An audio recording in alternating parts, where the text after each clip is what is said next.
So just like to wish everybody a warm welcome to our Demystifying NHS Finance session for the day.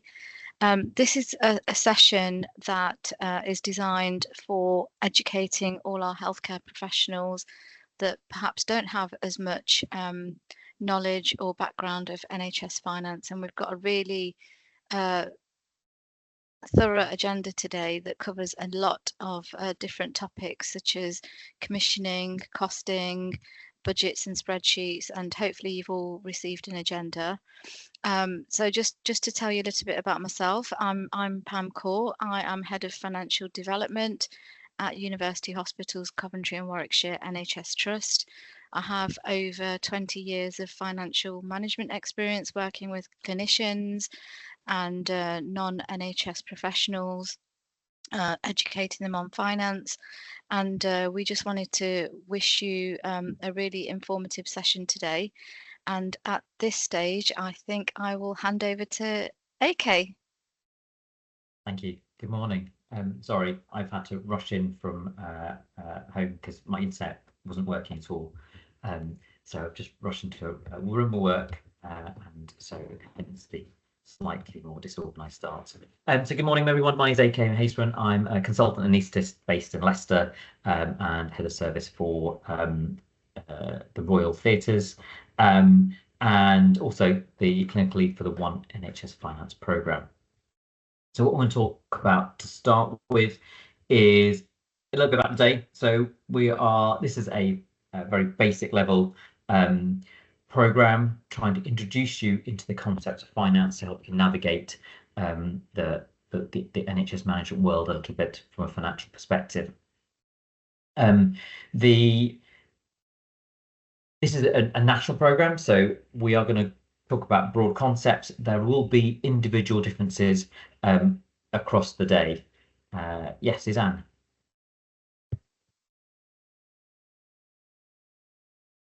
No?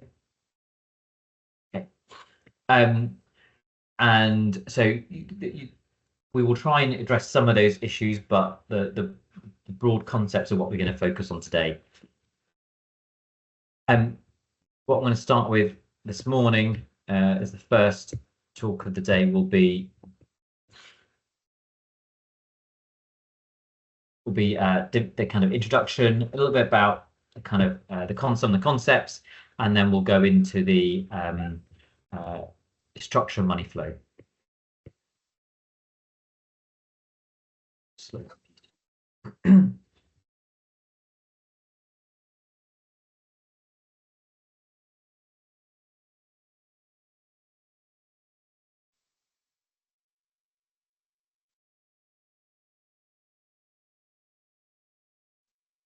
Move.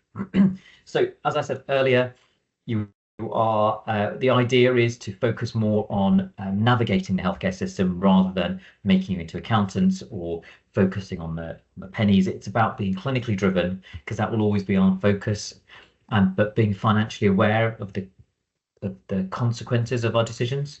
It's particularly in an increasingly difficult and limited financial environment that we operate in.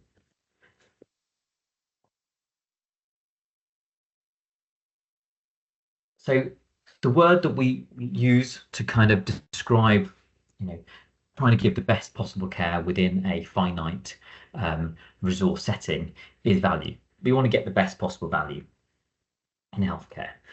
But what does that actually mean? Well, there are three kind of definitions or three kind of types of value that we can talk about. There's something called allocative value, which is how you divide up the resources that you have.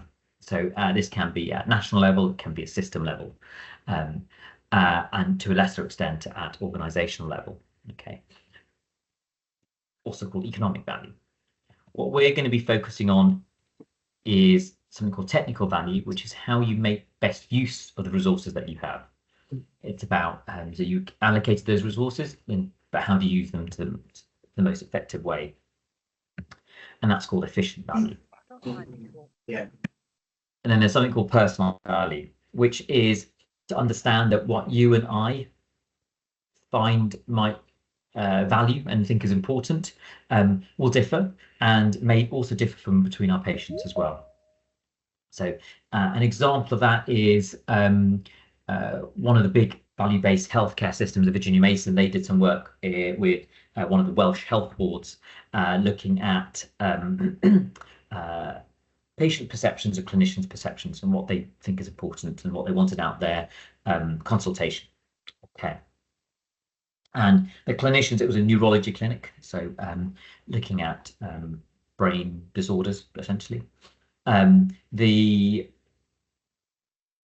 clinicians were looking at diagnosis, looking at preventing disease progression and treating the disease. Whereas the patients were, in terms of priorities, they were more focused on getting better sleep, having more energy, being able to work, being able to day-to-day function. And often these values align, but not always. An example from my own practice, so when I see patients for complex bowel surgery, cancer surgery, there are patients that, it's a spectrum, there are patients that are, when you tell them they might lose some of their independence, then they go, some of them go, you know what, I'm functioning well now, whether I have a year or 2 years left, that's fine. I'd rather be able to do all the things I want to do in that time. At the other end of the spectrum, there are people that who might be much more higher risk, but just the thought of having cancer means that they can't really function properly. So it really does depend on what people value in terms of what they think is important, what they think is a good quality of life. And that's called effective value. So if we're to use a kind of an equation to demonstrate this, so I'm going to use value as a starter, and just for a few seconds, just think about what you might have as a top line and what you might have as a bottom line. So one word to have as a top line, one word you might want to have as a bottom line. You don't have to. We don't have to shout. You don't have to put it in the chat. Just think about what word you would want to have.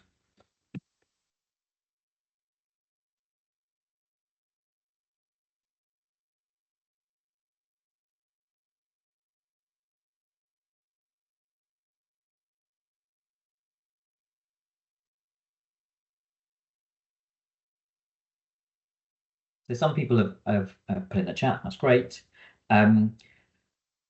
The traditional, and if you look at some of the old textbooks and some international books when they talk about value that do use outcomes, what is a better and more probably clinically relevant way of describing it is quality over cost. That encompasses a slightly bigger and wider, slightly more nuanced. Okay, so then we factor in what is quality. Now there are 3 domains of quality. It's in every organization has a quality strategy or quality commitment, and it's been actually been defined in legislation as what the 3 domains of quality are. And they are, as somebody's already mentioned, you've got outcomes. And what I would say is that outcomes are a variable beast. You've got to choose the right outcome for what you're looking at, and it may not be one of the standard outcomes that you want to look at. So it may not be length of stay, 30-day mortality, complication rate, 30-day complication rate, and readmission rate, any of those things. Okay, you have to choose the time scale and the metric that will best demonstrate an improvement in outcomes. And I say this because so I'm an anaesthetist, so I apologise. A lot of my examples will be probably more hospital based, and will probably tend to veer towards a kind of surgical kind of scenario. So some of my colleagues use a slightly different way of closing a big abdominal cut, so a big cut in your tummy, and they do it in a slightly different way, which takes half an hour longer, so it doesn't help our utilization, or it helps our utilization but not productivity. But it doesn't affect any of those metrics that are usually measured. It doesn't affect pain in the post-op period, it doesn't affect complications, 30-day mortality, length of stay, or any of those standard metrics that you would normally measure. Okay. It does reduce significantly the kind of 5-year or 10-year risk of incisional hernia repairs. So incisional hernia, so where you get a hernia, so something coming through a gap in where you made the cut. Okay, so and they can be quite complex operations, those repairs. So by adding half an hour, you significantly decrease that. So it's a different way of looking at it. So you've got to choose the right outcome for your for what you're looking at. And what we've said, what somebody else has already mentioned, patient satisfaction or patient experience and patient safety are the other two domains of quality. Okay. And then cost. Now, cost can be divided into two things. Okay, your revenue, which are your recurring or day-to-day costs, so the ongoing cost of delivering care, and then your one-off costs, your non-recurring or big spends, your capital costs. Okay. Now, Michael Porter, who's a Harvard business professor, when he first came up with this concept, there's two sides to it. Whenever you're putting forward a proposal, your improvement in quality has got to be worth your costs. Okay, the expenditure. You've got to demonstrate that in some ways to demonstrate value for money. But what he also said was, and this is the bit that we as in the NHS are probably struggled with over the last 5, 10, 20 years, is that he said that improving quality will reduce costs. Okay. Overall, it will reduce costs if you improve quality. The problem is that it's not always the cost to your department, or even to your organization, or even to your system. Okay. There are other costs like societal benefits, societal values, and environmental costs, which may also contribute to that. Okay, so and it's that bit that we're not, or historically have not been very good at. They are trying to get better at that and factoring those in when looking at weighing up investment. Okay, so the next little bit, we're going to talk about how NHS structure, a bit about how money flows, and I'm going to touch on the payment systems. Okay. So the NHS structure is constantly evolved throughout its existence. Even in 1948, when the NHS was created, it wasn't a coordinated kind of approach. It was very much a nationalisation of the existing healthcare institutions that were there already, which tended to be in big urban areas. In 1962, there was the hospital plan, which the idea was that to try and be a bit more coordinated and build a district general hospital for every 125,000 of the population. They started, but quite quickly they ran out of money.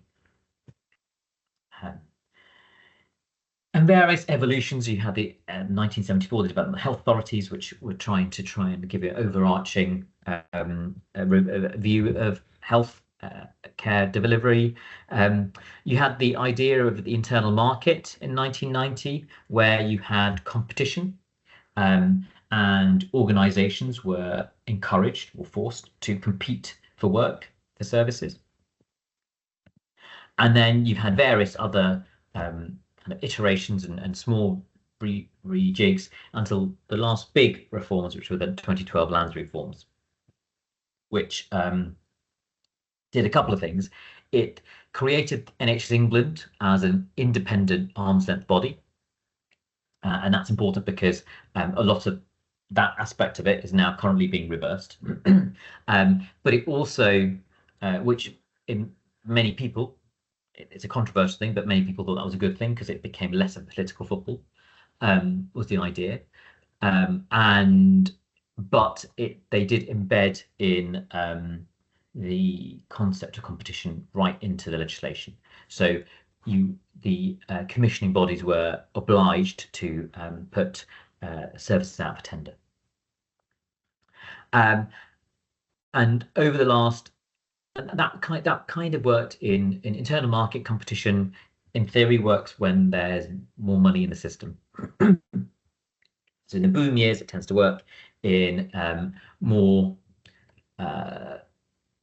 limited times where the economy is probably not growing as much as it could do or should do, it doesn't tend to work. You tend to get a cost-cutting process.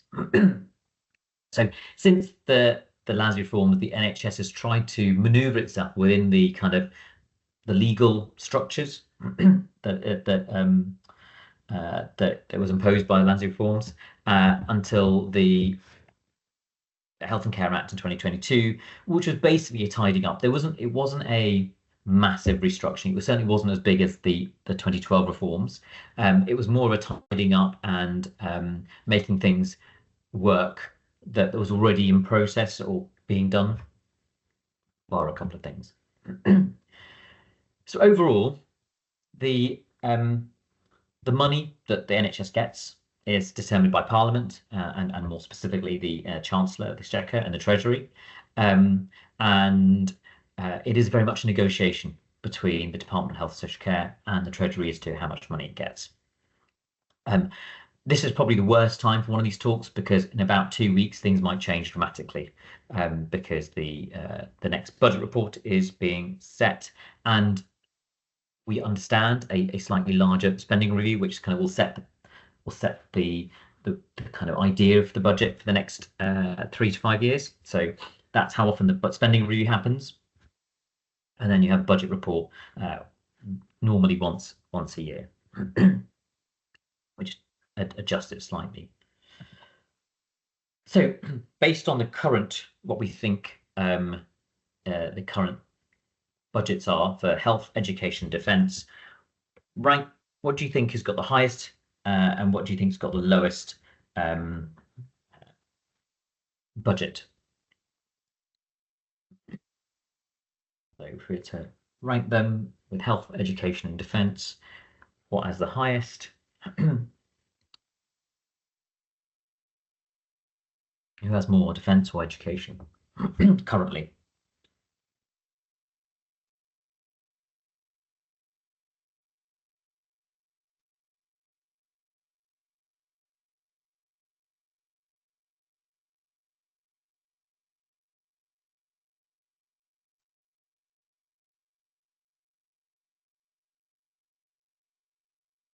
So very, we all think education is quite low down, and it seems to be a toss-up between defence and health. Well, based on the current numbers, so we have health being near 200 billion. So this is billions of pounds, not just millions, billions of pounds. So health has 200 billion pound expenditure limit budget. Okay, education is just under 100, and defence is currently, I say currently, just over 50 billion. Now that might change in the next few months with the various changes to our defence spending, but I still don't think it's going to come anywhere near the health budget. So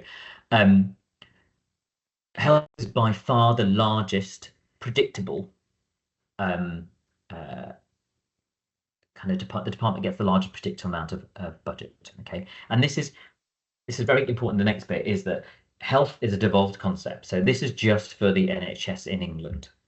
There is some of that money, some of this health budget does go to organisations that work across the UK, but primarily this is just for England. Okay, and social care, this is not including social care. So that whilst it's called the Department of Health and Social Care, it is a misnomer in some ways because the funding for social care comes through the local authorities.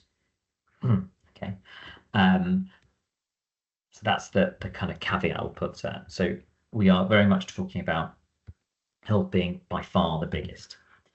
And as a percentage of the day-to-day public service spending, health is nearly coming close to half the public service spending. And so in order to increase the funding on health, we have to grow the economy and grow the amount of money coming in to the public service. Okay, that's generally because there isn't much more give in the system without making massive cuts to other areas, is basically what they're saying. Now, having said that, we've had the budget. Last budget was which autumn had a 22.6 billion increase in revenue spending and a slight increase in the capital budget, and it was very focused on surgical hubs and diagnostic scanners, some cybersecurity and IT productivity, and some smaller millions of pounds for kind of radiotherapy, mental health crisis centres, and upgrading GP surgeries.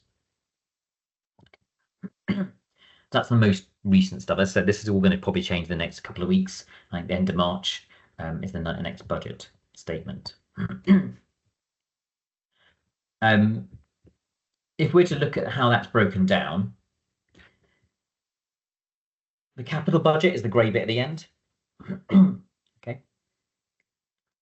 The orange bit is the NHS England budget. So most of the money goes to NHS England. And the blue bit at the beginning is the Department of Health and Social Care's funding, as in that department funding. Now, you might think, why does the Department of Health and Social Care need £8 billion worth of funding? It does because it actually funds lots of other departments. I'm going to come to that in a second. Okay, but the key thing is, one, most of the money that the Department of Health and Social Care gets goes directly to NHS England. Two, the Department of Health and Social Care's budget has been cut massively over the last 4 years. Okay, and that has an impact on the organisations that it funds directly. And finally, what's happened over the last probably 5-10 years is that the NHS England revenue budget, which is what that orange bit is, the day-to-day spending budget, we've overspent. Despite it having the biggest proportion of funding, we've overspent, and we've had to, in order to break even, which was a kind of requirement, we've had to take money out of the capital budget, which is why the capital budget backlog and the maintenance backlog is increasing, because every time we overspend on the revenue budget, we end up taking money out of the capital budget. Okay. Now, that blue bit funds 13 or 14 different organisations. I'll come back to that in a second. Okay, so how many organisations can we name that are funded by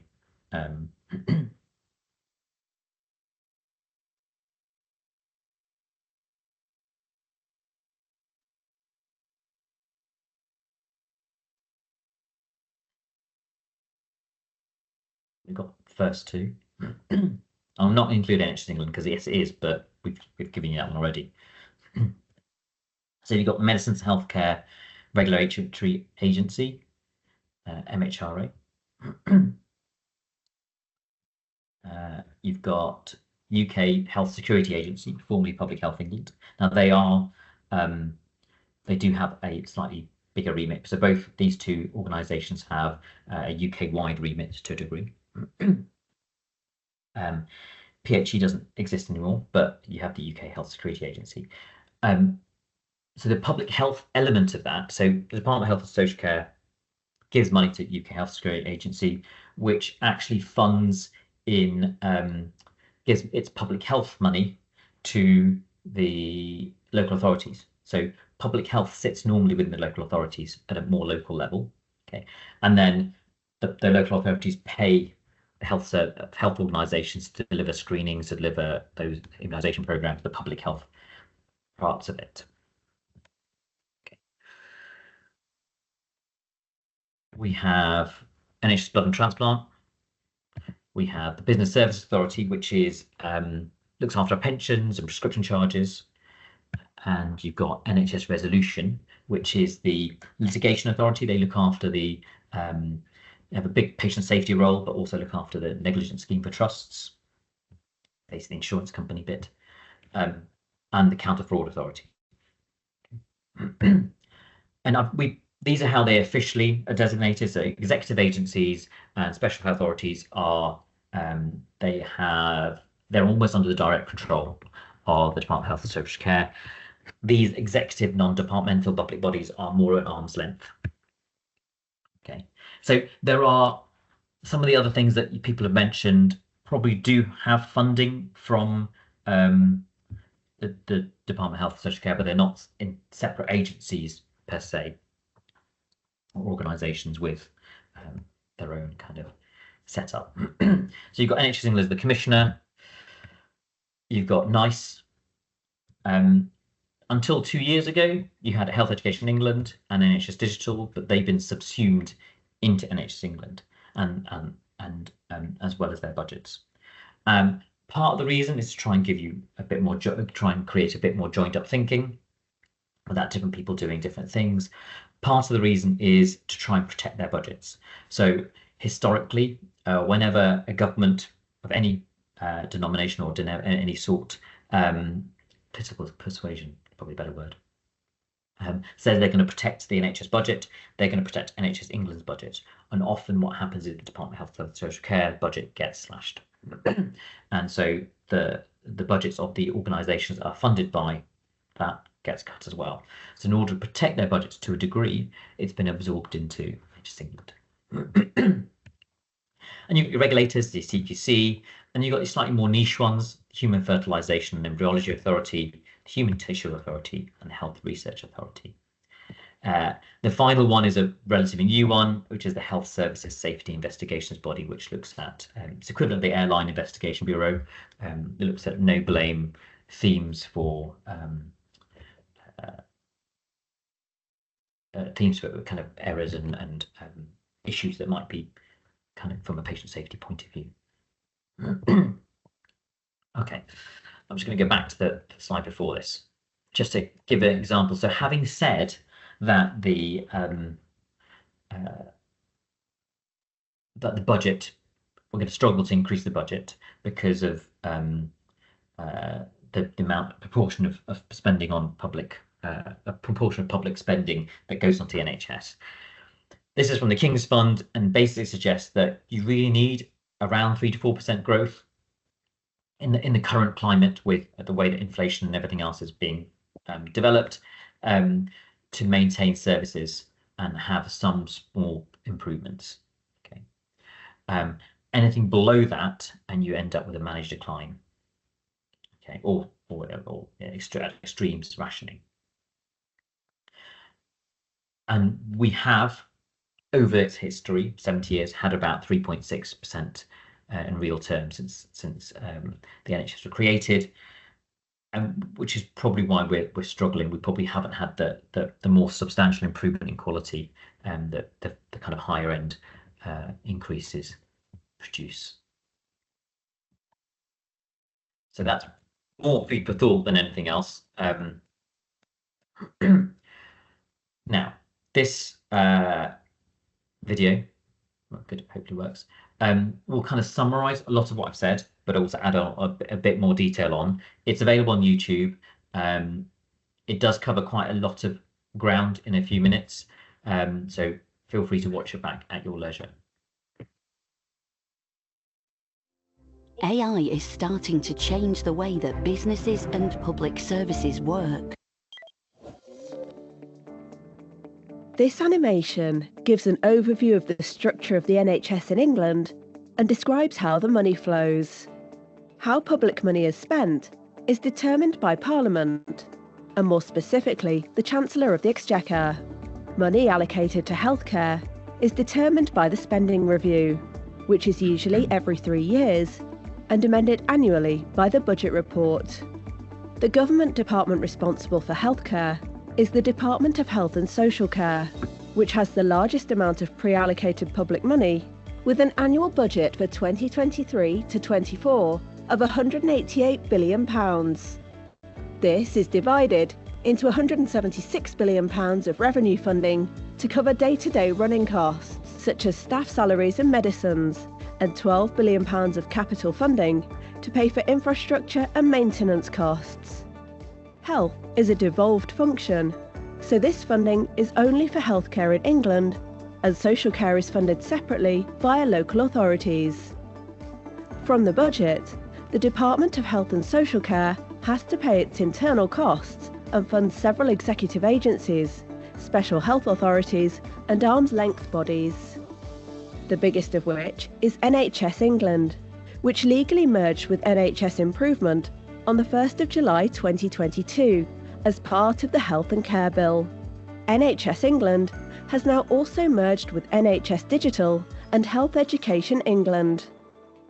NHS England received the majority of the Department of Health budget, with funding for 2023 to 24 of £160 billion. NHS England works via 7 regional teams to support the delivery of the NHS long-term plan.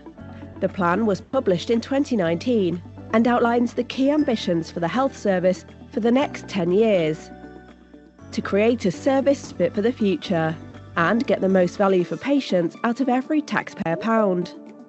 The Health and Care Bill builds on the long-term plan to support integration.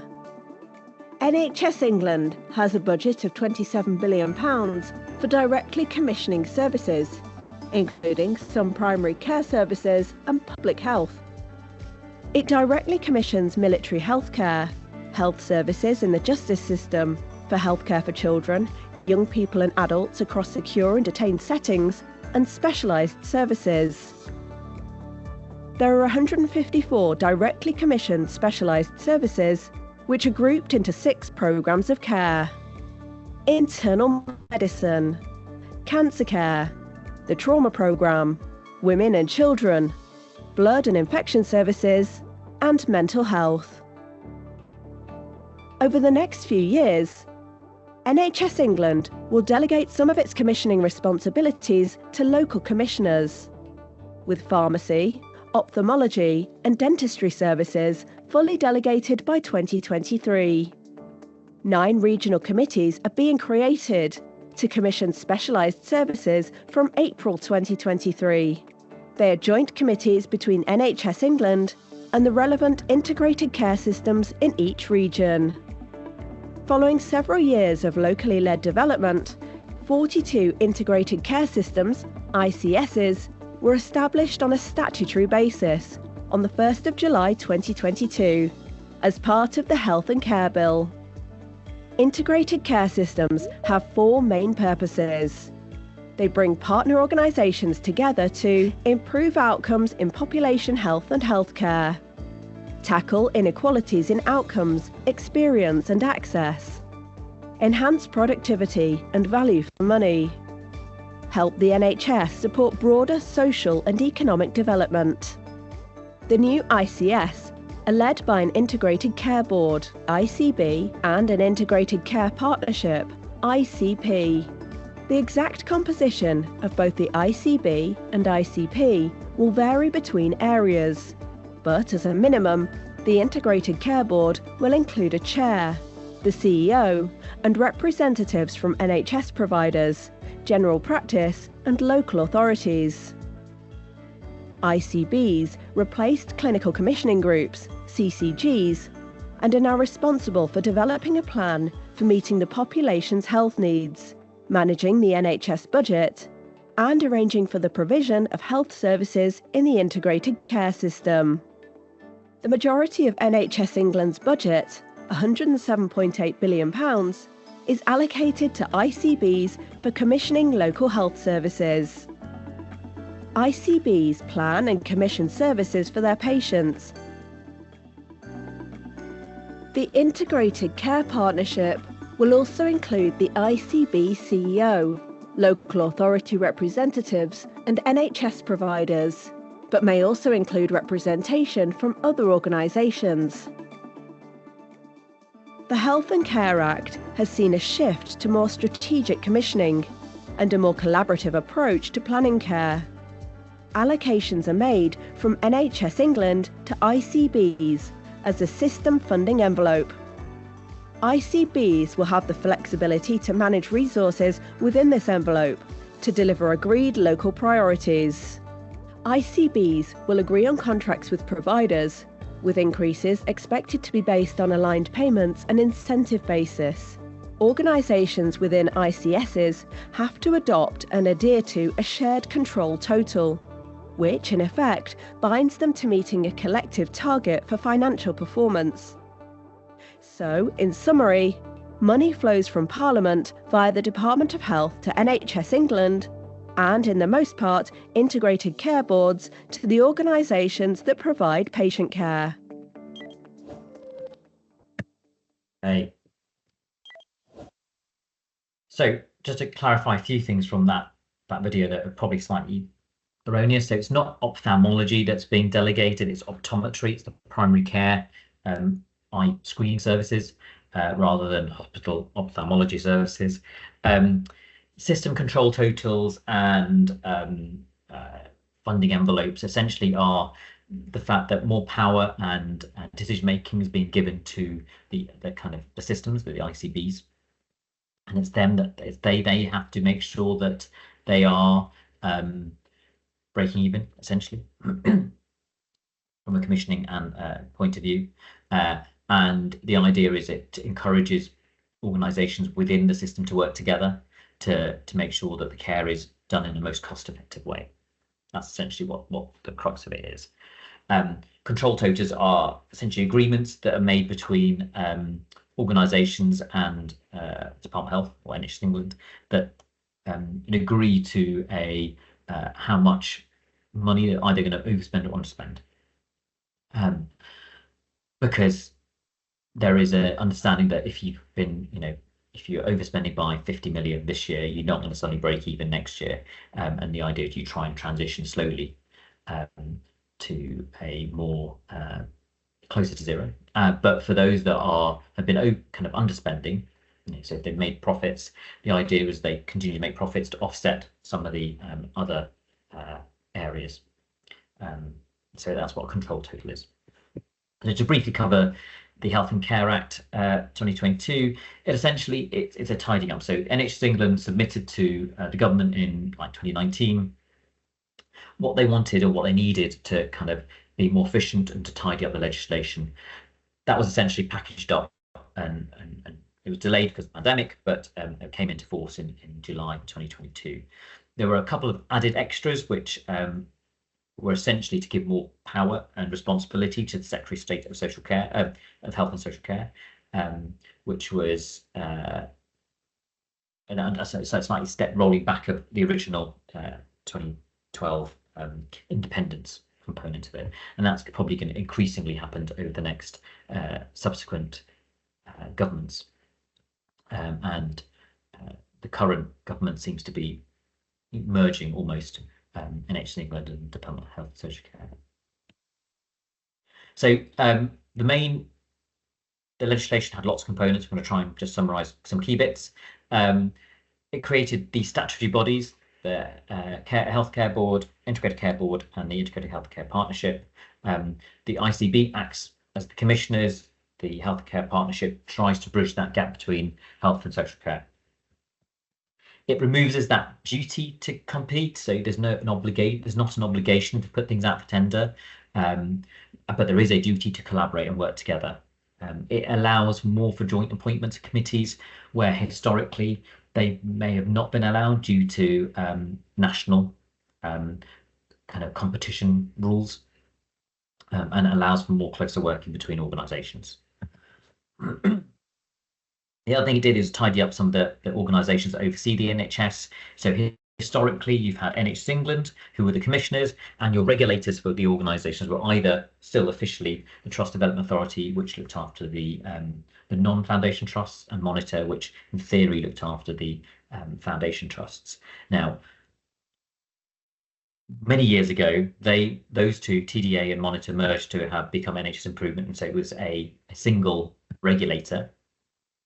But what they subsequently found was that NHS England, as the commissioner, would say one thing, NHS Improvement, as the financial regulator, would say something else, and the organisations were stuck in the middle and didn't know what to do.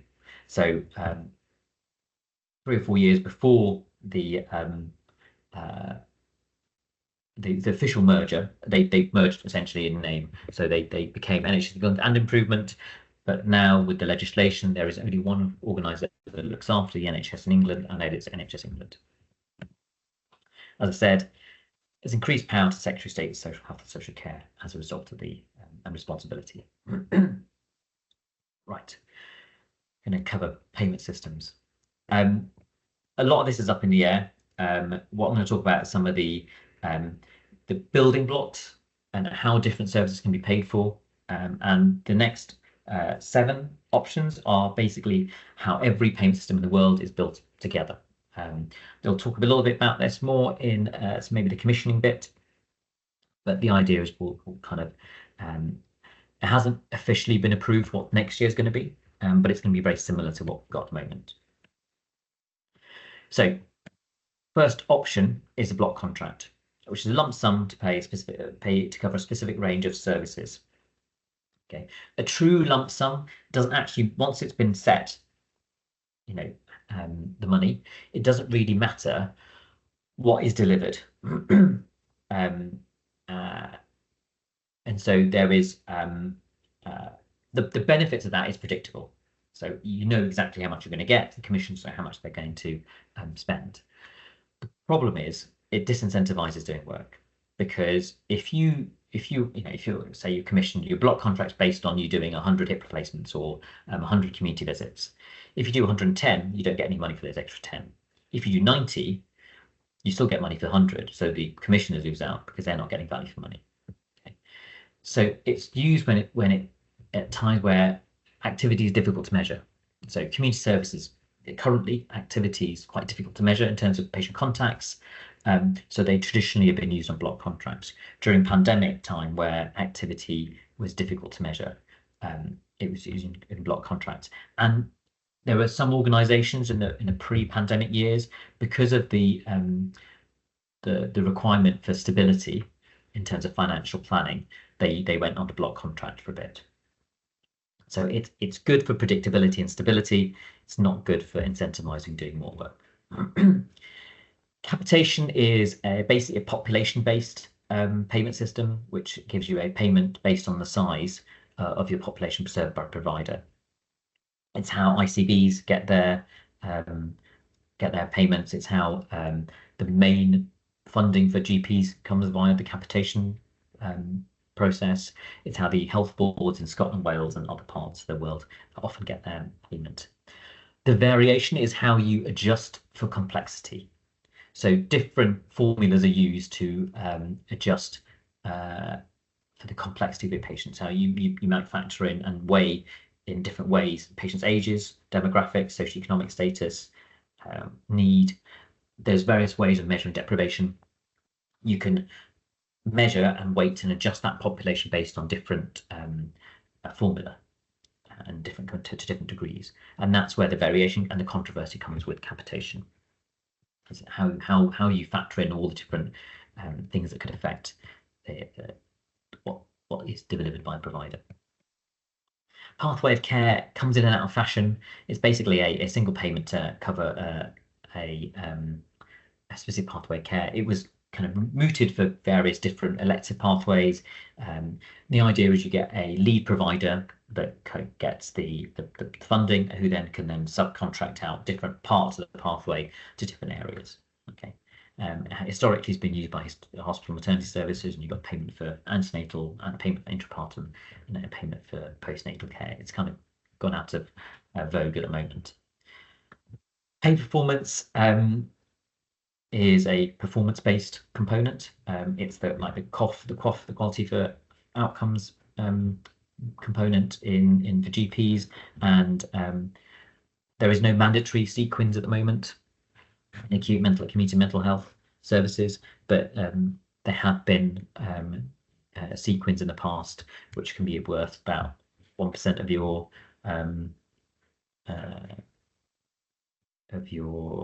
contract value. Something that's not used in this country but used in a lot of parts of the world is the lump sum per patient per day of care, which basically you get a fixed amount for level 1, level 2, and level 3 care. And then the most common one probably used internationally is this activity-based or case-based reimbursement. Currently, we have the national tariff-based payments, and what they do is they take into account any diagnoses, any treatments or procedures the patient has, and then patient characteristics, so comorbidities, and then there's a tariff based on payment amount based on that. And you'll probably hear more about that when we talk about coding and costing later on today. And then finally, something called pass-through payments, where the cost of delivering the service is directly paid for and fully reimbursed by the commissioning body. Okay, an example of that is high-cost chemotherapy drugs.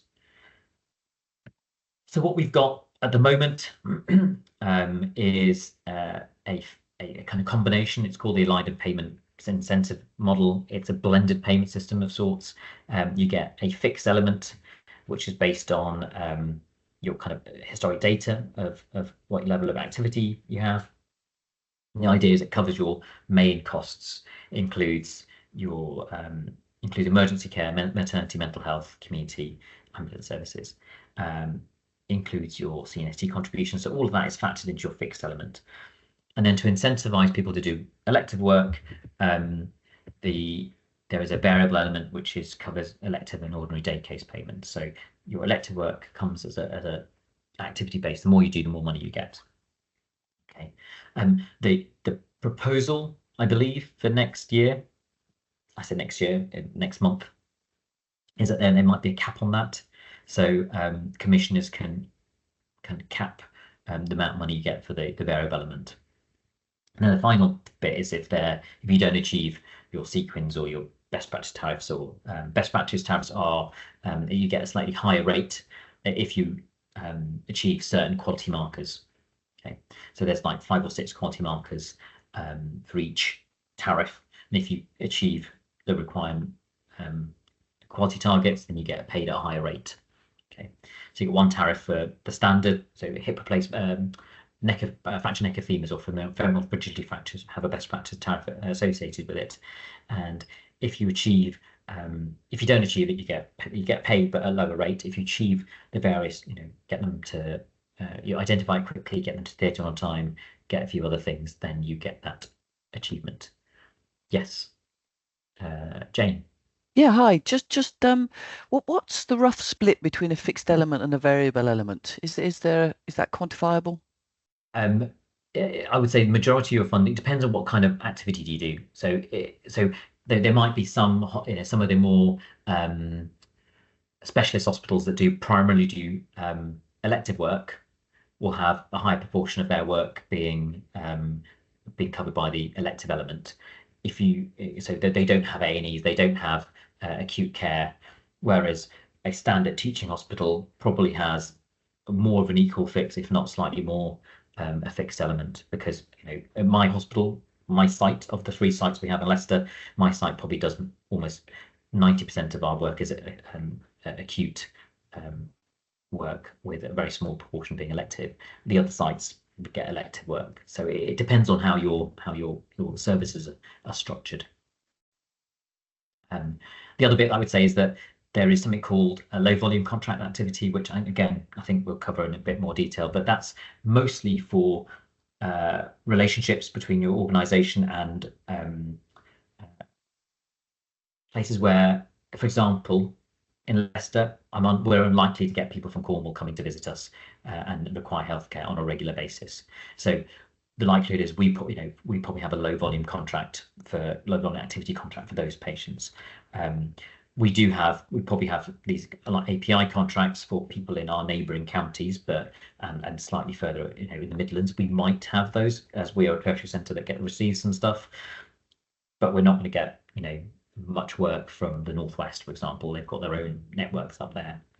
So the low volume activity is normally for kind of areas that are outside your main patch. Right. That, I believe, is me done. You are going to get a little bit more talk about commissioning in a second, and I'll probably come back and answer questions in the break between the two. So next up, we have Anthony Brown.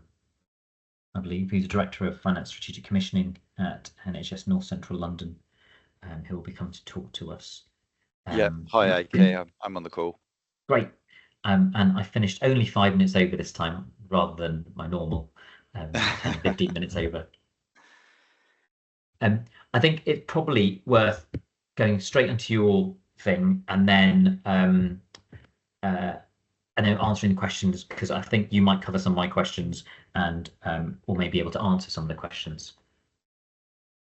Yeah, absolutely. And these two reports or presentations rather are supposed to complement each other. So I'll crack on where AK left off, and I won't be able to see the chat bar, but if you post questions in there, then it will be useful. So quick intro, my name's Anthony Brown. I'm Director of Finance for Business Partnering at North Central London ICB. So part of 5 ICBs in the capital. The reason that this, I guess, is important for colleagues on the call is it's an introduction in terms of how the commissioning landscape works, how we're set up systems now, and how NHSC regulate us and expect to see our performance working from a financial and kind of activity perspective. Equally important here is that we're trying to portray some of the learnings about how you as clinicians can help support decision making and manage value for money as well, which is part of our collective responsibility in the NHS. So you'll see hopefully through the presentation of some of the challenges that we've got coming up.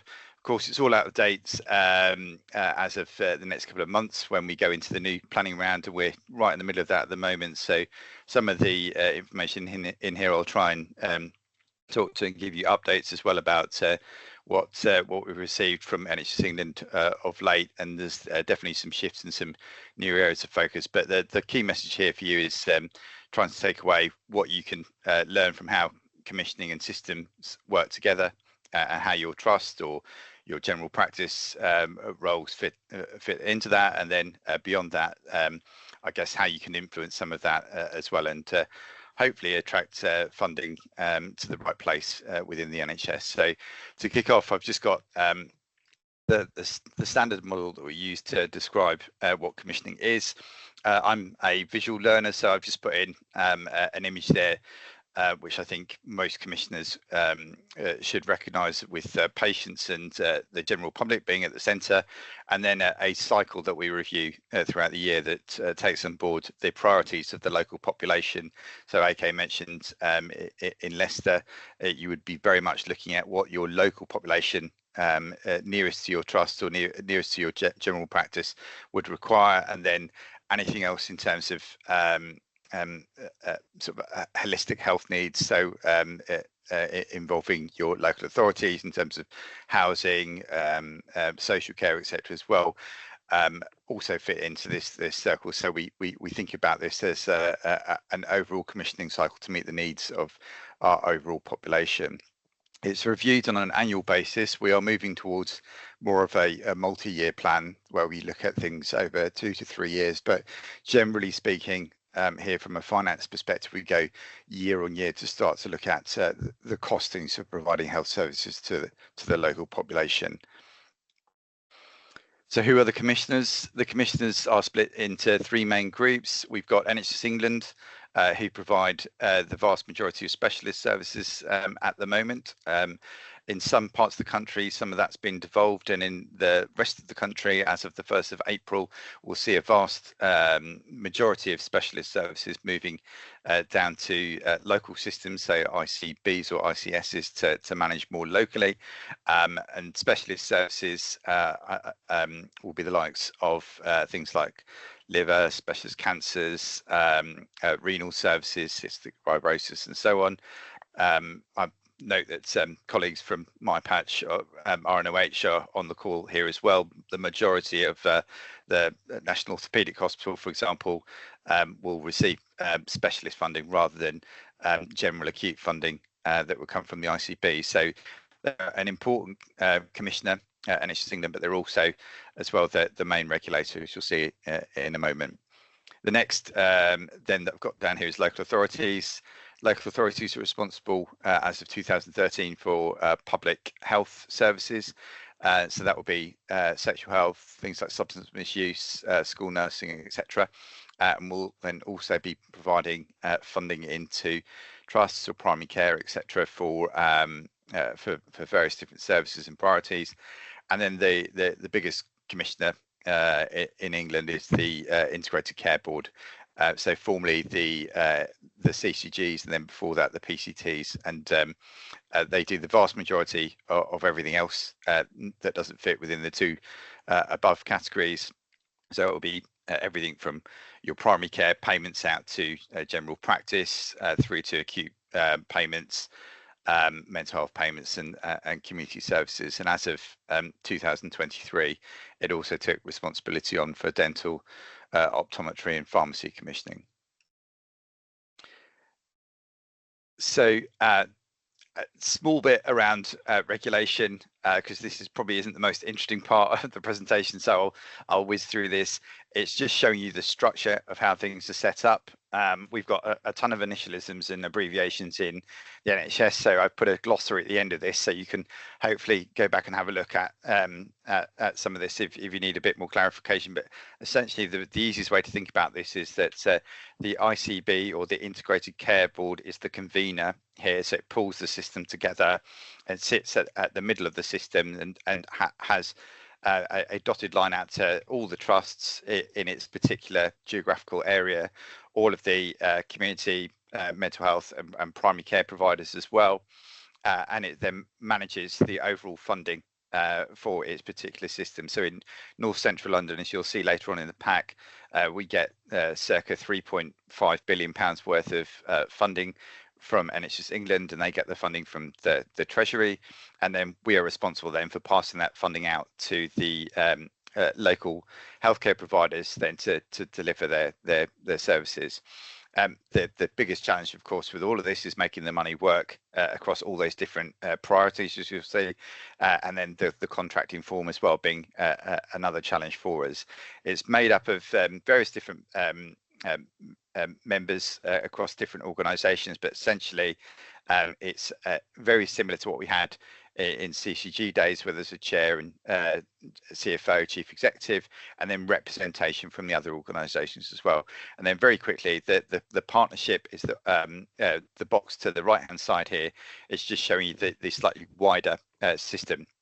And so that then tends to involve also local authority representatives and voluntary organisations as well at the same time. So in essence, I think it's easier to think of as the ICB being an organisation and an ICS or an ICP being part of the wider system, the overall convening of the system.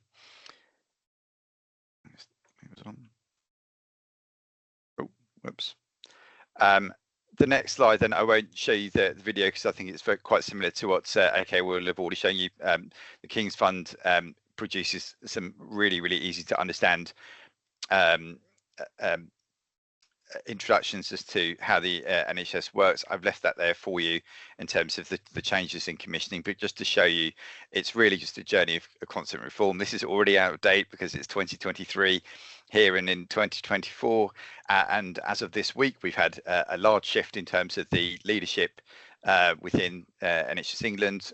We'll also see hopefully very shortly a new 10-year plan for the NHS. There's always a new plan being provided to us to tell us what we need to be expecting in future, but essentially you can see that the NHS obviously is a bit of a political football, and there's also constant reform or constant changes in terms of prioritisation. Hopefully we are entering a period here, he says naively, of some stability in terms of delivery, but we're waiting for the new 10-year plan to land on our laps. Then the geographical mapping across the country, I've already mentioned already that we've got different systems. I think again from an image perspective here, it will show you how that's laid out across across England only here.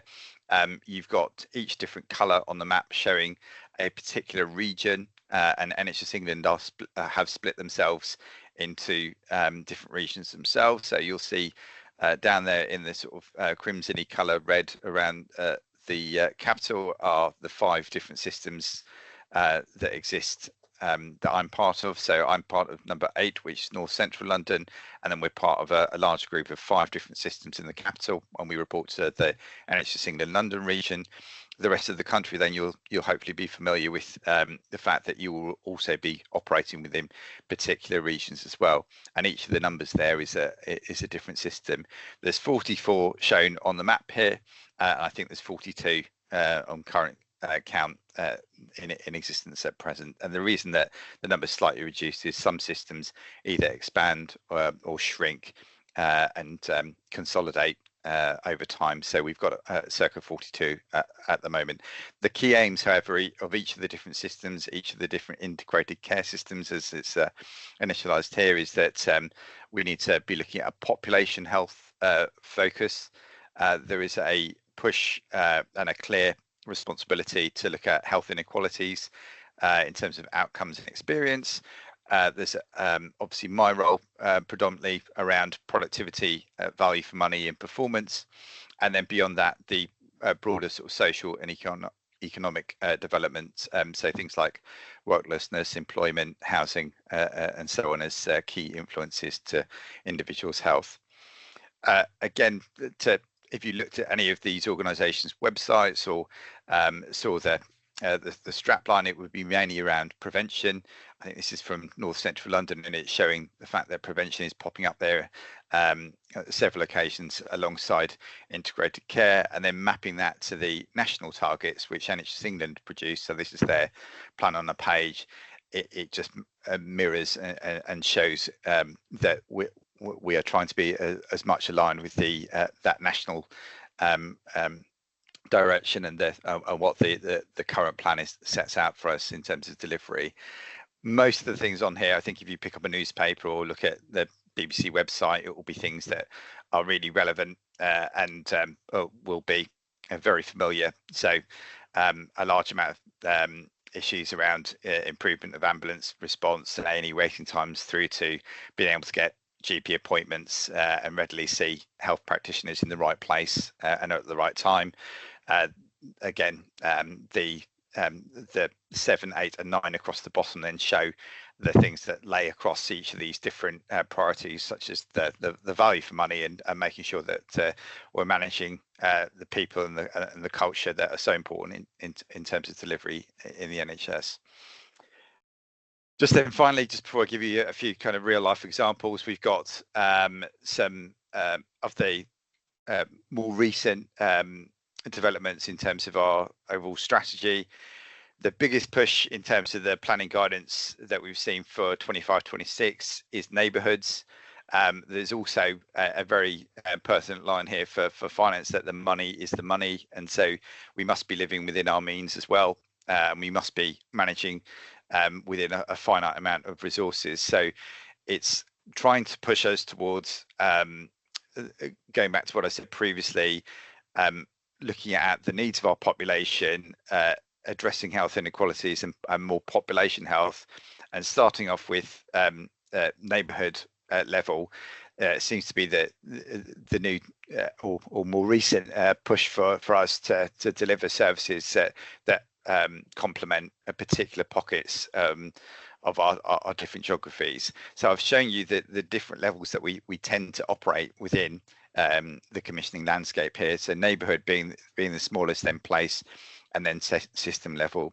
And to kick off with neighbourhood, that's probably more familiar to colleagues on the call as things like your clustering of GP practices, things like primary care networks, where you have a number of GP practices working together, and a more local set of delivery priorities, where we would then talk about specific needs for commissioning services or passing funding across to these particular neighbourhoods to address very, very localised areas of health needs. So you might have a particular area that has a deprived population within a neighbourhood geography, and we would then look at what's the particular requirements for that part of our geography then that might be different elsewhere. So there might be an increased need for dialysis services in a particular area. There might be a diabetes prevalence in a particular area where we need to start to think about how we prescribe particular drugs and so on, and whether or not we're addressing some of the prevalence there. So that gives you kind of an idea of the lowest level. The next one up from that then is place, where we're starting to look at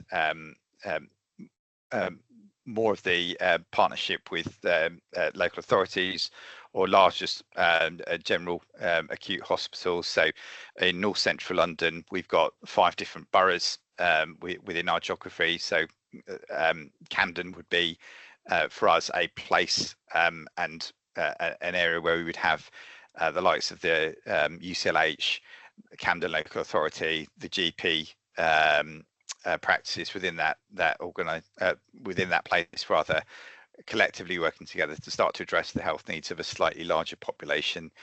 And then beyond that, we've got a system here as well, which I'll show you from a North Central perspective, being the overall geography that we would work within to deliver our services. And that's very much how we're financially managed from a system perspective. So looking at all the different boroughs, everything within our particular geography in North Central London, we have a collective system bottom line here to manage, and using those resources and those finite resources is the most important task in terms of financial stability. So very briefly, this is our patch. We are 1.6 million people or residents in total at the moment. It's a really transient population, being in the capital. We're a net importer of activity in North Central London. We mainly because of the large trusts that we've got on the patch, so UCLH, the likes of Moorfields, Great Ormond Street, and then some specialty hospitals as well. So I've already mentioned the Royal National Orthopaedic. We've got the Tavistock in Portman as well. So lots and lots of activity that tends to pull in people from outside of London, and also from other parts of London as well. So it makes the finances quite difficult to manage, because you've got your local population, so your kind of residents within North Central London, and then you've got lots of activity coming in from outside as well. So if you look at the total cost of delivering services for all of those trusts and all of the primary care providers within our patch as well, you've got about, and this is, sorry, in this diagram is just the trust, so £5.6 billion worth of costed activity is delivered by each of our acute mental health and community trusts within North Central London. But of that, North Central London ICB, the organisation I work with, funds 3.5 billion of it. So it's just showing you that there's an awful lot of additional money coming in from different parts of either the country or different commissioners as well, that makes up the overall system envelope that we try and work within in North Central London. How that breaks down then as well is always really interesting to see, isn't it? And I think it's part of the perennial struggle that the NHS is trying to come to terms with, especially around the neighbourhood work. So how do you actually make sure that that funding is going to the right place? You'll probably see a very similar spread of expenditure across each different system in the country. Generally speaking, it's about 50% of our allocation goes to acute services, and we are generally, again, blocking services with acute. So in simple terms, we have a contract which is sort of 80% fixed in terms of what we pay across to acute providers. And the challenge for us here is to try and reduce as much activity as we can within acute providers, obviously in a stable way. That means that acute services can continue to deliver, but trying to push some of that activity out into the community, out into mental health services, and out into preventative services and primary care, and making sure that we're picking up individuals and treating them at the right time in the right place before the conditions exacerbate and they need more expensive acute care down the line. Lots of the usual sort of struggles here that we've got: aging population, we've got people living longer, care is more and more expensive to deliver as well, medications are more and more expensive as well. So the aim really for us is population health and pushing as much of the funding to the right place, and trying where possible to shrink some of the more reactive end of where we spend funding. Beyond that, then, is some of the rules that we try and apply in our local system. So we try and be transparent with where funding's going. We act as a system, or we try and act as a system to do the right thing for patients here. So there might be one example where there would be a particular new drug that has come in for discussion and funding and clinical appraisal, and it may well be that the ICB needs to fund that, and there's a system benefit somewhere else. So it might be that we're reducing outpatient attendances because there's a particular drug that can help manage patient conditions outside of hospital. And so that sort of discussion is what we deal with pretty much every day, in terms of what's the right thing to do for patients here, and what's the right thing to do in terms of the financial framework that we operate within. Beyond that, then, we have some regulation as well, or lots of regulation rather. That's how the NHS exists, isn't it? So we've got several different financial duties that we need to land upon. Most of them are congruent with each other and complement each other. Some of them are slightly different for the ICB. You don't have to remember any of these things. The main thing is that we have to balance our collective system bottom line back to the allocation that we get each and every single year, and that's the main target that I have in terms of making sure that the finances work. Beyond that, then, you can imagine that things like value for money, ensuring that the funding is going to the right place, and that performance and clinical delivery is aligned to the money is absolutely key as well. And then the wider regulation, just to finish off, so we've got oversight frameworks here that's slightly changing now. So we're moving to a slightly updated version of this. There's an awful lot of intervention as of late, because as more and more systems struggle financially, NHS England are applying more and more scrutiny as to what each of the systems can spend their money on, and whether or not they're spending appropriately. The idea is to obviously keep off the naughty step, and there's various different segmentations of how that works, with the oversight framework being split into four, with four being the most seriously challenged financial systems, where there's obvious concern about whether a system can actually meet its financial targets and deliver on the funding that it's got, down to one where there's less oversight and there's more assurance that the funding is being appropriately spent and in the right places. So I've whizzed through that, and hopefully it's complemented some of what AK has set out for you already in terms of the general structure of the system and commissioning within the NHS. I've put a bit of a jargon buster at the end here to explain some of the terms that I've used in the presentation. Then equally at the front of the report as well, I've left my email. So if you want to ping me an email on anything, I can either put you pointed in the right direction, or I can try and answer your questions as well separately. But we'll pause there, and I'll take any additional questions that you want to bring up now. Anthony, can you see people asking questions now? I can see hands up now. Yes, I can see Jane's hands up, I think. Okay, yep. So firstly, just a couple of things that are coming up in the chat that doesn't seem to be attended to. So it'd be really good, one, if we get some reassurance that these slides will be shared. Two, that somebody is monitoring the chat and responding to questions as they arise, or at least referring to them at the end of each presentation. And then my actual question is, I think we're in really tough times, because we need to do two things at the same time. We need to reduce a backlog and, invest in the acute sector and make sure that it's doing, responding to those increased demands at the same time as shifting to more preventative community-based services. We're actually NCL colleagues, so I'm really interested in how are we going to do those two things simultaneously with one budget? Yeah, that's a fantastic question, Jane, by the way. And if I immediately could give you an answer, I think we'd have most of our planning done. I do think that probably quite a lot of the answer here is, and probably it's true to say this is the direction we've been pushed in, is a move away from some of the structures that AK outlined around that was, I guess, born out of COVID. So we're operating at the moment within quite rigid contract structures, which mean that a lot of the activity is blocked off.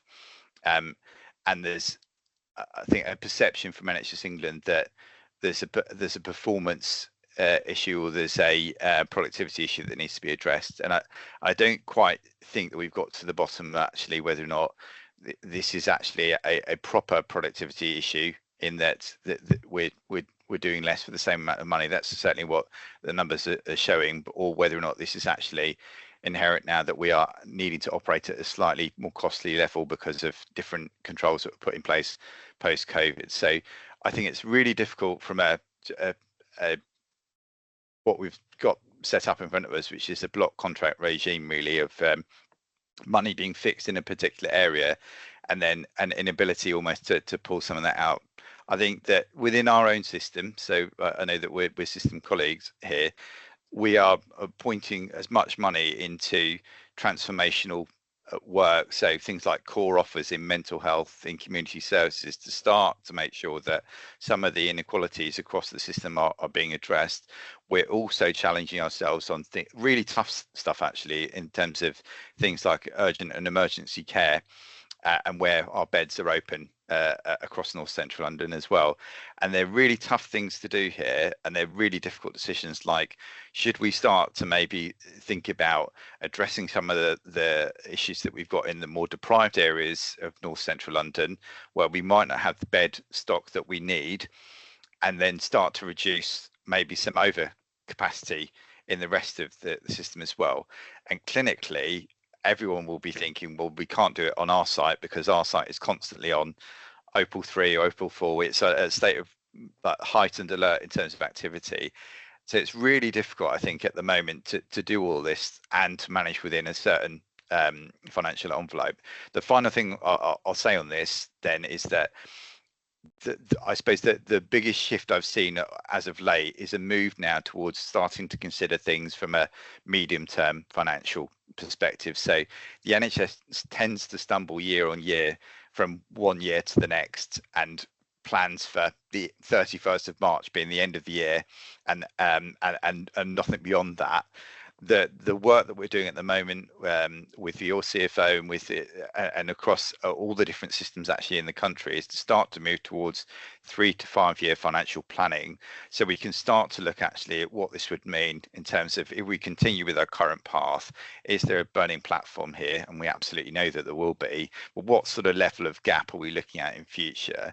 And how do we start then to do this in a tapered way, so we're not just pulling 20 beds or 30 beds out of a particular trust and saying you need to continue to live as is, and then popping that into the community and expecting everything to be fine. So it's the move towards this medium-term financial view in terms of finances, in terms of performance and activity, I think will hopefully give each of the system leaders enough confidence and assurance that we're doing this in a controlled way as well, to make sure that we're not completely destabilizing services. So it's a really good question. It's basically at the heart of all the discussions in the NHS that we're having at present. And I think that the key bits are working as a system, doing it over a reasonable period of time is an absolute must, and then equally making sure that we're transparent and we're looking at all of the different consequences of where the funding is going, to make sure that we're delivering care in the right place. But I'm happy to pick that up with you outside, Jane. I'm always happy to talk to system colleagues. That was great. Thanks a lot. I think Lauren as well had a hand up. If you want to come in, Lauren. Hiya, I'm Lauren Waterman. I'm a psychiatrist at North London Foundation Trust. I had a question about I'm still sort of trying to get my head around how these financial decisions work, which is why I'm here today. So thanks for the talks. But so one thing that's quite clear to me, as well as my colleagues, consultant and non-medical colleagues, is that if more money was spent on IT support in our trust, our work would be a lot more efficient. We would have better patient outcomes. We would see more patients. I mean, I've audited that about a quarter to a third of my time is spent trying to deal with IT without sufficient IT support, just not being able to get IT support because of not enough spending, just being told, oh, you have to travel across London with your laptop because there are no staff that are able to come to your site ever, not even in the next few weeks. So things like that. And so I've spoken to a lot of people about this because it just seems something that's quite clear to me that if more money was spent on the IT, doctors and nurses and so on would be able to do more work.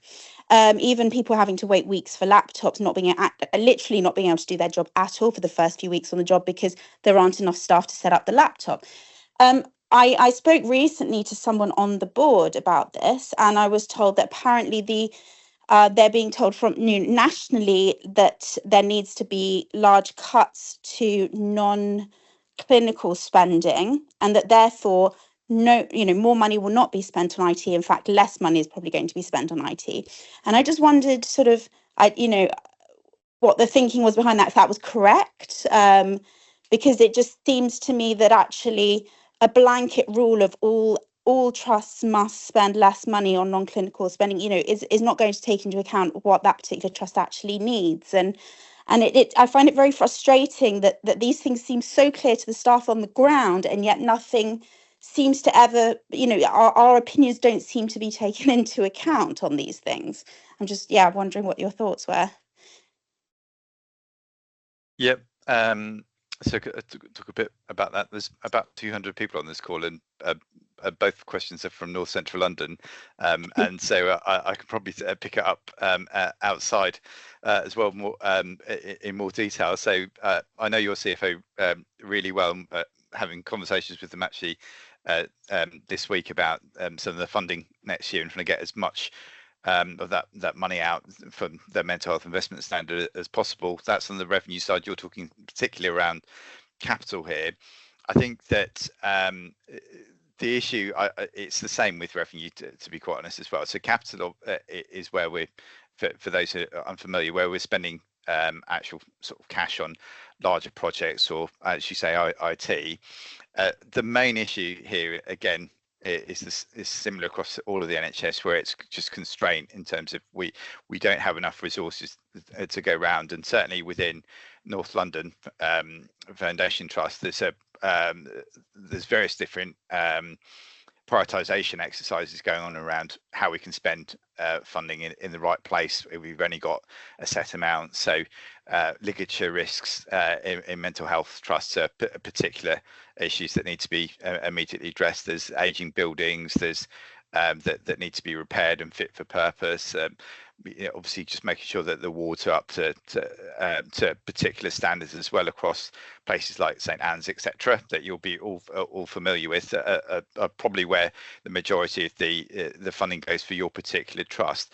I think the issue here is not so much that it's that we can't spend on non-clinical means. It's the opposite. It's the fact that the prioritization exercise has meant that the finite amount of money that we've got for capital has had to go on particular priorities, such as fire risk at various different trusts that we've got across our patch.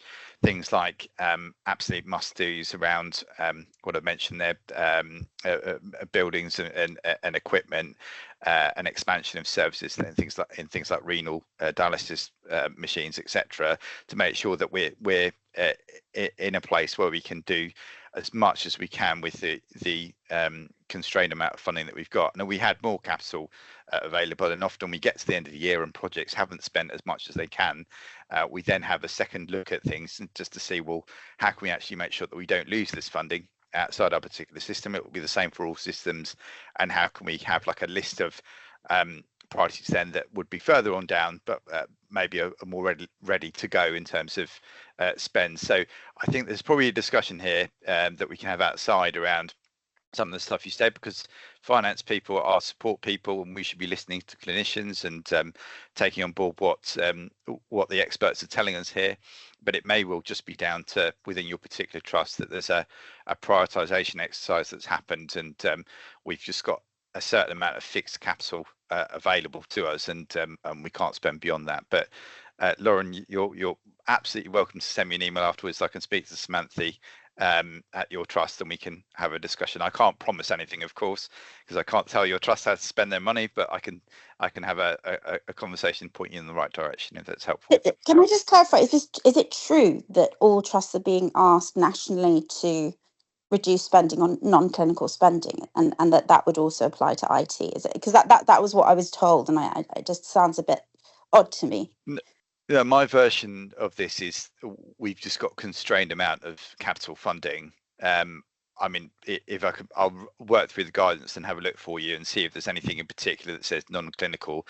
I suspect what that means actually is that we need you to prioritize your capital funding in the right way, and the majority of that will be on clinical services as like a prioritization exercise. So you're right to query that, because if you think actually operation performance will be impacted by or improved by a change in how we think about capital, then I think there's a conversation to be had there. But the vast majority of how capital is spent is on things like direct equipment costs, making sure that that services and buildings are fit for purpose for our population, and then it doesn't stretch as far as we would like it to in terms of some of the IT and digital work that is an absolute must do for the NHS as well at the same time. So it goes back to the point that Jane made at the top. How do you make like a finite amount of resources stretch over all the different priorities that we do have? And ultimately it will just come down to how do we actually rank those priorities, and then how do we push those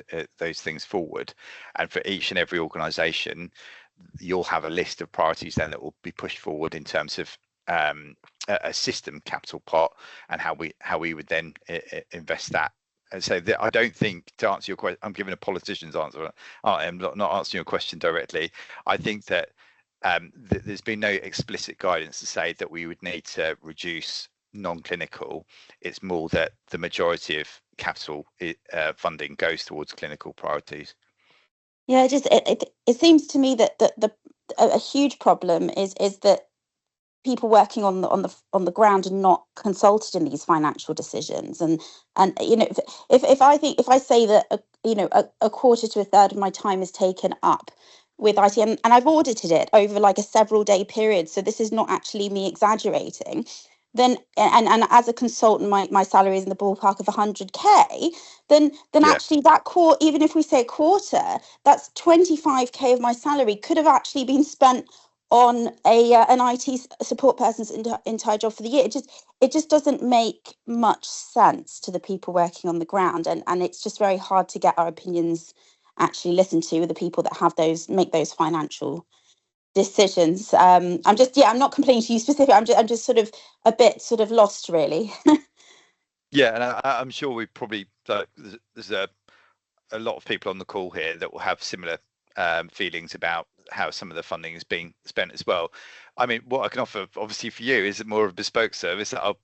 We can speak afterwards and we can have a discussion about it in a bit more detail. What I'll say to everyone else on the call is that I would go back and lobby your deputy CFO or more senior finance decision makers about this, because this feels like it's what we term an invest to save, where we're putting funding in on the basis then that we don't then have to start to cover clinicians' time off with agency or bank staff or additional staff to complement the hours lost on admin tasks, which are not going to be patient facing here. So completely agree with what you're saying. I can see all of the issues that you presented are really pertinent to the things we're going through right now, in fact, and I can obviously have a separate, more bespoke conversation with you outside of this. But yeah, the answer is that it's lobbying and pushing those things through to your senior finance decision makers in your organization, and just making it clear that this is investor save opportunity. This is something that where we think actually it will improve clinical delivery, and it needs to be prioritized as much as possible.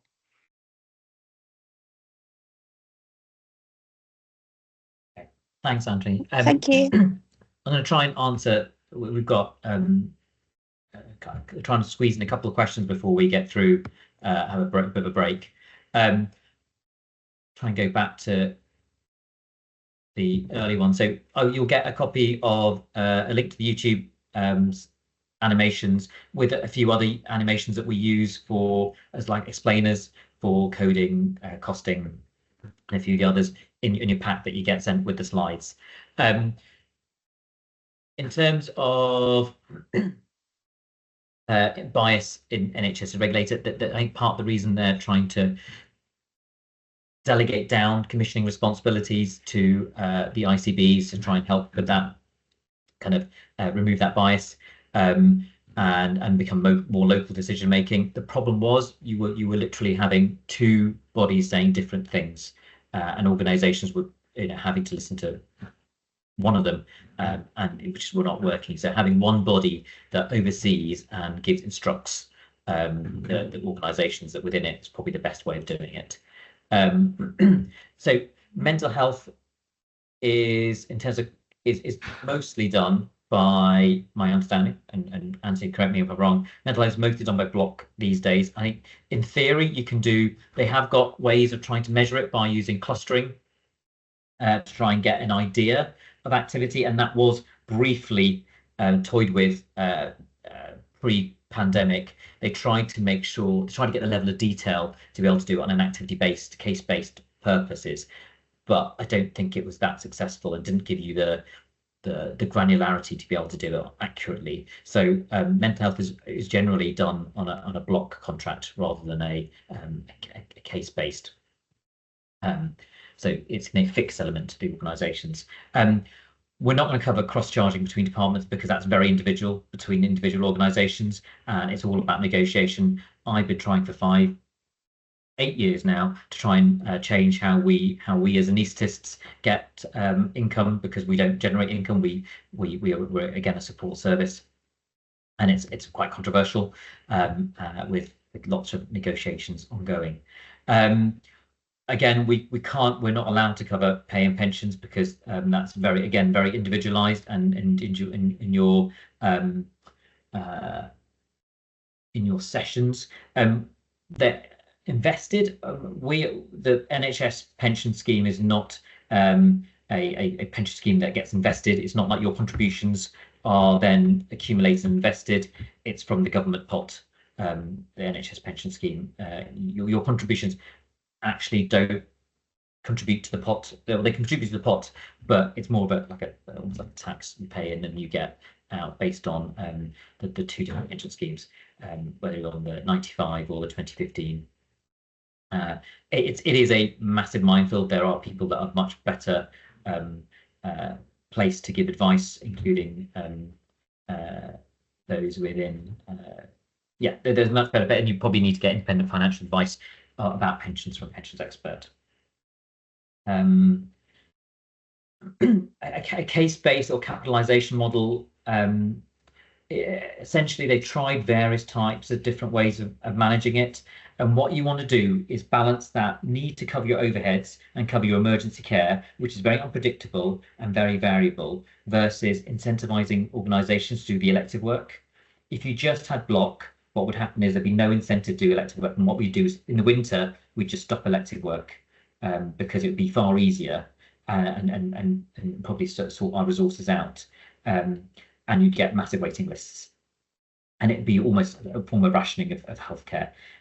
If you have to have that combination, they've tried it in various different guises, both in the UK and internationally, various ways of trying to map a payment system that works. And they haven't found one that fits all the criteria that we need. Do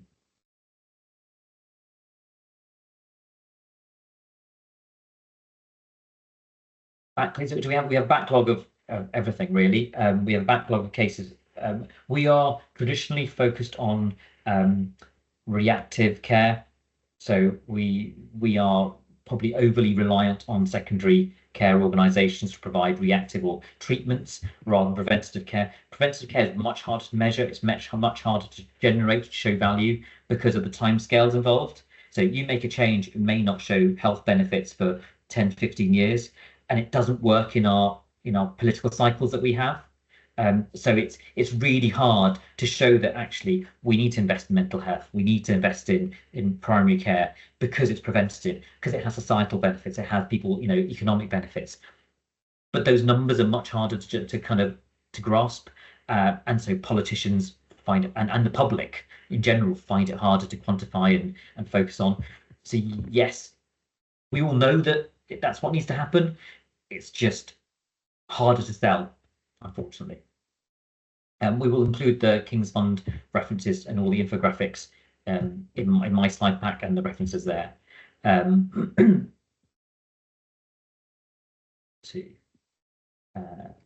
think that's most of the questions on this section. We'll probably have a 10-minute break, screen break, and I'll come back. So with the procurement section, the speaker that normally does this is not available today, so I'm kind of trying to give you a flavour of procurement from very much a clinical point of view, including some of the regulations. I do have a bit of a procurement history background, so I can talk a bit about it. But we will also send you a link to a procurement talk that was been previously given. So we're back at 15:15, so a 10-minute screen break, and then I'll try and catch up time accordingly. Thank you, Anthony, for your help. And apologies for not answering questions as quick as I wanted to. Being in work often means I get operational queries. So I'll see you in 10 minutes. Welcome back. So I'm going to try and talk about procurement in a nutshell. So this is going to be a very simplified, hopefully, version of procurement, rather than and the more complex version will be available on the link that was sent out to you. So procurement, I'm going to try and talk about a little about what it is, a little bit about how it works, and talking about the supply chain framework agreements, and then fundamentally we're going to talk about buying goods in your organisation, how to go about it. Okay. So procurement is the process of obtaining goods or services. In this particular talk, we're going to focus on buying things, okay, rather than procurement services. So commissioning and the contract law evolved around health services procurement. Okay, is quite complicated. It's a bit more simplified now, and I'll talk about why. But we're going to try and focus more about purchasing, hiring, leasing, or borrowing goods mostly.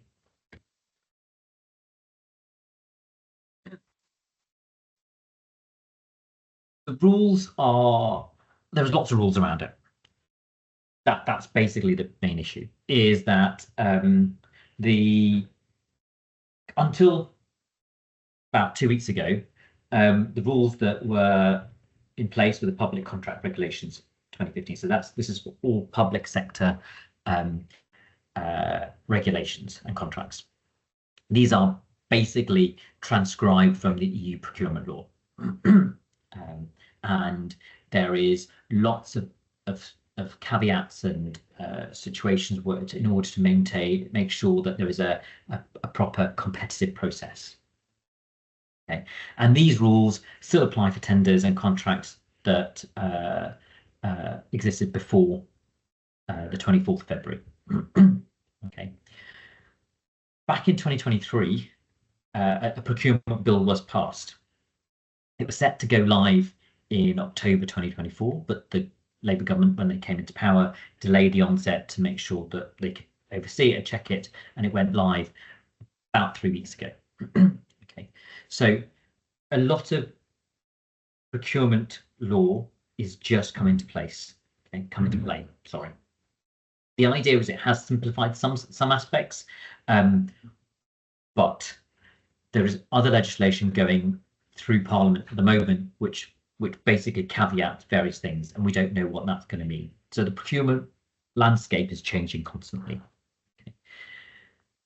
The rules around how contracts are awarded for health services is set by the provider selection regime, which came into force on the 1st of January 2024. And that's basically about how you how commissioning bodies can contract down for services. As I said, you don't have to put things out for competition. You can direct award, and that's basically what this legislation tries to kind of put into place. But I'm not going to talk about that. I'm going to talk about the procurement bill and some of the aspects of that.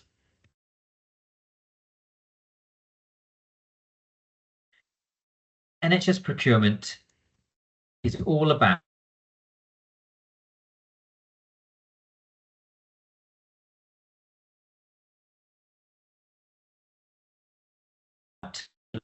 standing financial instructions.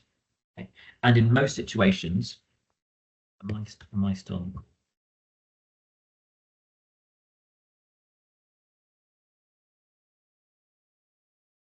I'm assuming you can still see the slides.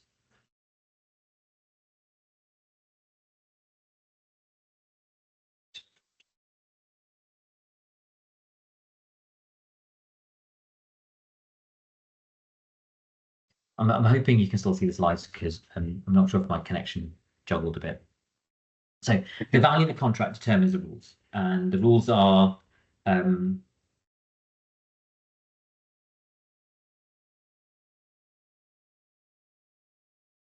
is that any better?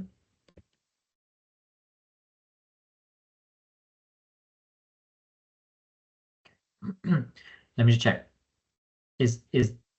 Have we got good connection now? I don't want people to miss anything. Okay, good. All right, I'll try and go back to slides. Sorry, as we talked about NHS IT, it's not ideal.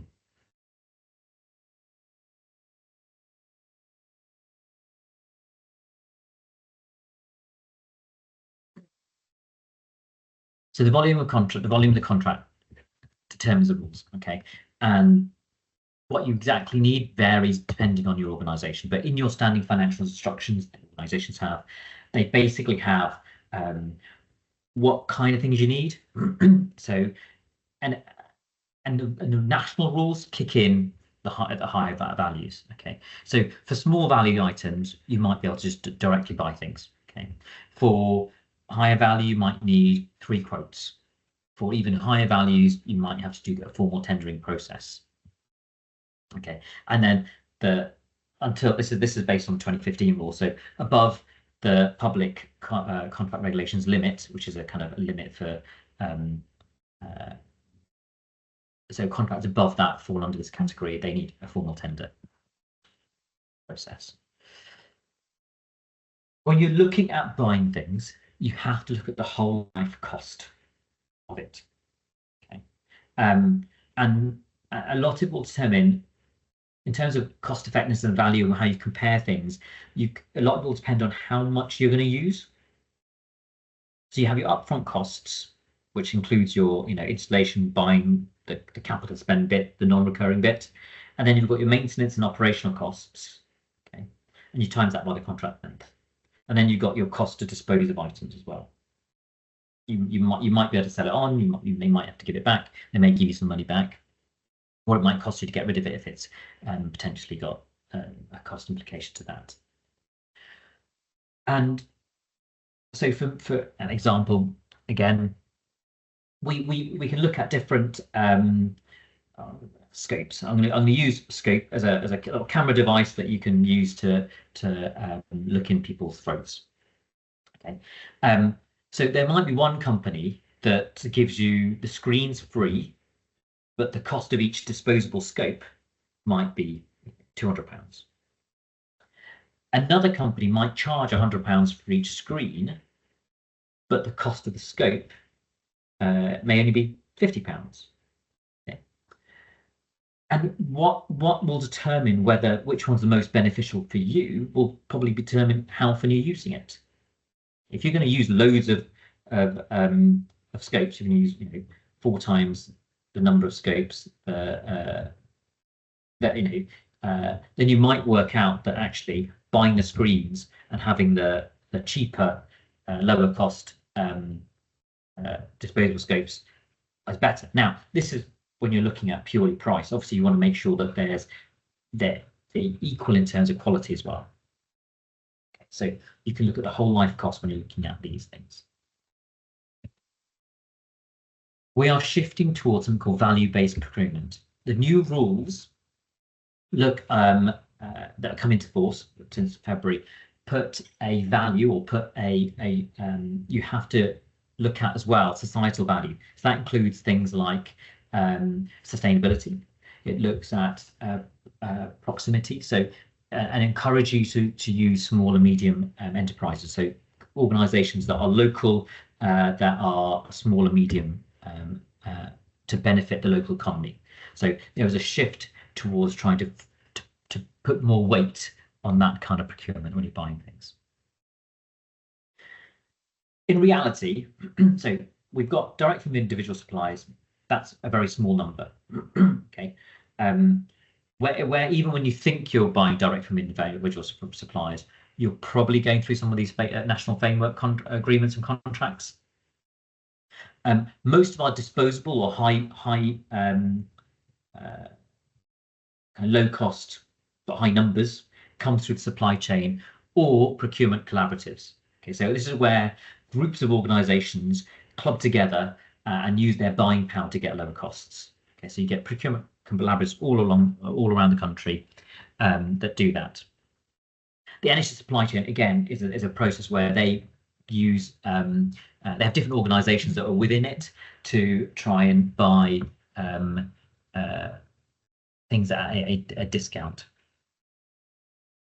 And then there are other things like government tenders and contracts. So there are pre-existing contracts and tenders that are already in place. So that's normally the Crown Commercial Services contracts that are already agreed, and you can pull off them. Okay. So 80% of procurement in the NHS comes through the NHS supply chain.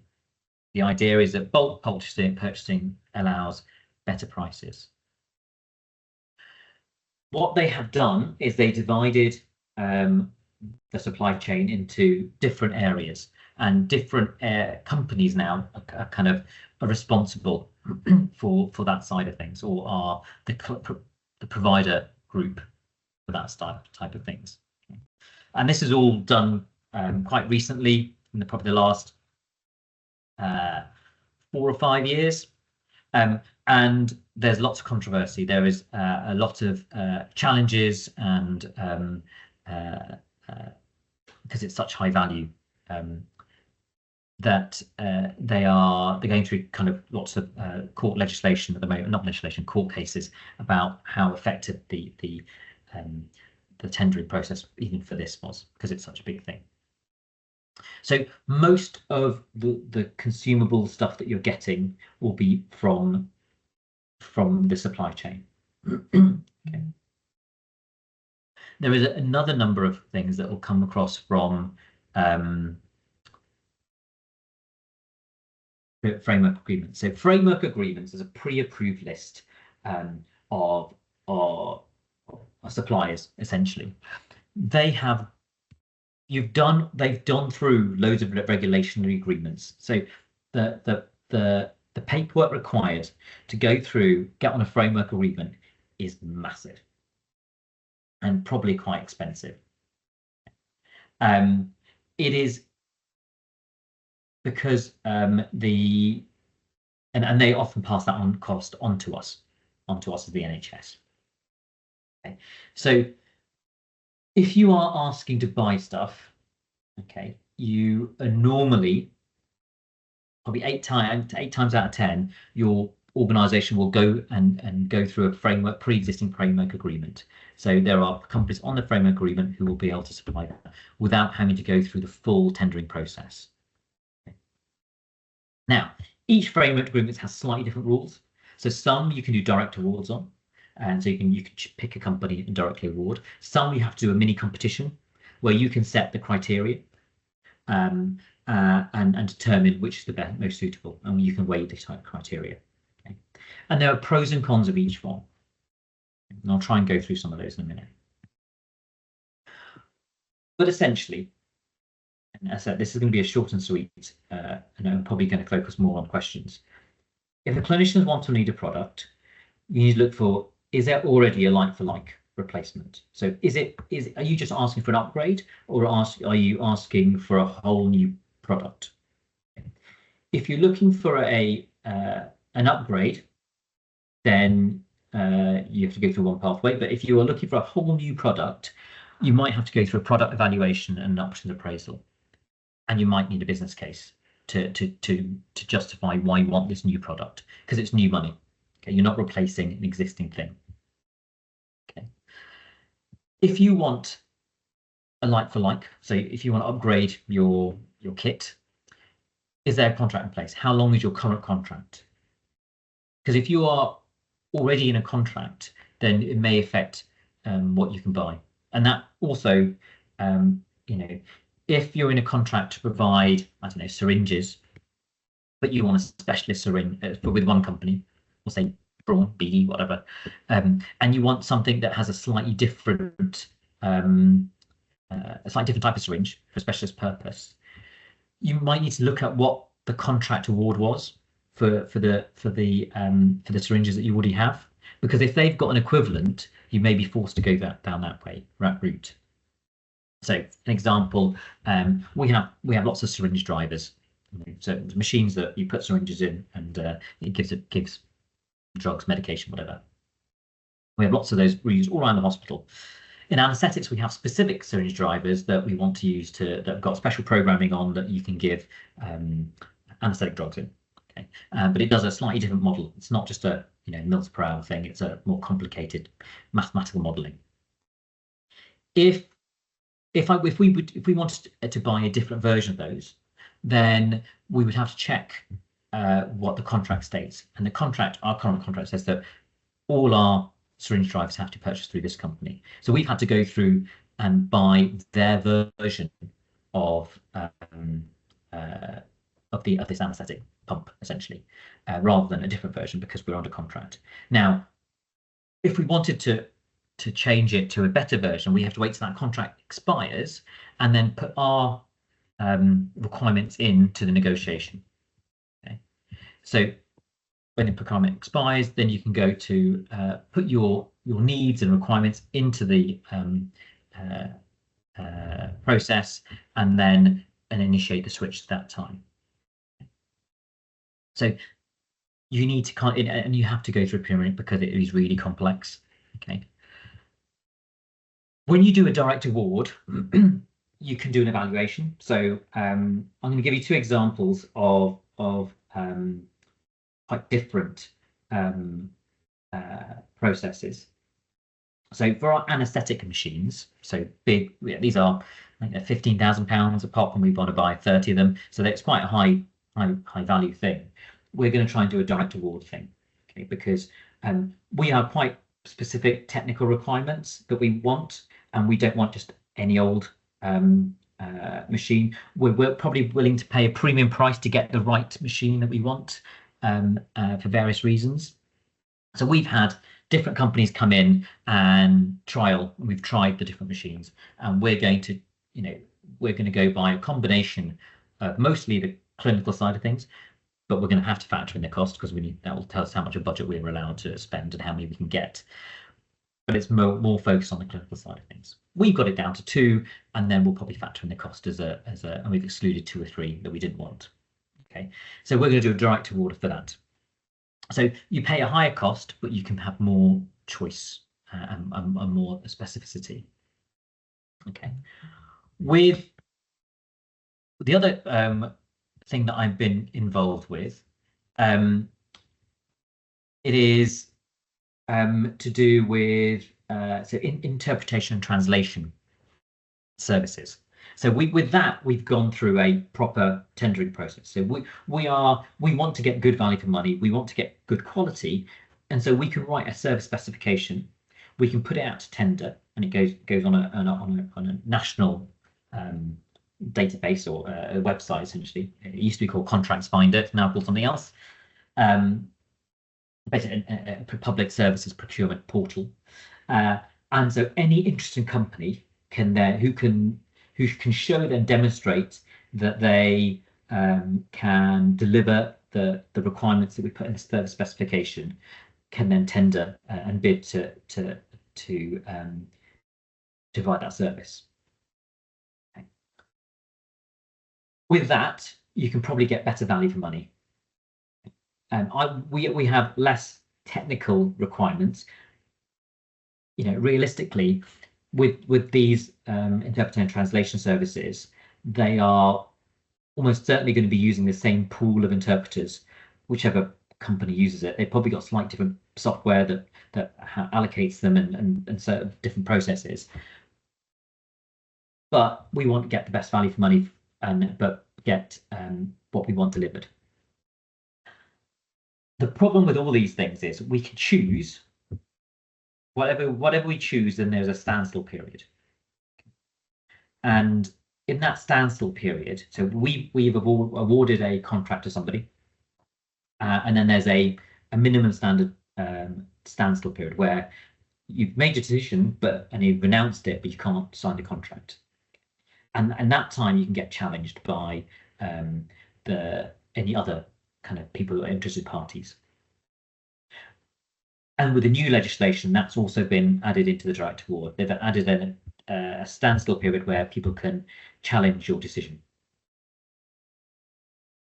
And with the interpretation translation services, we went through the procurement process back in August, I think, last year. I think it was awarded in September, and there's a standstill period, and it's been challenged. And then what we've had to try and do is to justify why we've chosen one supplier over another. And to be honest, that's really difficult because they're all very, very similar. And because we couldn't do that enough, we couldn't demonstrate clearly why we've scored, why not me personally, but the group of people overall have scored one company higher than the other, we're going to have to do the whole process again. So my feeling is that the reason we did that's happened is we weren't clear enough in the specifications. You have to be really clear about what you want in order to be able to differentiate the different companies. And my feedback into the system was, on my question, I couldn't really differentiate very easily because when you're judging against the specification set out, it wasn't good enough. So even with mini competitions, you've got to be able to judge and be able to justify why you've chosen one company over another. That is my very, very, very quick answer to all of this. I'm going to quickly just I'm going to go to Andrew, and then I'll go through the chat and look at any questions you've got. Thank you very much, AK. It sounds like the company that you're purchasing from have rights to determine what you purchase. Is that what you're saying as context? Yes, so in terms of, you've got to make sure that it's a fair and transparent process, and why you've chosen one. No, you can direct award for various reasons, including if you need something in an emergency, if you've got specific technical requirements that mean that only a certain company can provide that service, then that's fine. If you are putting things out to tender and you are asking for a competitive tender process, you've got to what you put out in your service specification, you've got to be differentiating people based on it. If they're exactly the same, it's really hard to. And so they do have, because often their livelihood based and existence often based on whether they get certain contracts. And we're a massive teaching hospital, so our contracts are probably valued a few £1 million. And it's all about, so they do have some rights and they can challenge it. But if you've gone through the right processes, the challenges don't always work. Do you see what I mean? Sure. I'm just not sure why we give them the right, that's all. Because that's competition rules, that's procurement rules, that's a national for not just public sector, but also private sector to a degree. But public sector is much more important because the value of our contracts are much more, much bigger, and the rules about public procurement have been in place since probably early 2010s, and it's because we have such big concepts. Thank you. And as I said, always get your procurement team, as Matt has suggested. This is this is me putting it from a clinical point of view, from your perspective, from my perspective. But the procurement team normally will be able to guide you on the best way of delivering what you want. Jane, do you want to come in? And I'll... Yeah, hi, please. Quick question. I think that Anthony said, or maybe you called, that that we would be reducing the requirements, or the requirements for competition would be modified. Yes. Because I know that it shifted to the obligation, and you weren't necessarily allowed to say the NHS was a preferred provider. Could you explain that a little bit? And I'm sorry if I think I've just got your name wrong. AK, no. we should. AK. Yeah. Okay. Thank you. So that's for procuring healthcare services. So we're talking. So that's what I said. It's two separate things. Procuring healthcare services fall under slightly different regulations than this procurement regulations that are for goods and goods.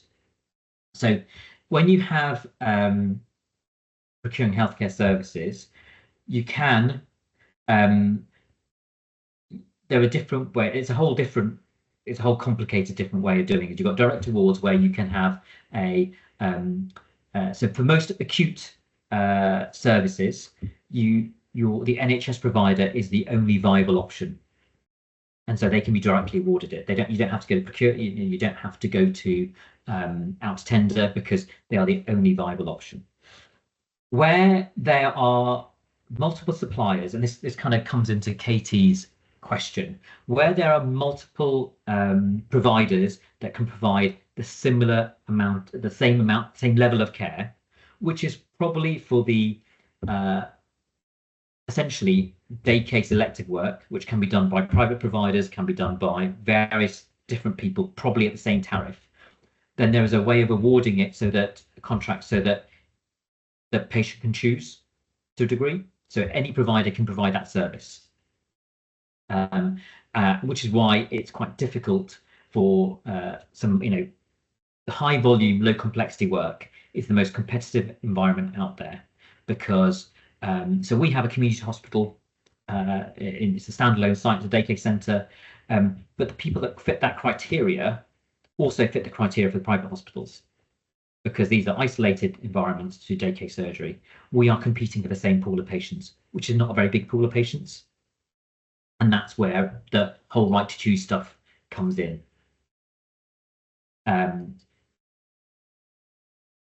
So yeah, but that is a whole different. There are 5 different ways. I'll put a link to an article done by a legal firm that kind of gives an example of the 5 different ways that you can award a contract to under the provider selection regime. I'll do that in a minute. That's probably the best thing.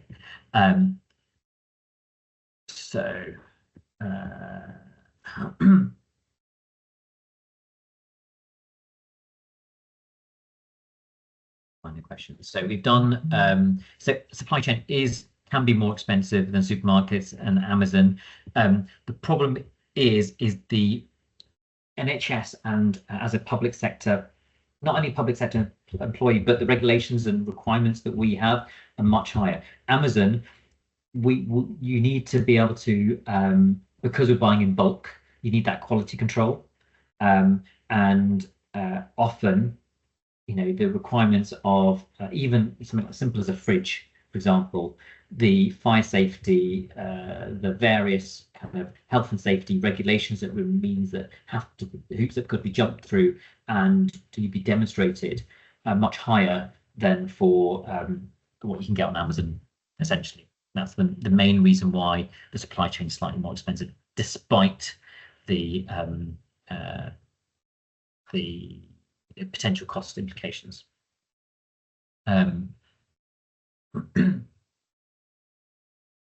Yeah, so with Paula's response, to be an approved provider, surely you have to be an acceptable cost margin. Yes. So if you are on one of those, if your tariff is the same, you'll get the same income and cost as the NHS would.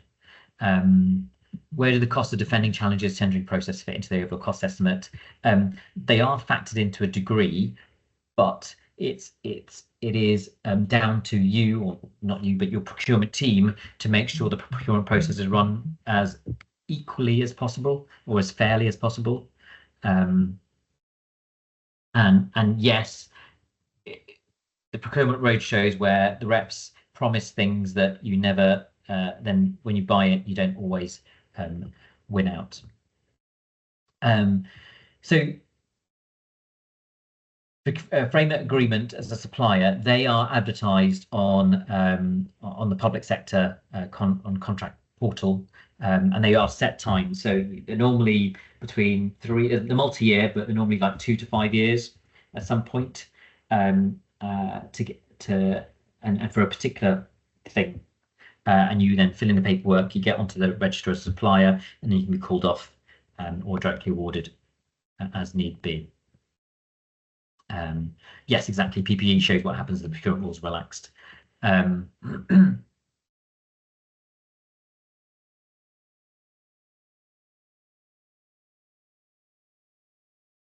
Yeah. So specification key is writing is key. Yes, you've got to write a specification that allows you to differentiate between different providers. As we can imagine, the PPE in COVID did not go through the same regulations. The regulations were paused, or they were done as they were done under the direct award because of emergency purposes.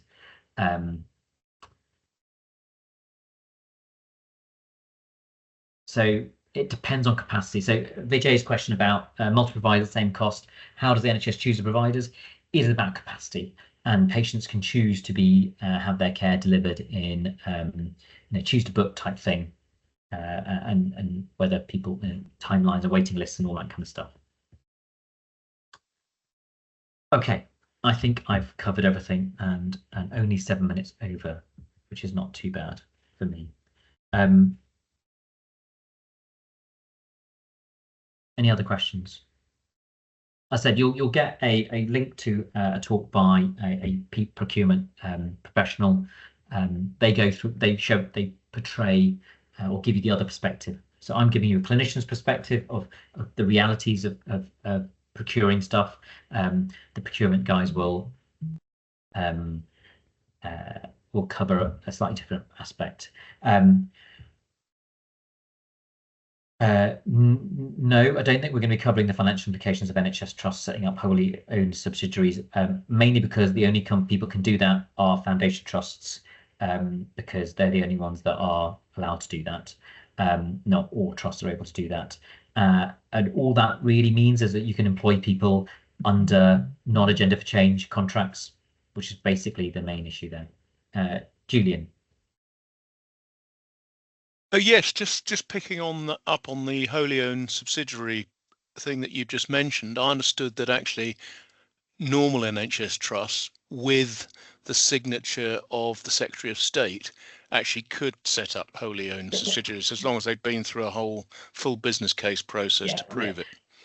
They probably can because that's an exception to the rule, and it goes through. But there is a shift away from that, mainly from because it does potentially open up people to be employed under non-agenda for change rules. Those companies that have tried to do it, those places that tried to do it, a couple of them have then abandoned that process because often they're not they don't have the same pension rights, they don't have the same contract rights and employment rights that you do as an NHS employee. So it gets quite controversial. But yes, I believe they can, but again, it has to be. I think the current government would probably not be in favour of it. Okay, thank you very much for that. Thanks. Oh yeah, but I'm sure somebody like Georgina might be able to tell me a bit more detail about that. So yeah, we're going to come in with Georgina Dean, who's going to give you an example of their journey to integrated care system. She's the Chief Financial Officer of the Black Country Healthcare NHS Foundation Trust. Hi, thank you. Just picking up on your point about the subsidiaries, there's a lot of VAT benefits to it. So a lot of organisations set up companies where they've had big capital schemes because it's allowed them to reclaim all of the VAT. But you do have to show HMRC that you're not setting it up just for that reason. That there are other benefits. But I worked at NHS Improvement, NHS England for a time, and at that point, because even if you're in a foundation trust, you still need to go through an approvals process because it's counted as a transaction by doing that, and they didn't generally get through. I think I'd agree with you. I don't think it's something that's particularly liked because the argument always being we're funded to pay staff under Agenda for Change and to pay VAT, and so in effect, if you take VAT out of the you know what I mean, you're taking it back. That's the circular flow is almost assumed in funding the NHS. So I think it's very difficult to get that through these days. But anyway, hello. So I'm Georgina. So I actually work in a mental health, learning disability, autism trust. But I'm going to talk a little bit today about being part of a system. And I was reflecting on it this morning. Gosh, there's a lot of change going on at the moment, isn't there, with NHS England and DHSC? And so I reckon I'm going to have to rewrite these slides probably quite soon because I think things may change. But I'm just going to talk a little bit about my system, what a system is supposed to do, how it's supposed to work, and the benefits and some of the challenges of that. So I have got some slides. Let me just share my screen.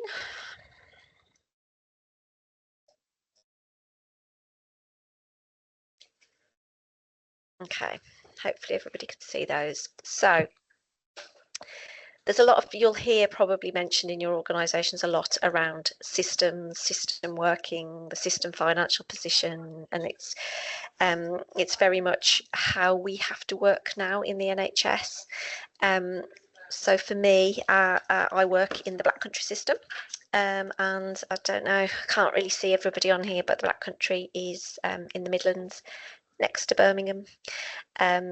It's quite a deprived area, I think, in the list of systems in the country. Birmingham and Solihull is the most deprived, and then the Black Country is second after that. So as a system, I've just got some, so just give you a bit of a sense of us, and then I wanted to give you the context so then you understand how it then works, being a system works for us. So quite highly populated, lots of health issues, inequalities, very culturally diverse, very hard hit, I'd have to say, by COVID, really exacerbated, I would say, some of those health inequalities. The Black Country is actually made up of 4 places. So again, in your own systems, you'll probably hear talk of place versus system. So for us, we've got 4 places, 4 local authorities, 4 acute trusts. So very much each of those communities has their own identity, I suppose, has their own challenges, different ways, etc. As a mental health, learning disability, autism provider, we actually cover the whole of the Black Country. The ICB, Integrated Care Board, is the whole of the Black Country, and we also happen to have West Midlands Ambulance as part of our system because their headquarters is in the Black Country. Obviously, they cover a much wider region than just the Black Country. So, yeah, very challenging place to work. So we know about our system. So in the Black Country, like I say, we've got 4 acutes, 4 local authorities, which can lead to very different ways of doing things, and some of that's justified and some of it isn't.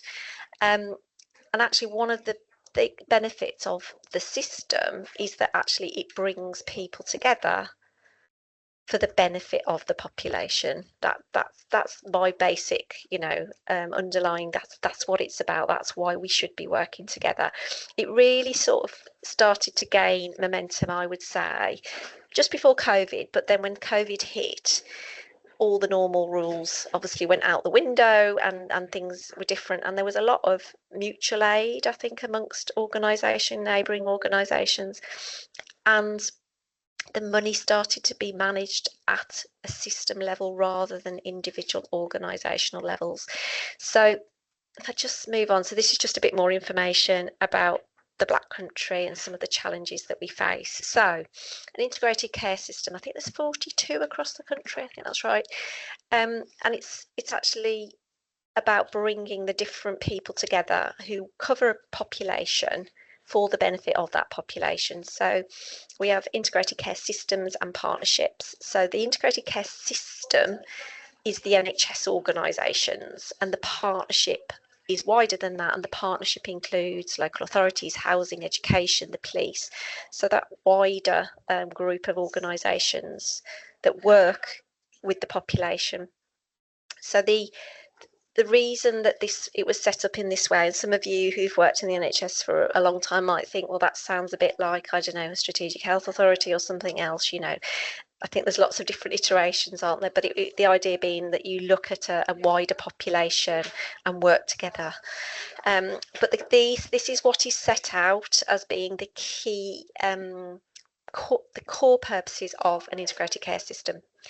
So you can see improving health outcomes, tackling inequalities are right there at the top. So you understand your population and you work together, whatever that might look like, to tackle those challenges. Working together should ensure that we can be more productive, we get better value for money, instead of this old way of working with commissioner and provider can be quite sort of adversarial. Back in the days when FTs were being formed, acute trusts competing against each other to gain more activity and income. And actually this is about saying, no, let's all come together and work, do the best we can with the resources we've got. The other thing I think within the ICS is recognising the role of the NHS and the wider public sector in terms of social and economic development. So you'll all know that actually in the NHS we only can really impact, I think they say 20% of somebody's health. Actually the wider determinants of health, things such as housing, poverty, employment, those sort of things actually have a massive impact on somebody's health and their health outcomes. And so there's that aspect to it. So how do we work together to improve some of those other areas that impact positively on a person's life? But actually you've just had a talk on procurement. We spend a lot of money and actually if we spend it in the local economy, we can make a real difference to the local economy. Most of our staff live in the local area, so that actually gives us another opportunity to work together for the benefit of the population. So that's the theory of why systems are there. It's not just another layer, it's about coming together for the benefit of our population. I keep saying it, but that's what we're supposed to do. Is it working like that in reality? I think it's developing, I would say. There's still a long way to go, and I think with years of very much being separate and, like I say, being quite almost competitive, I suppose, against each other, it's quite difficult for that then to just go away overnight. So if I just give you this just gives you an idea of how things work in our system, which is quite similar to others. So we've got the ICB, the Integrated Care Board, so that was mainly the what would have been the CCG. The CCG became the ICB. We've then, on the other side, got the Integrated Care Partnership, which is this other area, which is where you get your local authorities and housing and everybody involved. So you've got the ICB who should do the planning and the buying, the strategic commissioning, and then the ICP who's developing the overall strategy, the priorities for this population. That's delivered through different structures. So the system, as I've talked about, so in my system we've got an acute provider collaborative, and we also have community voluntary sector alliances that all work together. We then have the individual places, so the 4 that I showed you before on the chart, where you've got your health and wellbeing boards. There are place-based partnerships. So again, really looking at a bit more of a local level, what do we need to do for the population just in this smaller area? And then we have our PCNs in the neighbourhoods, and actually the neighbourhood, I would say, is the bit that's really growing and gathering momentum now in terms of that footprint of how we best care for our population. So neighbourhood teams, some of you might work in neighbourhood teams, but that seems to be the big thing that's being pushed at the moment, how we bring all the services together for a neighbourhood in a team to wrap around the patients within it. So that's the idea that how it works. So for us, for example, as a provider that covers the whole, we work at system and place and neighbourhood level. It can be quite challenging sometimes in terms of just the capacity to go to all the meetings, but actually it's really important, obviously, that you're in all those different ones so you can influence what's happening and make sure that all the needs are being met. So that's the sort of overall thing about how the system should work. So yeah, so it's about planning at that level, it's about delivery at that level, lots and lots of relationships really needing to be built and working in a way that we haven't worked necessarily before. And relationships really are the key to all of this. You've got to have trust in those relationships, and transparency, and to actually really do the best for your population and not necessarily just your organisation. So just to give you a bit of a sense of how it actually works practically, sort of day to day. So in my system, and this is, it says here system allocation 2.8 billion, it's just over 3 billion now, I believe. But within that, so that money comes from NHS England to the Black Country system through the Integrated Care Board. So within that allocation, you've got to fund all of the different services: acute, community mental health, LDA, primary care, CHC, prescribing, all of those different things. And there's a lot more that's now being delegated to ICB. So we now have other primary care services like ophthalmology. I'm trying to think what else is, dental's in there now. So there's a lot more that's now being delegated through to the ICBs. So as a system, we get the money, and then we have to work out what's the best way of spending that money. Now, I'll be honest, as it stands today, I think in a lot of systems, the money has sort of continued going to the same places that it always went to, based on the historic contracts. And then over the years, obviously, we have inflation and cost savings, etc. So most of them are still quite linked to historic investment. But the idea is, obviously, across that entire allocation, by working together, we can say where should the money be going? Do we need to move money from one area to another? And so again, this is very much in line with what we hear at the moment about the left shift and moving money into prevention. So as a system, we should be working together to deliver that integrated care partnership strategy to improve the lives of the people in the population, and making best use of the money, being as efficient and effective as we can be, learning from each other, best practice, all of those things, really very much working together. What actually happens is a bit, I suppose, is quite difficult, and it's different in every system. I suppose I work in one system. I used to work at NHS England, where I work with a number of systems, but basically the money comes into the system, it's shared out amongst all different organisations, but NHS England holds us to account as a system for delivery, whether it's performance, whether it's finance. So if you're overspent, it's not you, it wouldn't be me necessarily going on my own, it would be me as part of the system going to explain, because actually if I'm overspending, somebody else in my system needs to underspend to make up that difference. That's the theory. We've got to work together, and that's not just our sort of day-to-day revenue funding, that's our capital funding, so the money that we invest in our buildings and digital. So we have to we spend a lot of time working together about how do we do that. And the conflict that we have is we have this duty to work together, that's very clear, but we still have sovereign boards, and sometimes there can be a bit of a conflict there, because each board has to, you know, be satisfied that the plan that they're putting in is deliverable, and they've got to be happy with any impacts of decisions made. But actually at a system level we might be having different conversations, so it is a bit of a difficult one as you'd sort of navigate through. I think reflecting back over the last few years, I think there are improvements, and I think some systems are further ahead than others, but as an exec in a trust, what you need to do and how you spend your time and the skills you need are very different, because you still got to keep the day-to-day going. But actually I spend half of my time in system meetings. A lot of it is about negotiation and working together and strategic thinking together. So it is a bit different. So it's challenging, I would say, and it's all about relationships. So as I've said, we all have a statutory duty to work together as a system and to break even, so we cannot overspend. So the allocation we get is what we have to spend. My system is massively overspent, as are many at the moment. So we're not quite meeting that one, and so we have regulatory action because of that. As I've said, we've got to come together, agree how it should be split.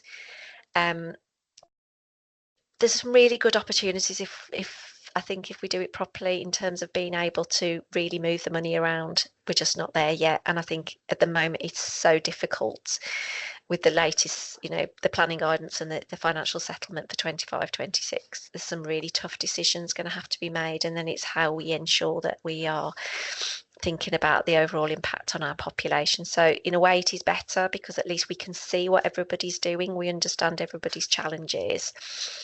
So hopefully we can then mitigate those risks more easily, but it's tough at the end of the day. So that was sort of what I was going to talk about. So talked about the theory behind it. I think, as I say, everybody's in different places. It makes absolute sense, doesn't it, that we all work together for the good of the population. We share resources to make the best of what we've got, especially when it's limited. But ultimately it comes down to relationships, which can be difficult. So I can see there's a few questions. Let me have a look. So, let me stop sharing my screen. Over what time frame does an ICP strategy cover? I think they're normally 5 years, but they're sort of refreshed every year. And then there's what they call the joint forward plan. But as with a lot of these things, they tend to be quite defined in what you have to put in there. How do they actually how's the money managed?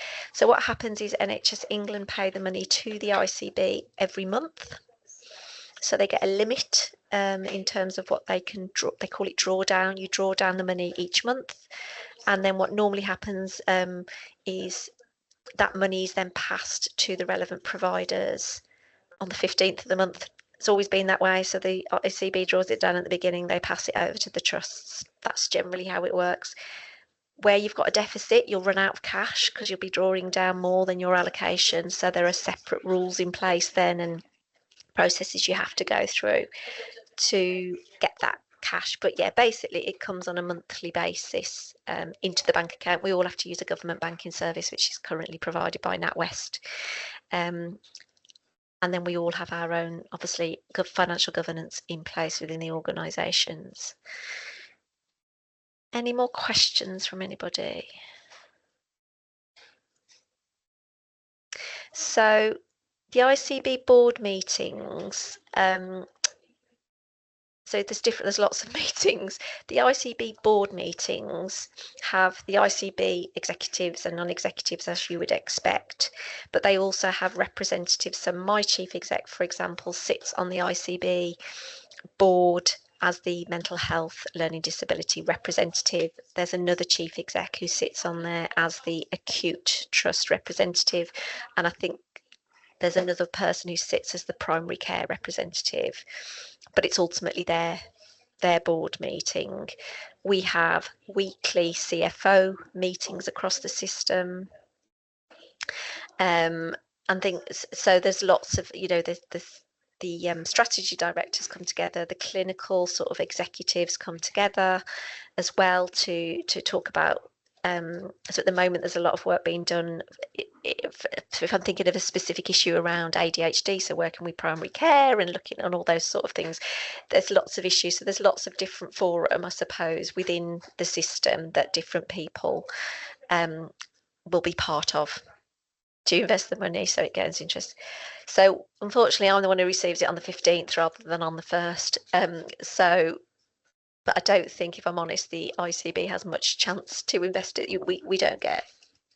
You can invest money, but it's better than it used to be. I think the interest rates we get now are actually worth having, whereas before they weren't.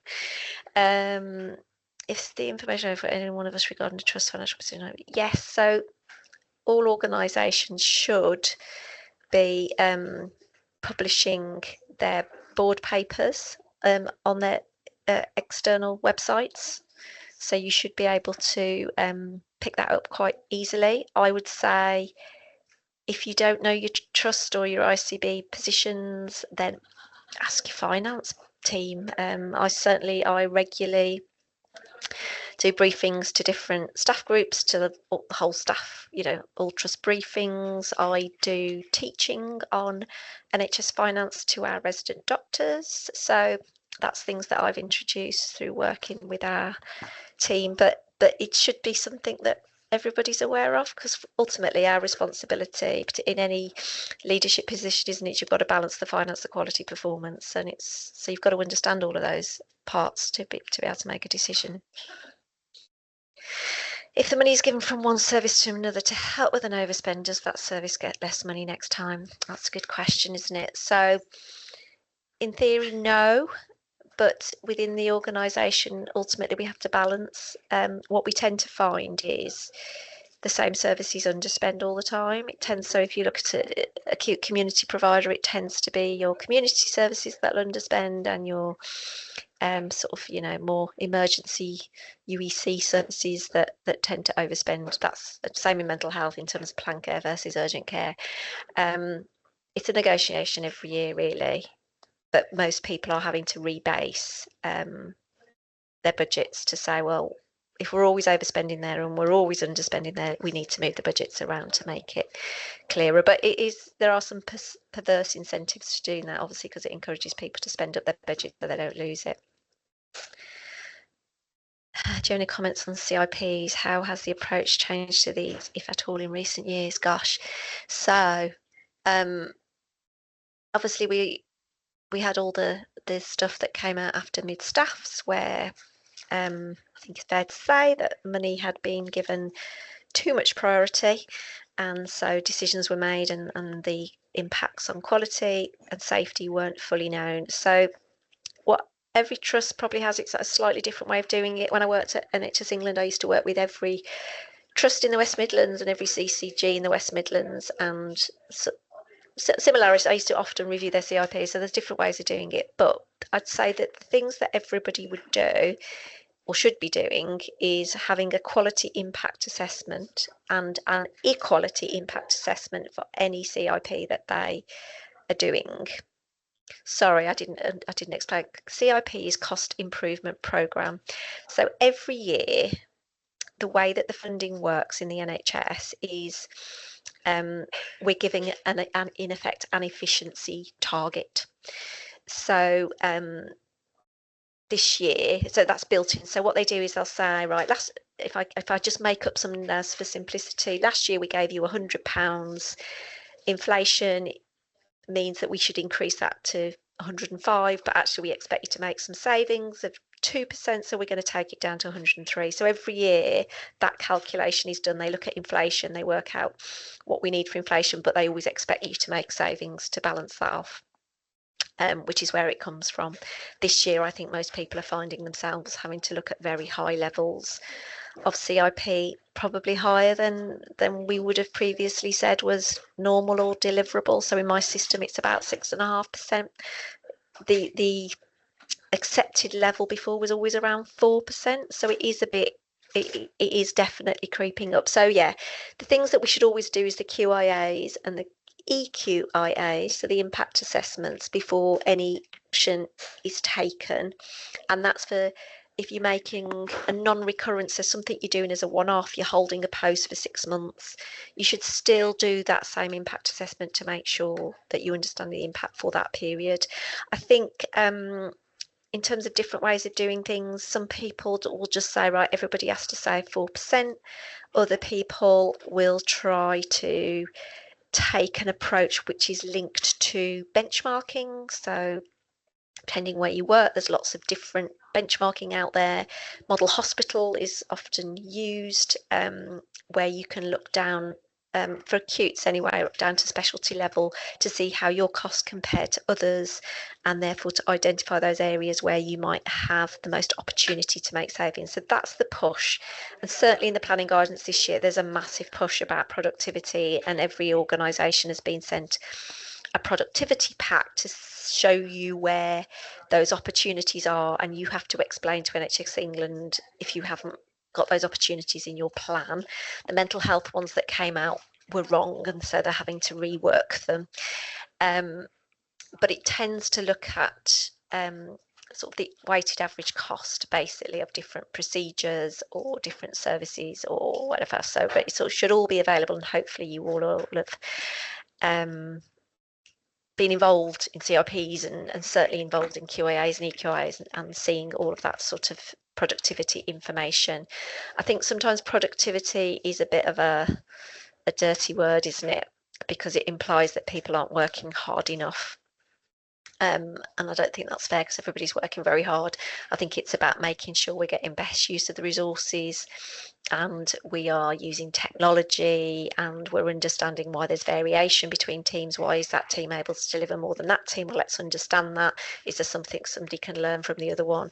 So it's more about, I think, working smarter than working harder, because everybody's working very, very hard. But I know sometimes CIP productivity, those words don't go down very well, particularly with clinical staff. But technology, I think, is an assumption that can really help us to deliver that going forward.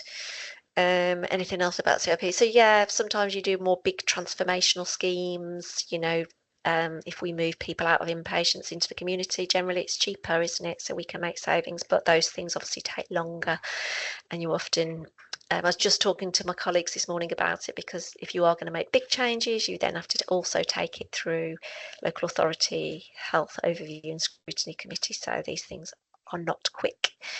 Do you just provide EQI to the board only so they can manage day-to-day work? So what would normally happen is the team, the service lead, would complete the QIA and EQIA. So it really needs to be done by the people who understand the service on the ground. And then, so most organisations will have a quality review panel or something like that, where they are received and they are reviewed. That's normally, chaired by your CNO, CMO, etc. So it's a very separate process, where they can ask questions, challenge, and if they are not satisfied with the mitigations and the risks that have been identified, they can push it back and say, no, we can't do that, or we can do this much but not the full amount. So it's that's a very important part of the process, and nothing should be going through if it hasn't been through that process.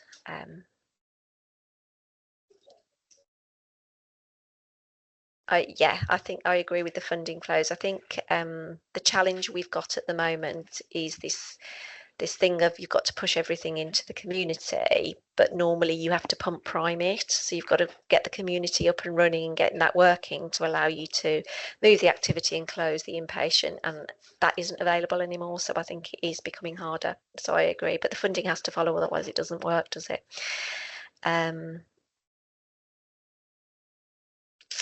So wage increases, it's an interesting one, pay awards. So the pay awards generally are funded nationally. So at the moment, for example, in the inflationary uplift we've been given for 25-26, I think they've assumed an average pay award of 2.8%. That's before, obviously, the actual pay awards have been agreed. So for 24-25, we'd, like I say, we'd already built in a 2%, and then we had, when the actual pay awards were agreed, obviously you've got agenda for change, you've got your doctors, resident doctors, etc. So it's all different. Then we got central funding for that. Now, centrally, they didn't have enough money this year to cover it, and so they had to make decisions and not do some other things to allow that to happen. So yes, we do get it covered. What we tend to find in our trust is it doesn't always cover it fully. It's a sort of depends with how many vacancies you've got and all this sort of stuff, but generally it's covered. Hospital v community, yeah, massive cultural change, isn't it? And like you say, not just the staff, it's the patients as well.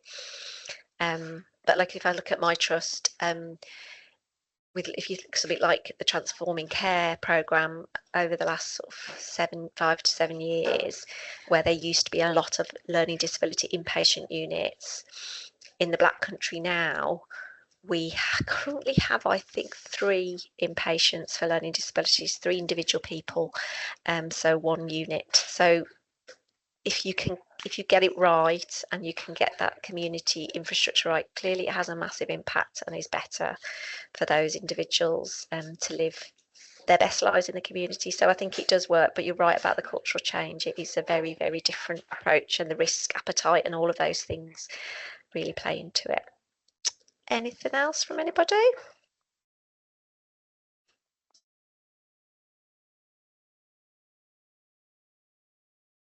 Hi, Pam.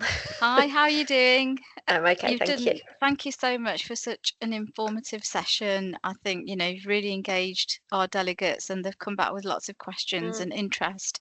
And I think we've done really well in answering all the questions. So unless there are no other burning questions that we haven't already answered, we can break for lunch. But if you still have a burning question, or we've just seen something pop up in the chat.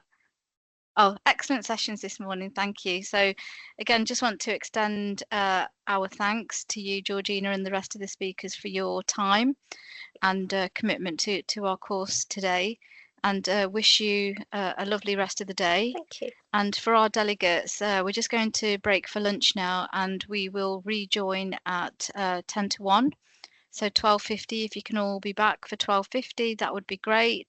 Thanks. I will just share my slides. Bear with me for 2 seconds.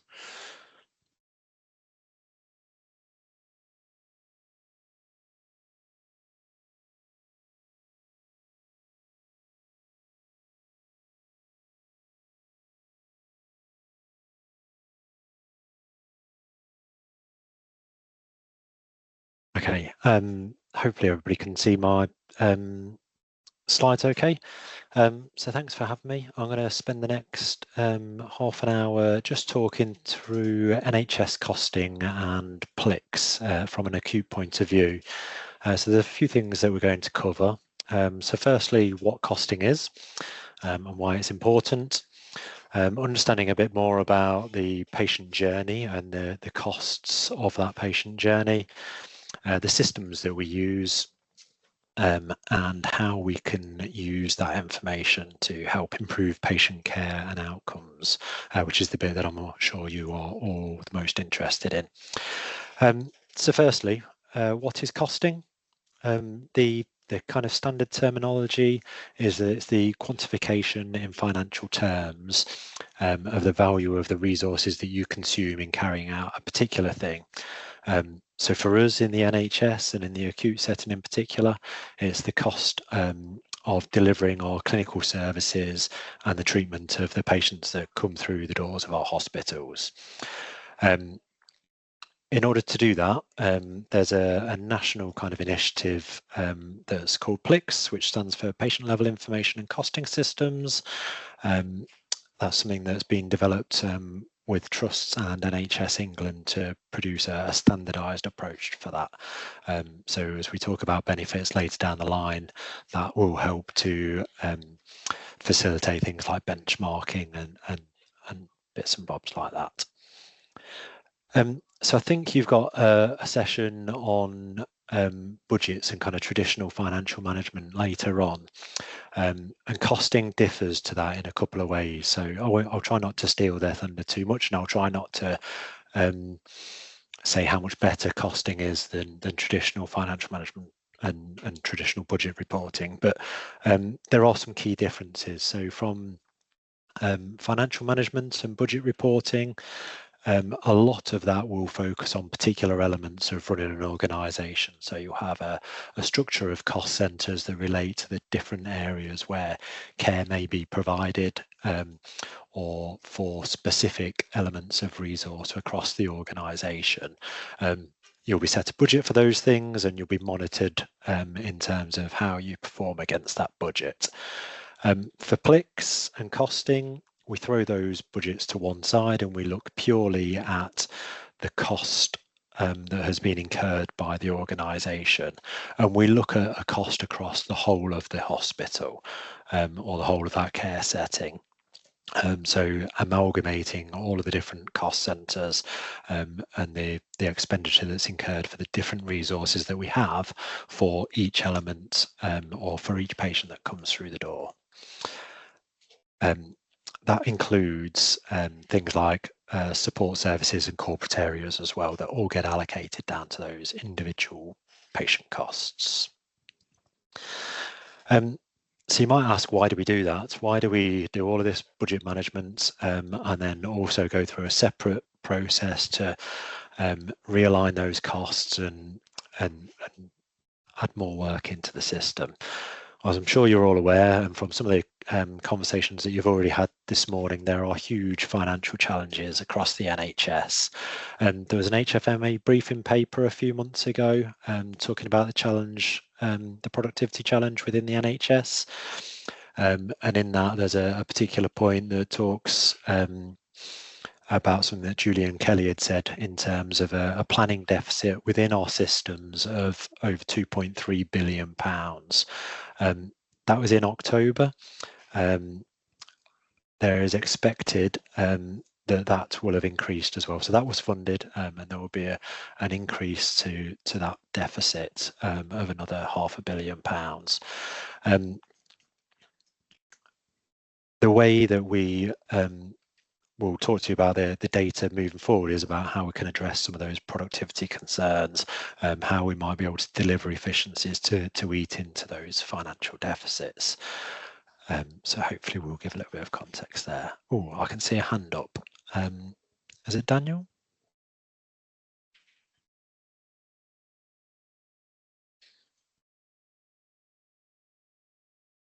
Yes, is that Daniel? Daniel Phillips? You got a question?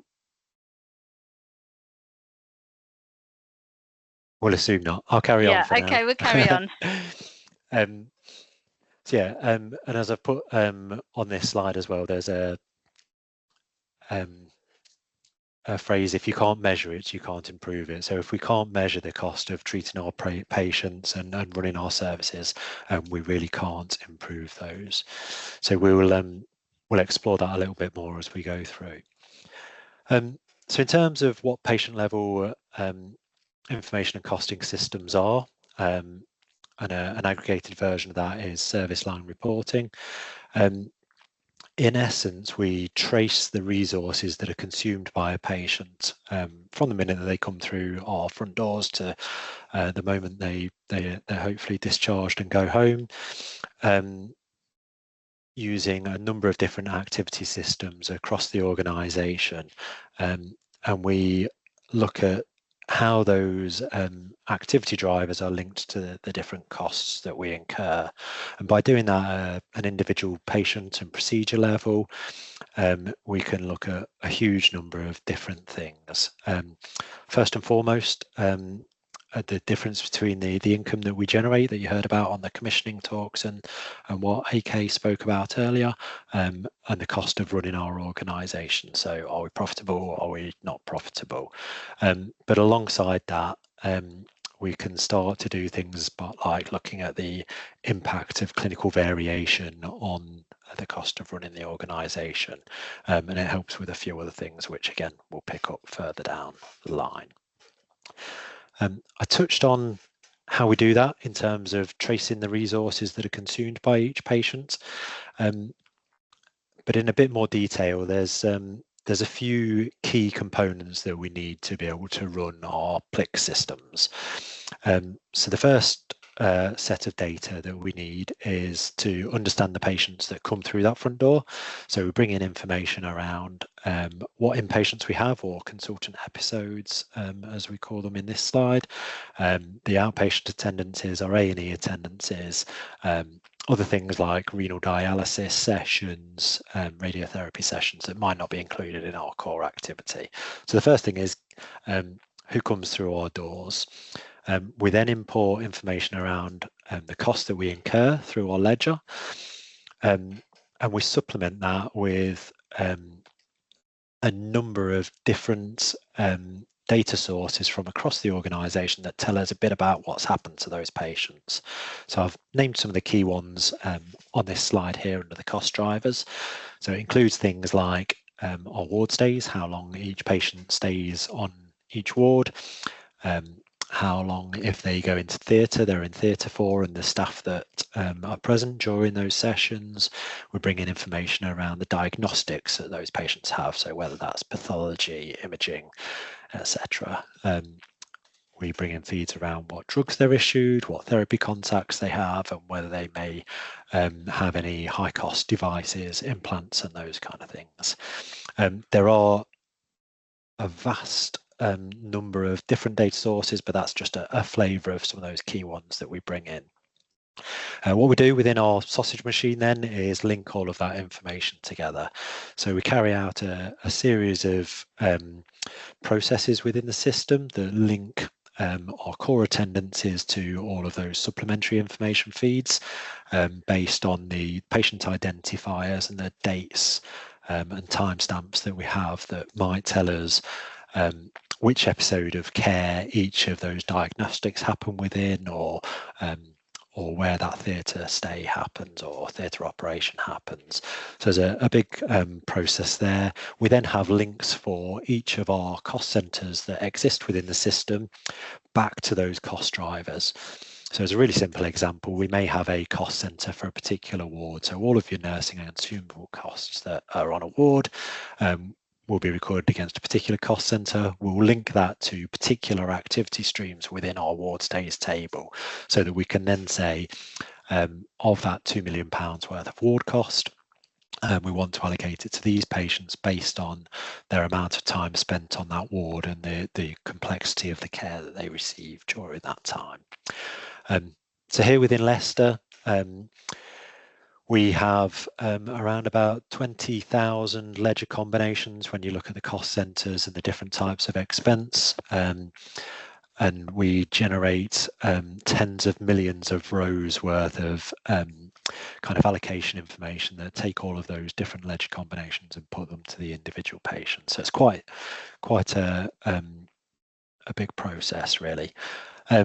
The chart that you see on the right-hand side is just an illustration of the different components of care that we will pick up and try to trace through the system. That would be for a typical patient who may come in with surgical needs. So that's great. We produce huge amounts of detail, which is often difficult to interpret. But what does that look like in terms of what we can produce and share back to our services for them to then start to look at how they use that? In answer to that, it probably varies from trust to trust, and there are a number of ways that we can present that data. So there's a couple of little snapshots here. The first and probably the most granular level of detail that we pull together is for a particular patient. So you can see the stacked bar chart on screen. This tells us for every day that that patient is in our hospitals, what resources that patient has consumed. So the different colours on the bar chart will be the different elements of resource, and each of those bars is the day that that patient was in hospital for. So that's the absolute most granular level of detail we've got.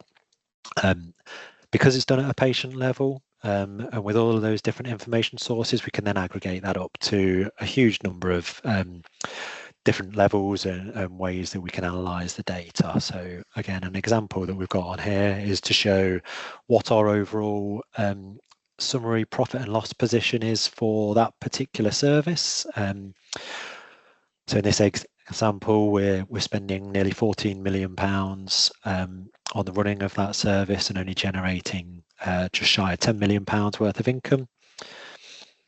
And we can see which of the particular healthcare resource groups that make money or lose money. And that might be where we might want to focus our efforts in terms of understanding the reasons why we're costing more to deliver that care than what we may receive as part of tariff payments. We've got quite a short amount of time to talk about this. If we have any time at the end, I'll share a couple of live examples of different ways that we can cut the data and share that as well.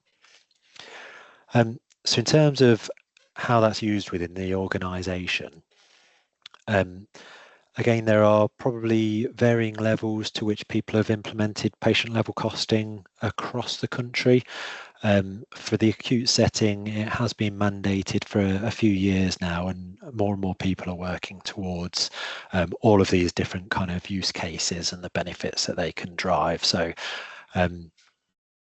I'd wholeheartedly encourage you to go away and talk to your costing teams and your finance colleagues to understand where your organisation is with regards to PLICs and what it can offer. But this will hopefully give you a bit of a flavour of the kind of things that you can kind of get under the skin of and start to look at in a bit more detail. So the first one is just to give a bit of an understanding on what your economic drivers are.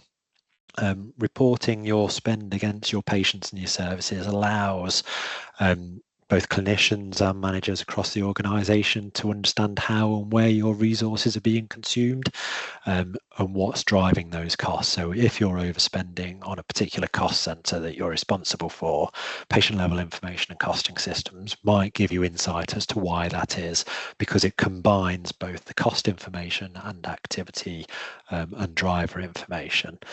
So it might be about the volumes of patients that you're seeing, it might be about the complexity of those patients, it might be about the prices of the resources that you've got. And the combination of all of those different elements of data will hopefully give you more insight into that.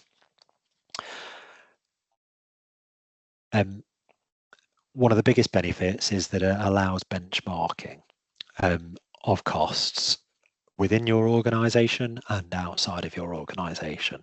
So as I mentioned earlier, the costing data has produced some national standards, and that information is submitted once a year to NHS England. So you should be able to take the cost of running your services or for particular treatments at your organisation, and you should be able to compare that to peer organisations across the country. You should be able to compare it across your clinicians within your organisations, and you should be able to see how the way that each of your clinicians treats their patients can impact on the costs incurred. We've had examples in the past for things like trauma and orthopaedics, where we've seen the cost of very complex hip procedures to have quite high levels of variation. And when you look at the national data, when you drill into that locally, you can see that the reasons for that are because we have some consultants who have much higher lengths of stay for those patients. You can see that some of it is about the amount of time it takes to perform those procedures in theatres as drivers. There's lots more information that sits within there, but that's a couple of really simple examples in terms of how you can use that information to benchmark. Locally, and in most of the systems that are out there at the moment, you can go right down to the level of what diagnostics have been requested and performed on particular patients, whether there are patterns to those, what drugs have been issued by what clinicians to particular cohorts of patients undergoing particular treatments, and those kind of things as well. So really, really useful information.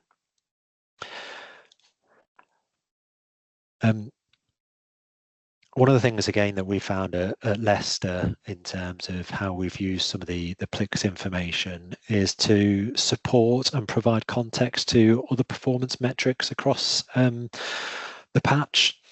So quite often there may be things like productivity metrics that we look at from an operational productivity point of view. So what's our theatre utilisation rates? What's our average case per list looking like? And we judge things like productivity quite often in isolation.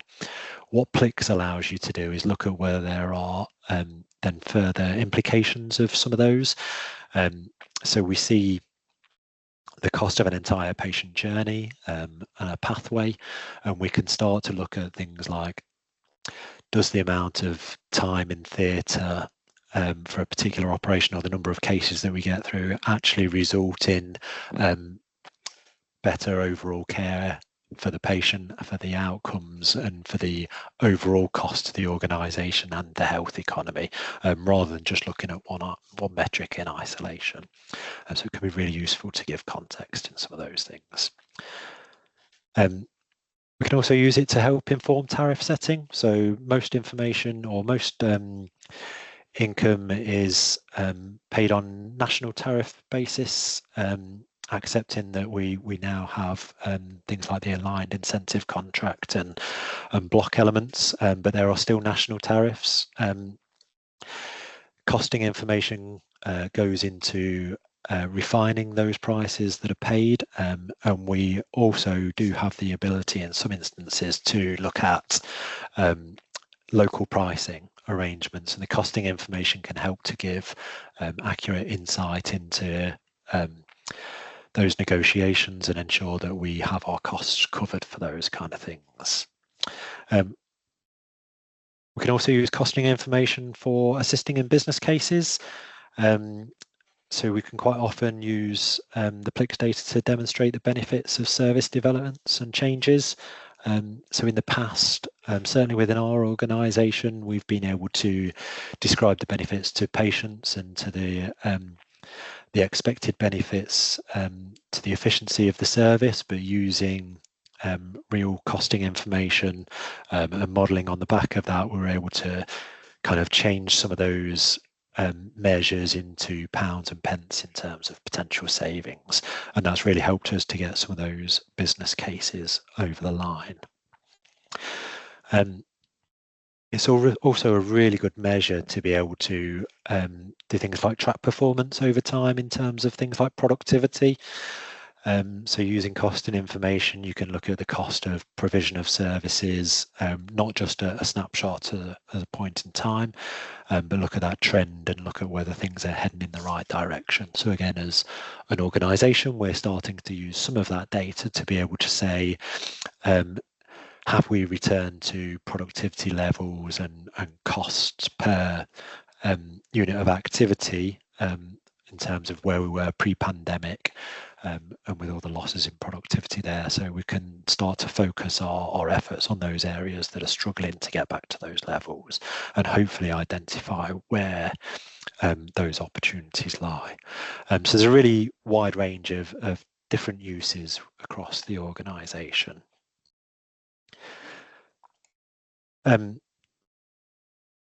We can't do a lot of that work without really good engagement across our clinician base and our kind of managerial colleagues.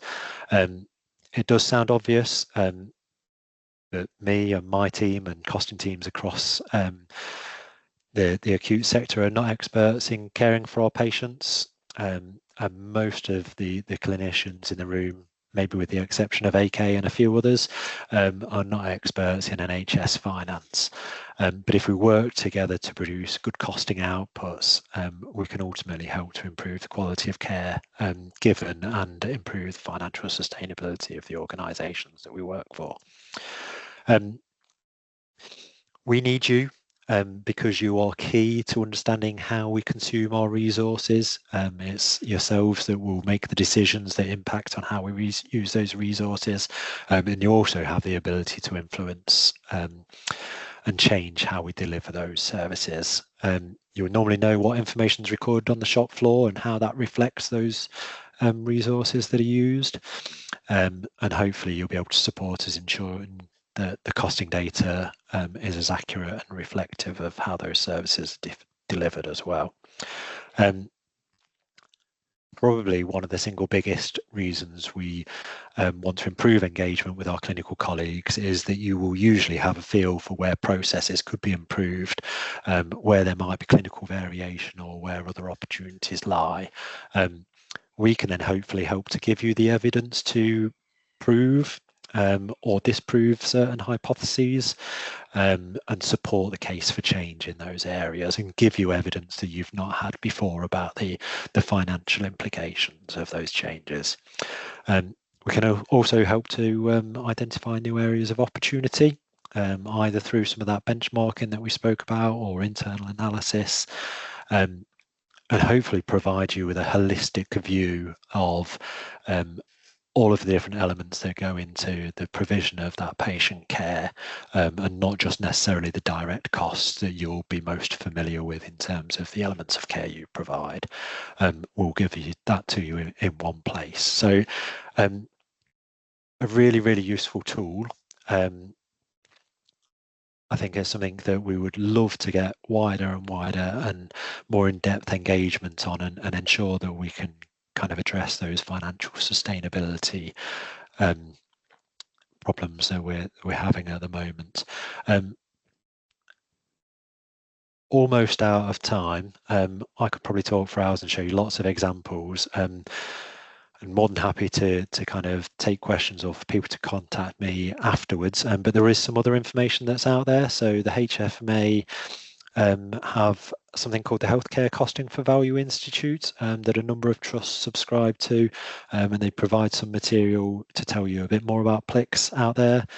I'd thoroughly recommend that you reach out and speak to your finance and costing colleagues, and potentially your finance and clinical educator network members who can give you more information about the work that's done in costing locally. And I'd really, really put a plea out there to ask your boards about PLICs in your organisation. Costing teams are quite small in organisations, most organisations. And one of the ways that we can make most value out of that is kind of getting it on boards, agendas, and pushing the benefits of PLICs through those boards and down throughout the organisation. So if you've got more questions, please ask your boards, raise this on agendas of your local service meetings, and talk to your finance colleagues. I think that is probably all I've got time for in terms of slides, and we may just about have time for a couple of questions if there are any. That's brilliant, Steve. Thank you so much. I've been helping you during your presentation by answering as many questions as I possibly can. But a couple have just come in at the end. Do you want me to shout them out? Yeah, if you could, that'd be great, Pam. Thank you. So we've got Natalie asking whether providers share PLICs with commissioners. And the second question is around FACE and finance and clinical educators. So we can talk a little bit about who the FACEs are and how to apply. Okay, lovely. I'll go to the first one in terms of do providers share PLICs with commissioners. It always used to be a very much an us and them mentality, and we never used to. Here at Leicester, we do share finance information and costing information with our commissioners, and we are looking to explore benefits of that information much more widely. Some of the work that we've been doing locally recently is around looking at the cost of health inequalities, and we're sharing that kind of information with our commissioners. We're looking at the costs of our urgent and emergency care pathways, and whether the impact of investing more money in things like primary care and community care will allow us to reduce those costs locally. So there is, I think, more and more engagement between providers and commissioners. I believe NHS England are also producing a view of PLICS data for ICBs and commissioners. So I think it's not just a reliance directly on providers to provide that information, but the national submissions that go off should be available to ICBs as well. Again, I'd encourage you to kind of open those conversations locally about how that can work. We're certainly of the view that the more information we can share with our commissioners now, the more benefit we'll be able to gain from it. So that's really good. I can see that there's a link to the finance and clinical educators that's gone into the chat. So I'm a finance and clinical educator. We've got a few within our organisation, and I think the numbers are growing across the patch really. And I think, if I'm right, I don't know whether that's the link that's gone in, but there is a map and something that tells you who your finance and clinical educators are within your organisations. If you don't have any, bang on the door of your CFO or your deputy CFOs and ask why you've not got any. The more of those, the better, really. Just having a quick look to see if there's any others that have come up. There's a question about whether the costing processes take into account when patients make complaints. Oh, that's a great question. Not really. So within the national costing guidance, there are certain elements that are treated as overheads, and a lot of things like the governance and risk elements will go into those as overheads. We only cost, or for the national cost collection, it's only the delivering of patient care activities that are submitted for that. So we don't do, or certainly within Leicester, we don't do anything specific around non-patient care activities. It's certainly something that could be explored, but we don't at the moment. There's another question on will PLICS and finance specialists in trust support service trust level service developments? I hope so. I'm just trying to look at the example. It's certainly something that we're encouraging more within Leicester in terms of supporting services to look at those developments, particularly if there are financial benefits from those, whether that's financial benefits for the organisation or for the wider system and ICB, which is certainly the case for a lot of the things that we're looking at here.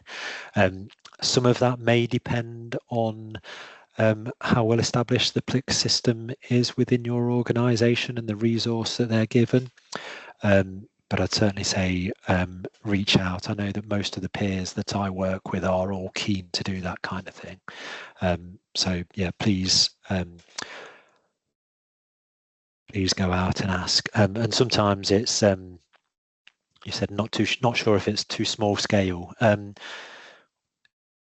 For us, we want to improve engagement across the whole of the organisation, whether that's huge services with massive opportunities or small services as well, because hopefully we can build momentum through sharing some of the best use cases and things like that. So yeah, as I say, I can't comment particularly for your organisation, Louise, but please do go away and ask.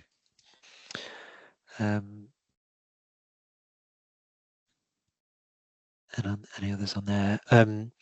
Another kind of question around that, is there any allowance made for corporate overheads to the finance, HR, etc.? So we do allocate the costs of those overheads to patients, but it's not always visible in the outputs that come back from NHSE. You should be able to see those locally, and we certainly are starting to look at services that use more of those resources than others where that data is available. So one prime example would be estates and facilities. So do you have services that have a particularly big footprint for the patient cohorts that they see and that kind of thing? So it absolutely does take a whole family to run a hospital, and there are probably improvements across all of that family to look at making us more efficient. So Steve, what we'll do, as the questions keep coming in, I'll just check at this point whether we've got our next speaker. Is it Claire Jacqueline from Humber? That's great. So what we'll do is if we hand over to Claire so she can start her session, and if there are any other questions on the chat, Steve, would you be okay to just answer them on the chat if the delegates are happy with that? Absolutely, I will work my way through them now. Oh, that's brilliant. I think there's only one or two, but thank you again for your presentation and joining us this afternoon. Thanks again, and nice to see you again. Lovely. Cheers, all. Thank you. Thanks. Bye. So, Claire, if I hand over to you, I think your session is around a continuation of costing and PLICs, but this time in a mental health setting. So we've got Richard joining us at 10 to 1. So if we can do the slides within sort of 25 minutes, and then again, if there's any questions, I'll try and answer as many as I can as I go along in the chat. And if there's any that I can't answer, hopefully it'll be great if you can stay on, Claire, and help answer any questions. That would be great. Thank you so much. That's absolutely fine. Can you see my screen? Yes, thank you. And I shall plod on. Thank you so much. Lovely to see you again. Okay. My name's Claire Jacqueline. I'm the senior costing accountant at Humber. I've been working in costing now for 25 plus years, but about 16 of those have been within the NHS. I firmly believe that you can cost anything with the right information, but there needs to be a purpose, a reason, a so what. Why are we doing this?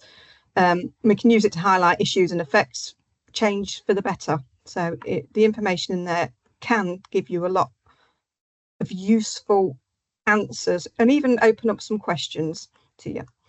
The session is going to cover a little bit about Humber, what is costing, why we cost, costing in a mental health provider, the patient level costing journey and understanding that patient's journey, and how the cost information can improve patient care.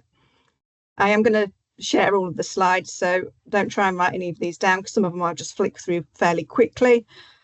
Humber, we are a mental health trust, but we also run community health services. We also have some general practices within our trust, and we cover an area of about 765,000 people. We employ 3,600 odd staff. We're quite small compared to the acutes, so with turnovers about 250 million, but we employ services across around 80 sites, not like an acute trust where they'll probably have one or two main hospitals. And then we cost around 180 different service lines within our trust.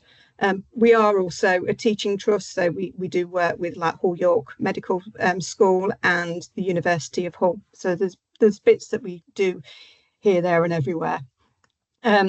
What is costing? The Oxford Languages Dictionary sort of says is the proposed or estimated cost of producing or undertaking something. And costing quantifies the financial value of the resources like our nurses, occupational therapists, psychologists and different consumables like our dressings or syringes, patient meals, things that have happened to that patient or used by that patient.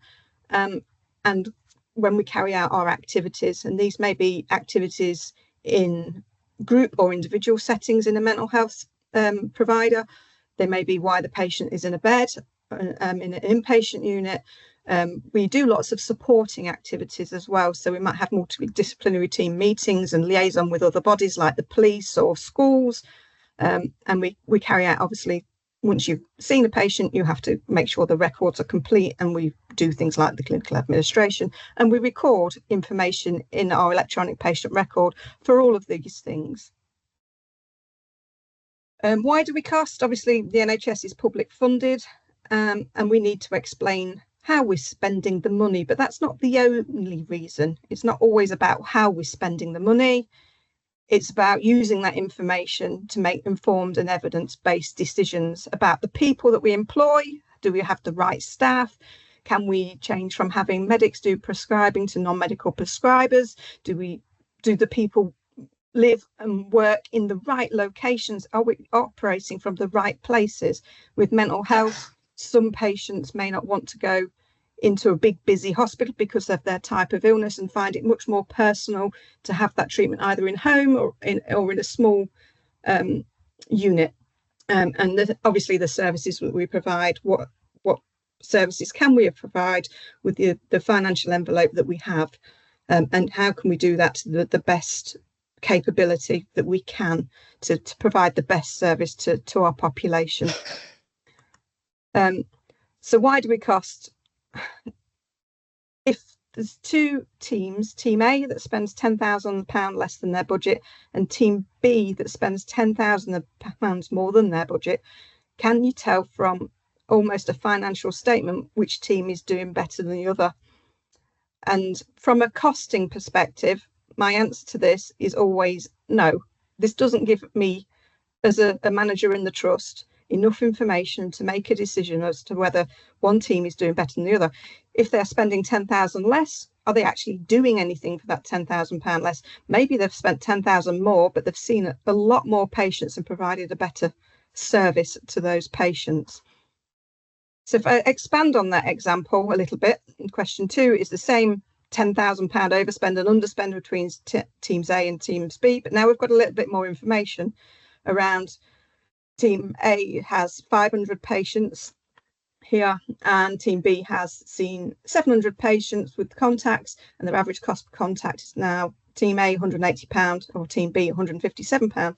So the question again is, which team is doing better? And even though from a costing perspective we have slightly more information, we still can't tell which team is actually doing better. There's no information on whether this contact lasted for 5 minutes or 2 hours. And actually, if it was a longer duration, does longer mean better? Not always in all cases, depending on the type of mental health illness the patient is suffering from. There's no intervention information on the purpose of the contact or the type of treatment received. And there's no indication of the outcome that would have made a difference in this patient. Is the patient happy with the level of the care they're receiving? And are they sort of getting better? So we have to look at why we cost, and Kaplan and Porter from the Harvard Business School define value as being the level of outcomes for the cost that it's taken for us to sort of treat that patient pathway. And obviously, the better your outcomes, for the cheaper the cost, the better the value it is. So we need to be able to understand from our own data, are we making a difference? And are we making that difference as most effectively as possible so we can treat more patients for the same level of investment? So another reason of why we cost is that there's quite a big agenda at the moment around health inequalities, where health inequalities are the unfair and unavoidable differences in healthcare across the population and between different groups within society. They arise obviously on conditions in where we were born, where we grow, where we live, where we work, our ages, and certain different protected sort of characteristics around sex, age, sexual orientation, and vulnerabilities within our sort of society. This slide is shamelessly stolen from the King's Fund, and it looks at health by different deprivation areas within our society. So if you're in deprivation level 1 in the OMD sort of scores, you're in the most sort of deprived areas. if you're at deprivation level 10, you're in the least deprived areas. And the difference between the good health and the poor health is significant between the areas that you are brought up in. And the level of treatment that we receive, like people with learning disabilities, the 63 years is the median age at death compared to 82 and 86 for males and females. They're quite stark statistics, and it's very interesting then to make sure that we are providing care to all as fairly as possible so that these differences don't continue and don't carry on. So looking at my own data, I'm comparing two of my community mental health teams here, Team A and Team B.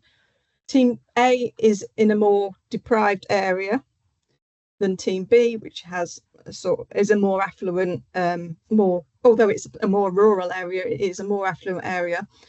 And when we start looking at the number of patients here, there's clearly a different split between the two teams delivering the same service. When you look at the total costs and how many activities we're doing with those patients, it seems to follow the similar sort of flow. But if we add into that mix what the average cost and spend is to patients, we would hope that we are at least spending the same on each patient in each decile, in each patient group, that is. And if not, we would probably expect to spend slightly more on those in the lower, more deprived deciles 1. But in my Team B, I can clearly see that I'm spending quite a lot more per patient in decile 3 and 4, yet not so much in those in the more needy areas of 1 and 2. So it begs for me to ask the question, why are we not seeing and spending money on those patients in those deciles in that area? Do we have some sort of barrier to entry? Why are we not able to deliver care to them? What is it? Is it because of the rural location? Are these patients not able to get in to see our teams? Is there something that's stopping those patients from getting access to our services? Maybe those services are only offered 9 to 5 on a weekday, and these patients, because they're in a more deprived area and need to earn their wage, can't take time off work. So maybe we need to offer services at a different hour or day of the week, something that's more suitable to those patients. So it means that we have to address how we deliver our services. You can cost anything with the right information, but the information doesn't need to be perfect. And in my data at my trust currently, we don't have the number of contacts recorded when a patient is on an inpatient unit or in the ward setting. So we use an approximation to identify differences between the cost of delivering care to patients using the clinical notes. So again, using some of my data, there's 2 charts here. One is the average cost per occupied bed day per patient, and one is the total cost per patient. And it's got 13 patients in each of these charts from one of my mental health assessment wards. Both charts showing the top most expensive patients for this particular calculation. But when you look at the data, none of the patients in the highest average cost per occupied bed day chart fall into the top 13 total cost patients. Each of these patients have been in the ward for less than 5 days, and so they're in the early assessment phase of their care. It's more intensive, they're having more clinical notes recorded, but without that information, we would start seeing the same average cost per bed day for every patient without any differences. So when we take it into the next sort of level, I can see the patient with the most occupied bed days in this particular unit is not the most expensive patient in that unit, because the calculation doesn't work that way, because we're using a little bit more information. It's not perfect information, but it gives us more information than we would have had otherwise. As I say, you can cost anything with the right information, but difficulties in costing in mental health services include the accurate recording of data. We've never had a national payment by results tariff like the acutes did, which meant that their data had to be correct to get payment. And we have very little to no clinical coders. I think we have someone a few days a month just to code our community services wards. and not really anything else. There's another difficulty within mental health compared to the acute providers is in the grouping or categorising of what we are costing so that we can make meaningful comparisons. This is changing at the moment because they're looking at introducing mental health costing currencies. They're replacing the care cluster currencies that used to be there. So the new mental health and neurodevelopment resource groups, which is the new currency that's being developed.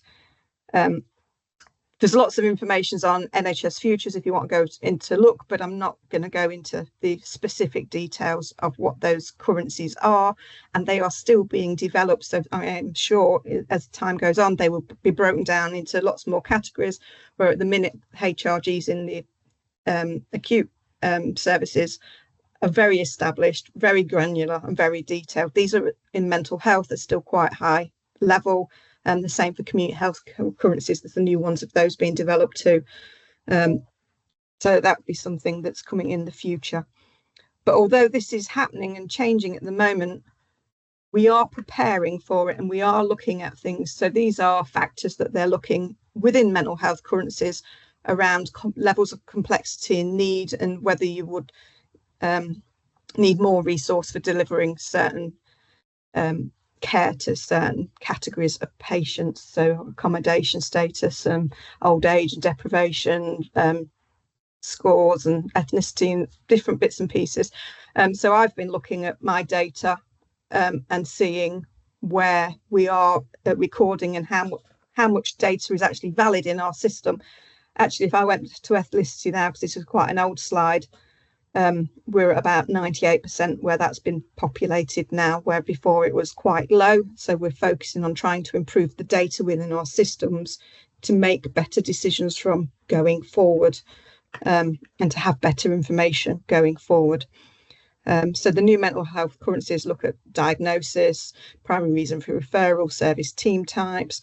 If you're in maybe eating disorders, they look at the MEAD scores, medical emergencies and eating disorders, for sort of rag rating the patients as to red, amber or green. So there's lots of different bits within there, but obviously the NHS Futures site will give you more information if you want to look at the detail to that.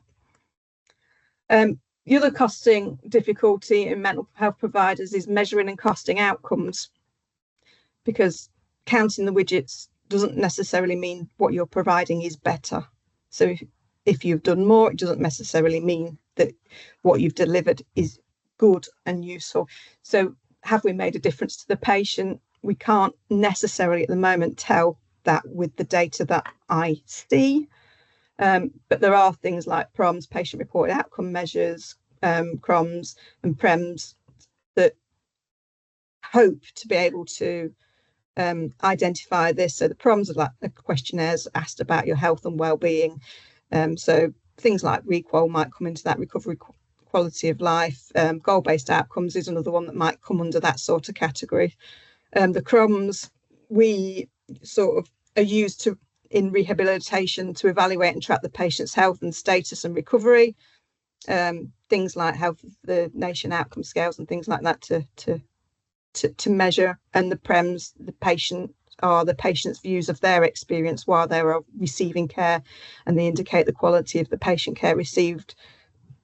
And this could be things like your friends and family tests that we currently use at the moment. So in mental health costing, we have a couple of options on how we allocate pay. One could be the total cost of your pay divided by the number of sort of the staff in there and staff hours. But we use a very detailed pay allocation. So our pay allocation is the total pay divided by the total clinical available minutes. So we allocate that to each minute a staff member has recorded specifically to a patient care. And that will also include their supporting activities too. But it's very unlikely that this will account for the 37.5 hours that somebody is employed, because nobody works and records 100% of their time in our electronic patient record. So there is a second stage to our allocation of pay, where we've allocated the first part using the actual time recorded against patients. we then use what's left as almost allocating it as an overhead to all patients that are in that team. So if a staff member records, say, an hour against a patient and then goes on long-term sick, we do not allocate the full pay costs, including sick pay, to that one patient. The what's left of the after the 1 hour has been removed from the total pay cost is allocated to all patients within that team. But it gives us a fairer reflection of cost when low recording occurs. It allows us to monitor and compare staff and their resource usage. So in here we can see staff A has recorded nearly 52% of their time against patients. Staff B is recording nearly 80% of their time against patients. If they are both doing the same role, what is stopping staff A from spending as much time with patients as staff B? The main disadvantage of the way that we calculate is time and effort. They're both, the more detail you use in your costing system, the more complicated and slower it becomes. So this is an example of one of my teams and their staff time recorded against their available clinical times. It's not a perfect analysis, and here you'll see in this particular staff member R, in August, they recorded 110% of their time. Actually, I know that there's a timing difference in what we include in this calculation. So their whole time equivalent worked in the calculation for August will just be probably their general sort of one whole time equivalent. But if they've worked overtime in August, their activity recorded is higher, but when they actually get paid their overtime, it would end up in September. But over a period of time, you can start monitoring and measuring. Why is the one staff member able to record 77% of their time versus somebody else only recording 28% of their time? How do we alleviate and increase those recording less? How do we free up their time to see our patients, which is essentially what we want them, what we need people to be doing. So we can look at productivity, we can look at how we record once the data's in there. This top table is looking at did not attends. So on here, I've got 3 highlighted in yellow: F, staff member F, staff member N, and staff member H. But if a patient doesn't attend, why would we still leave 60 minutes of doing nothing else recorded against that patient? We would hope to be able to move on and do something else. So is this a training issue, or is it genuinely that they are not doing something else when that time becomes available? The bottom graph or chart looks at time spent travelling compared to time with patients and working on patients. Why would staff member M record 31% of their time travelling to a patient's home, yet staff member D at the bottom only records 8.9% of their time? Is staff member M not planning their routes and appointments so that they're not going backwards and forwards all the time? Is there something that we could be doing smarter to free up time from spending it in the car, going out to seeing patients, to actually seeing patients? So it all is part of the productivity work that we are concentrating on in the Mental Health Trust. So we are doing different projects internally to improve productivity. Use of tech is one. So mental health practitioners spend quite a lot of time note taking and different associated administrative tasks that would detract from them being able to do patient care. There's obviously costs involved in some of in that, which almost is the overhead to the activity. So as part of one of our solutions, we're using things like voice recognition software and AI to transcribe and summarize consultations between clinicians and patients. This tech enables us to put information into buckets and writes up the clinical notes, so nobody has to spend all the time typing it. So if during the discussion the patient will say, I usually smoke 10 to 20 cigarettes a day, this is extracted and put into the social history within the electronic patient record, and it updates it automatically for us, so the software links with our EPR. We're rolling out other things like patient portals for text messaging messages and sending out questionnaires, validating waiting lists, all things that we trying to reduce, simple things like printing out and posting letters, saving on postage stamps and printing time and admin time, to improve productivity within the trust and reduce cost within the trust. So although pay makes up the largest of our patient costs, it's about 80% of us, of our costs, we have to allocate all costs within the trust to the patients. So for estates and capital costs are based on each of the buildings that we use. So we have every room is identified and the meter squares of that room is used, and we can allocate the costs of either rent or depreciation or whatever else to that. And also the time used. Quite a lot of our estate now, even though we're across 80 different sites, we have room booking systems. And so we've been looking at, do we really use all of this estate? Is it something that we could trim down and reduce? Making sure that we look at time that we are in each of the sort of spaces.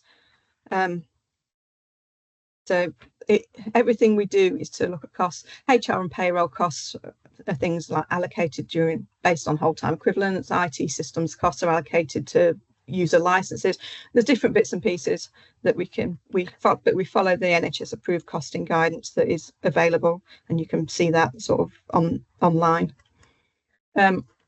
We do understand the patient journey because we can cost at the different details. This is a pictorial chart of one of our patients, and it shows that this patient actually cost me £132,000 to treat in year, and they saw our GPs, our community mental health teams, physios, crisis, psychology teams, and they did require an inpatient admission. We can see it in a number of ways. So I could see it in activities, how they happened. I can see it in a direct bill, patient bill, so I can see how much each of the costs is for sort of direct pay, which nursing and staff are involved in that, and how we've allocated the different overheads and estate costs and blah, blah, blah, to that. So you can see it in a number of different ways. And because the PLIX data is that granular, you can slice and dice this information any particular way that you want.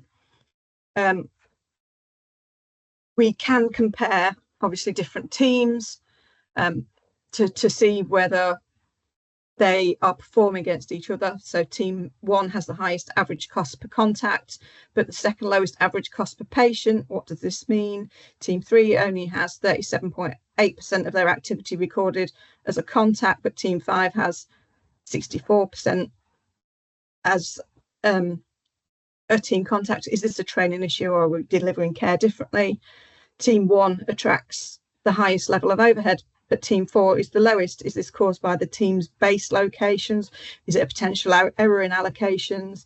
And we're still growing our dashboards. We're playing with them. We're adding different bits and pieces at all time to the dashboards to try and make more sense and information out of it. So at the minute, I'm missing average duration of a contact. Need just to add it to this dashboard. It'll give me a little bit more information.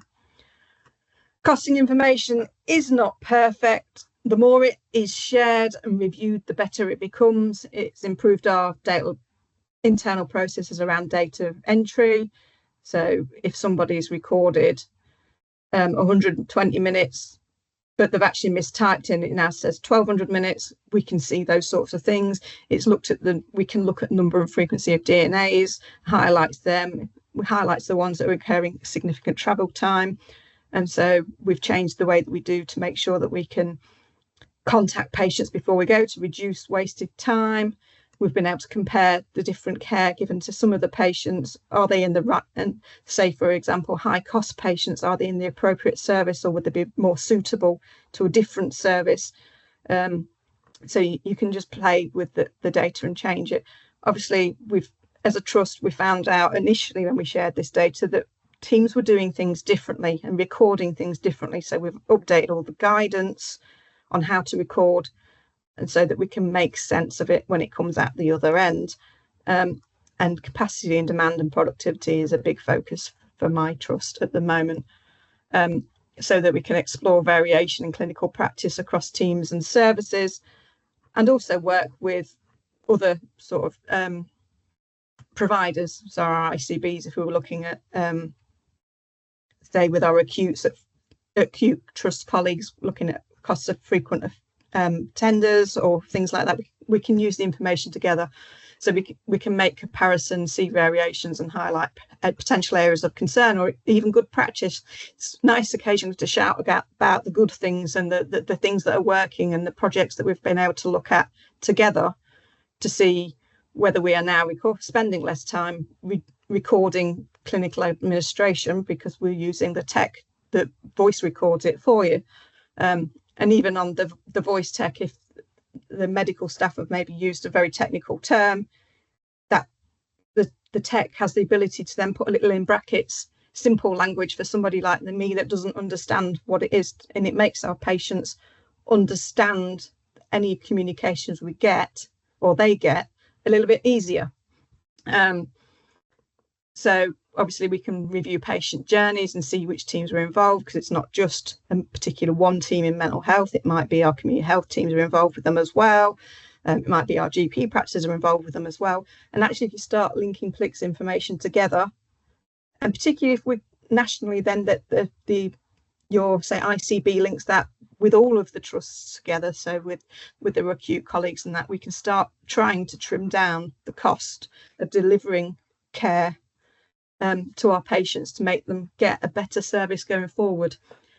So that was all I was going to speak about, and I think I've probably run over, but hopefully that made sense.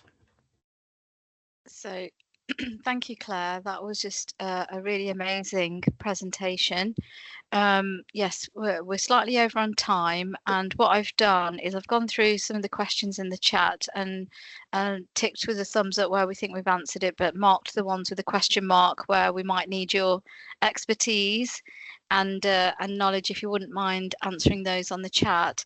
We do have Jane with her hand up. So we'll allow a couple of minutes for Jane to ask a question, and then I'm just going to check if Richard is on the call to our next speaker, who's going to do our next session. Oh, brilliant. Yeah. I'm sorry, I'm always That's asking a lot okay. of questions. I think it's really interesting where you said that to improve patient experience, I suspect that some efficiencies reduce patient experience, but nevertheless, we should press on ahead. And because it means that we can see more patients, and that's the need. So Yeah. Is that a conversation that you have, and how do you quantify that? To be fair, it's probably a little bit advanced for where we are at the moment, because obviously some of the change is in practice. It might be that it's cheaper to deliver more care if you don't go to the patient's home, but have people come into clinics. But actually that goes against some of the, I suppose, guidance about where we want to make it better for patients, and their outcomes maybe even be better if they are in their own home and they're not stressed out going into somewhere or can't get to somewhere, so you don't meet them. So we haven't really gone into any major examination of those sorts of projects yet, but hopefully we will going forward. It's just we're just learning. We're still baby steps with it all. Yep, but you're still doing great. Keep going. We'll all learn. That's brilliant. Thank you, Jane, for your feedback there and your kind comments. I'll thank Claire at this point and wish you a nice rest of the afternoon. We'll hand over to Richard now, who's going to talk to us about Evo. And in the meantime, Claire, if you don't mind staying on and just answering any of the questions that are unanswered in the chat, that would be really appreciated. Thank you. Thanks, Richard. Over to you. Thanks, Pam. Thanks, Claire. Hi, everyone. Lovely to see you. I only got sort of 10-15 minutes for this, so I'll try not to go too quickly. Basically, my name's Richard Sawyer, so I'm part of the One NHS Finance Central team. I actually program manage the Finance Innovation Forum and work with Grace and Sophie and Aoife as well. Understand most of today you've learned a lot about PLIC's data and wonderful ways in which it can have a good understanding and develop a good picture of activity and resource information in your trusts across different specialties. What I'm here to talk to you about today is EVO, which stands for Engagement Value Outcome, and it's a book about this thick. project management handbook, essentially, which is freely available to anyone in your trust through a community mental health, ambulance or acute. And I'm going to talk to you a bit about sort of what that involves and who would be involved in it. But very briefly, it's essentially a 24 week program. And essentially what it is a lean decision-making process for you to be able to not only identify opportunities, but use PLIX data to validate the hypotheses or clinical hunches that you might have about improving your service. That's for quality and also resources as well. It uses value-based healthcare, which is, quality over resources. And if I've got time, I can talk to you about that. But through the process, it allows a multidisciplinary team, clinically led, to go through and prioritize and identify changes that could happen within your specialty or service. It takes you through a process of actually making those changes. And those of you who've been in trust for a while might have the belief that actually change just isn't possible. We just talk about the opportunities all day long and never actually get to implementing the change. So this process goes through and helps you do that, helps you prioritize those changes. And then it actually goes through once the changes have been made and uses really valuable PLIX information to be able to assess the impact of those changes, producing a value impact comparison score, or VIC score for short. So I'll talk to you a bit about what it is at the moment, but first, I guess a few examples. We've got sort of 3-4 live sites at the moment. There was a pilot in 2019 where we ran it in 2 acute, so mental health and community trust. We've got another 3 that are looking to start in early next year. By that I mean April, May. And there's been some great transformations that have taken place. If I talk to just a few, I'll do some slides in a sec, but I'll just crack on with North Staffs combined up in the Midlands. They went through a sort of 24-week transformation Evo journey, and by March 2025 they will have recovered 925 outpatient appointments, which is like 676 clinical hours, which is an efficiency saving as well of up to about 280k. This was essentially in their adult CMHT and service, and they also implemented a second transformation as well, which essentially looked at like RTA, so referral to assessment times.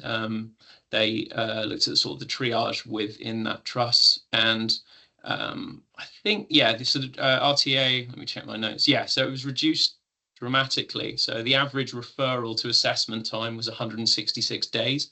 And after it got down to just 4 weeks, which is fantastic. And if we're looking towards sort of the triage wait times direct, they've improved from an average of sort of 2-week wait, and now next day triage on everything moving forward. There's some other successes that are coming out of different trusts as well. There's one in the Midlands, which I can't talk about too much, but essentially they've just gone through the similar process on their maternity services as well. And they're actually looking to redesign, they're moving to redesign the discharge process, the entire discharge process across a significantly large maternity services unit in the Midlands, which is great. And then we've got some stuff from Nottingham as well. I'm going to stop talking about these sort of little excerpts. There's videos and all sorts of sessions and stuff I can release after I've finished talking, but I'm just going to go through sort of what this is and as a thing to give you sort of meat on the bones, as it were.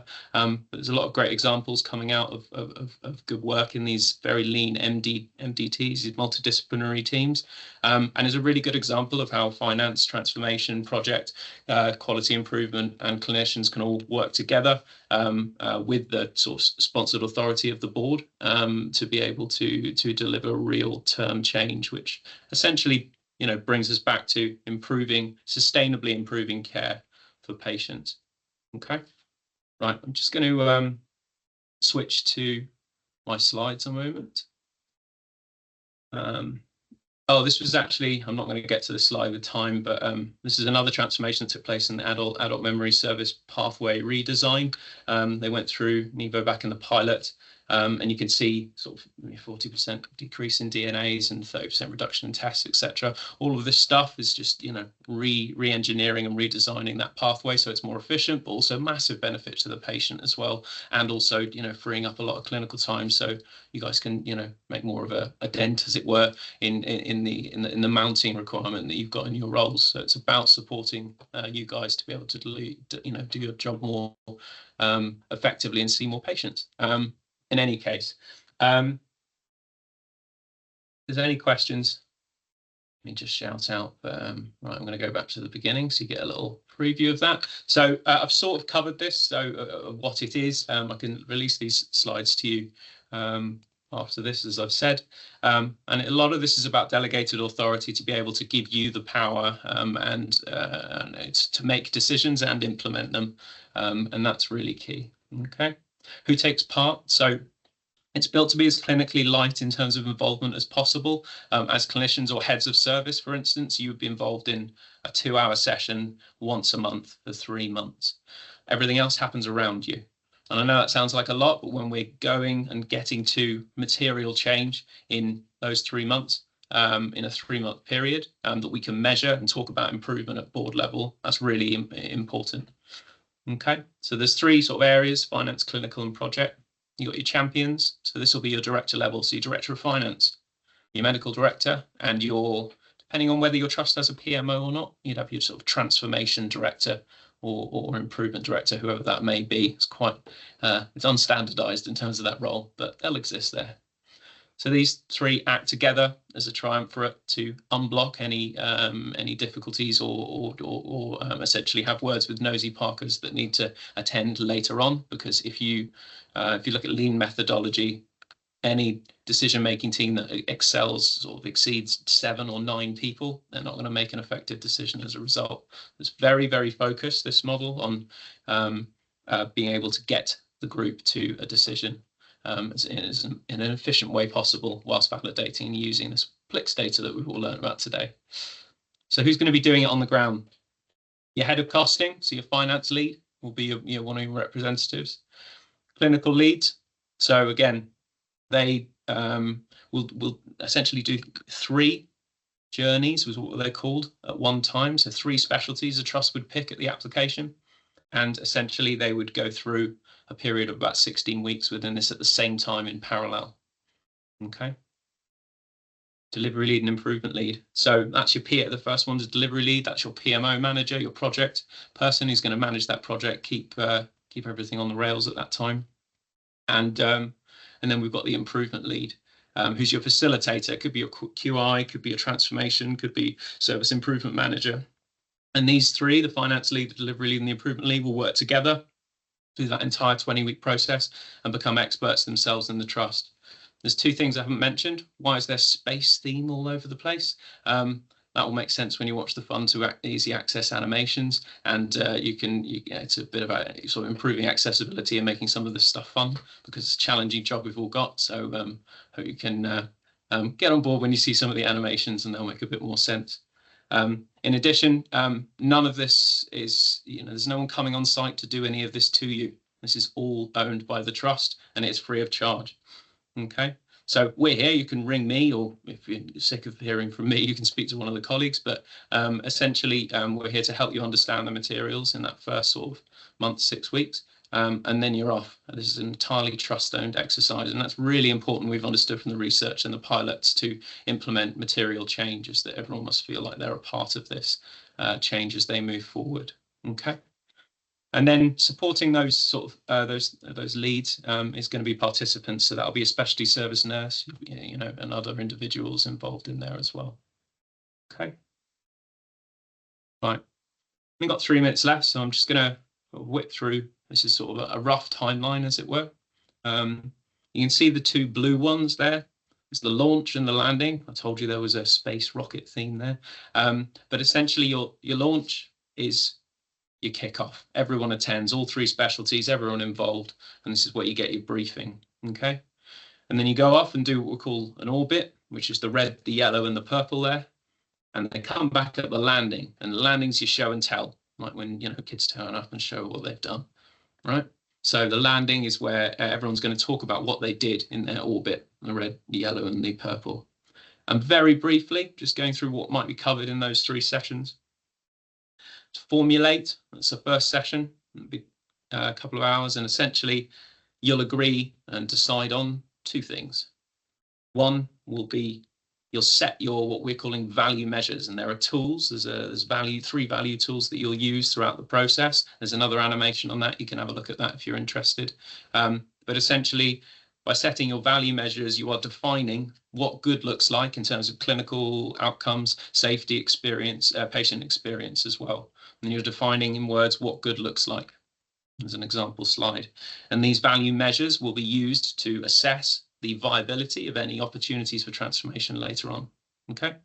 The other thing is you're going to decide on 3 hypotheses or clinical hunches.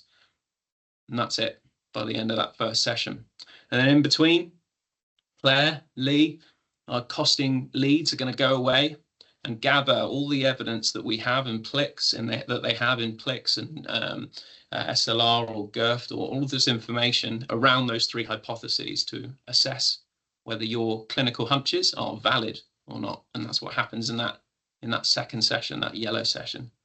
So we're essentially validating those clinical hunches, and there's one objective by the end of that second session, and that is simply to decide on one opportunity for clinical transformation that's validated by the evidence that we have available. Okay, great. And then we get onto the third session, and you'll essentially then move forward to use the value measures that I mentioned at the beginning to validate each of your opportunities for transformation and decide and prioritize what changes should and when should be made and when they will be made.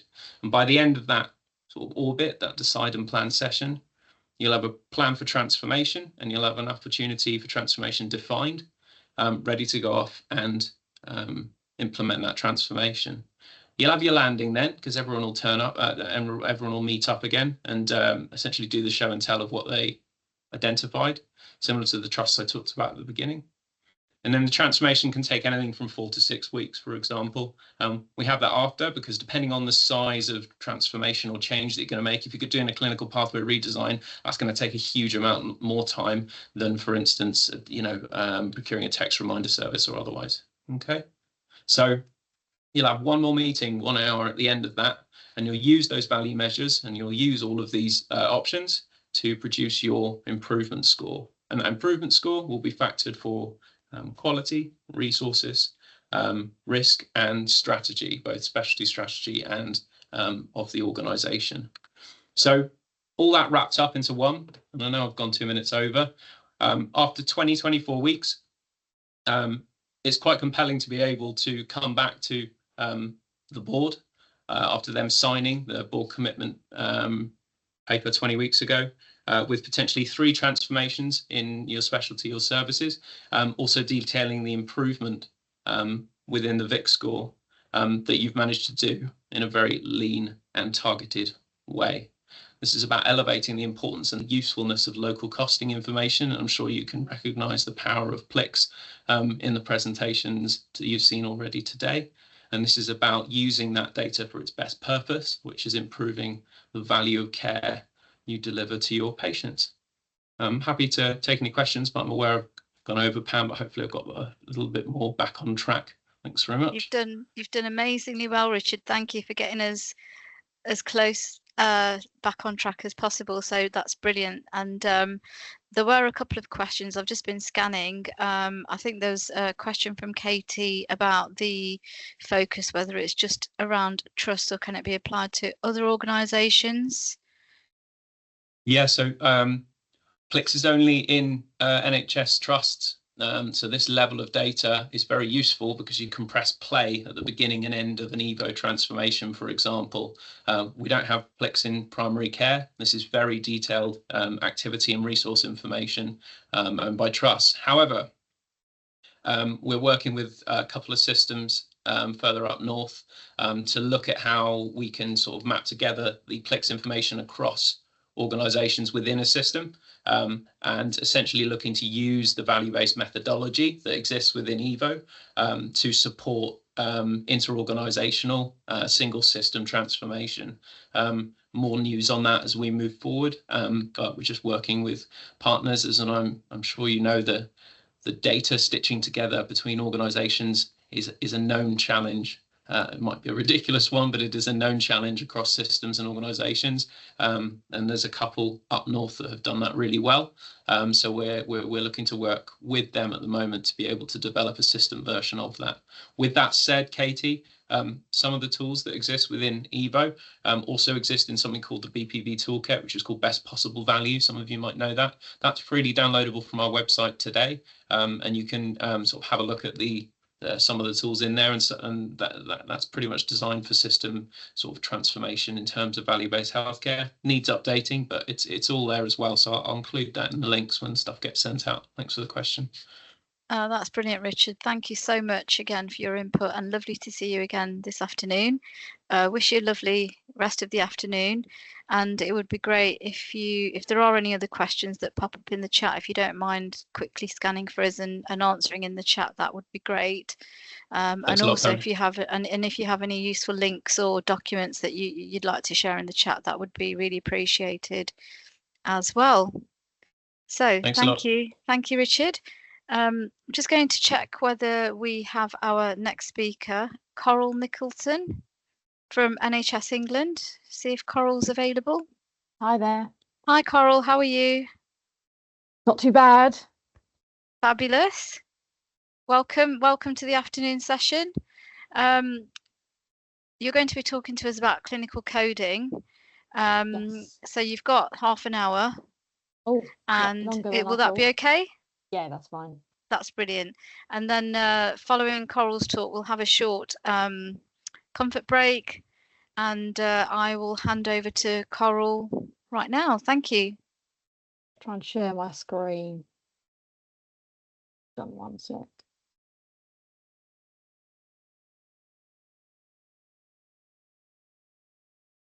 Is that shared? Can't see any presentation at the moment, Coral. Wait 1 second. Sometimes the presenter mode can throw us off a little bit, can't it? Yeah, it's let me just. Why isn't that working? Hold on, let's try that one.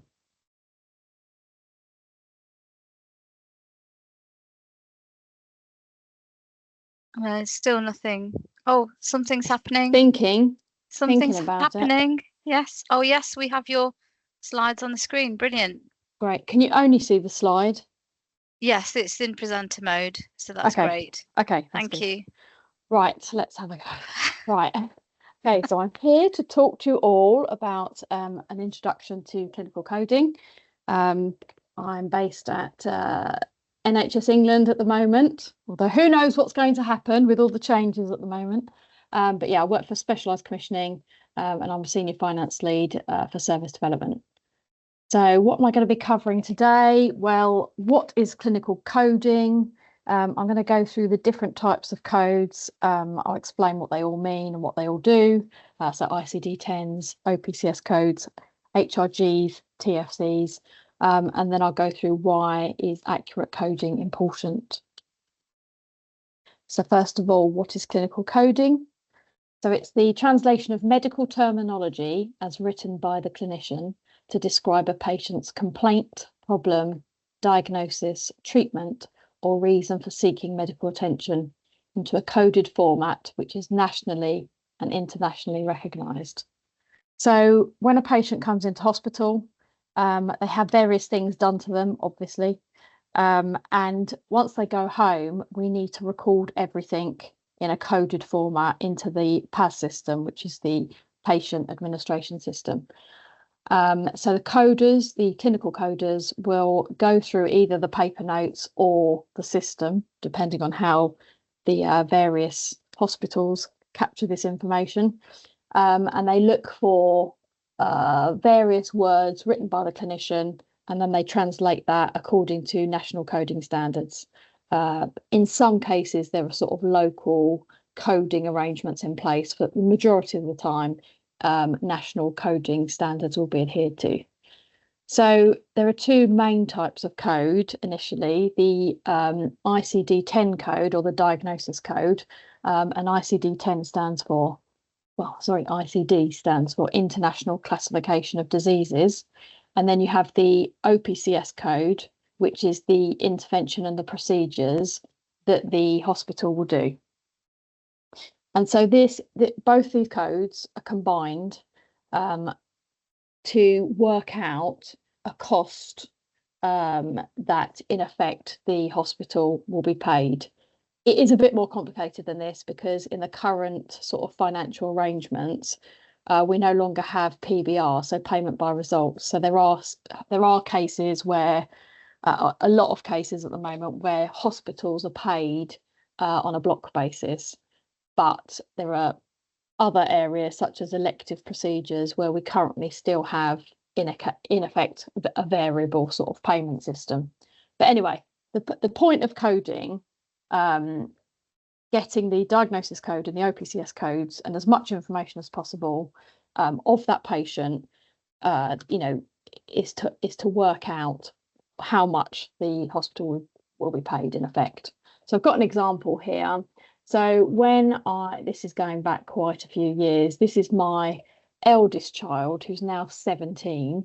But at the time, before she was born, the hospital that I went to picked up at the 12-week scan that something looked a bit odd. And by the time we got to the 20-week scan, they'd picked up that she had basically a hole in the heart, so a ventricular septal defect. And we didn't know how bad it was going to be at the start. They did say it looked quite big, but they weren't sure. But by the time she arrived, we did need an operation, unfortunately. But she's perfectly fine now, so that's good. Anyway, the diagnosis, if I can use her as a case study, the diagnosis that she would have been a Q, so this is the ICD-10 code, a Q210, which is the ventricular septal defect. That's showing where exactly in the heart the defect was. And the procedure that she had was a K13.1, a percutaneous transluminal repair of defect of interventricular septum using prostheses. So basically they've patched her hole, and now she's perfectly fine. So I go back to why is it so important? Well, one of the main reasons, of course, is the basis for payment. So by combining the ICD, the diagnosis, and what exactly is happening to the patient, this will drive the HRG.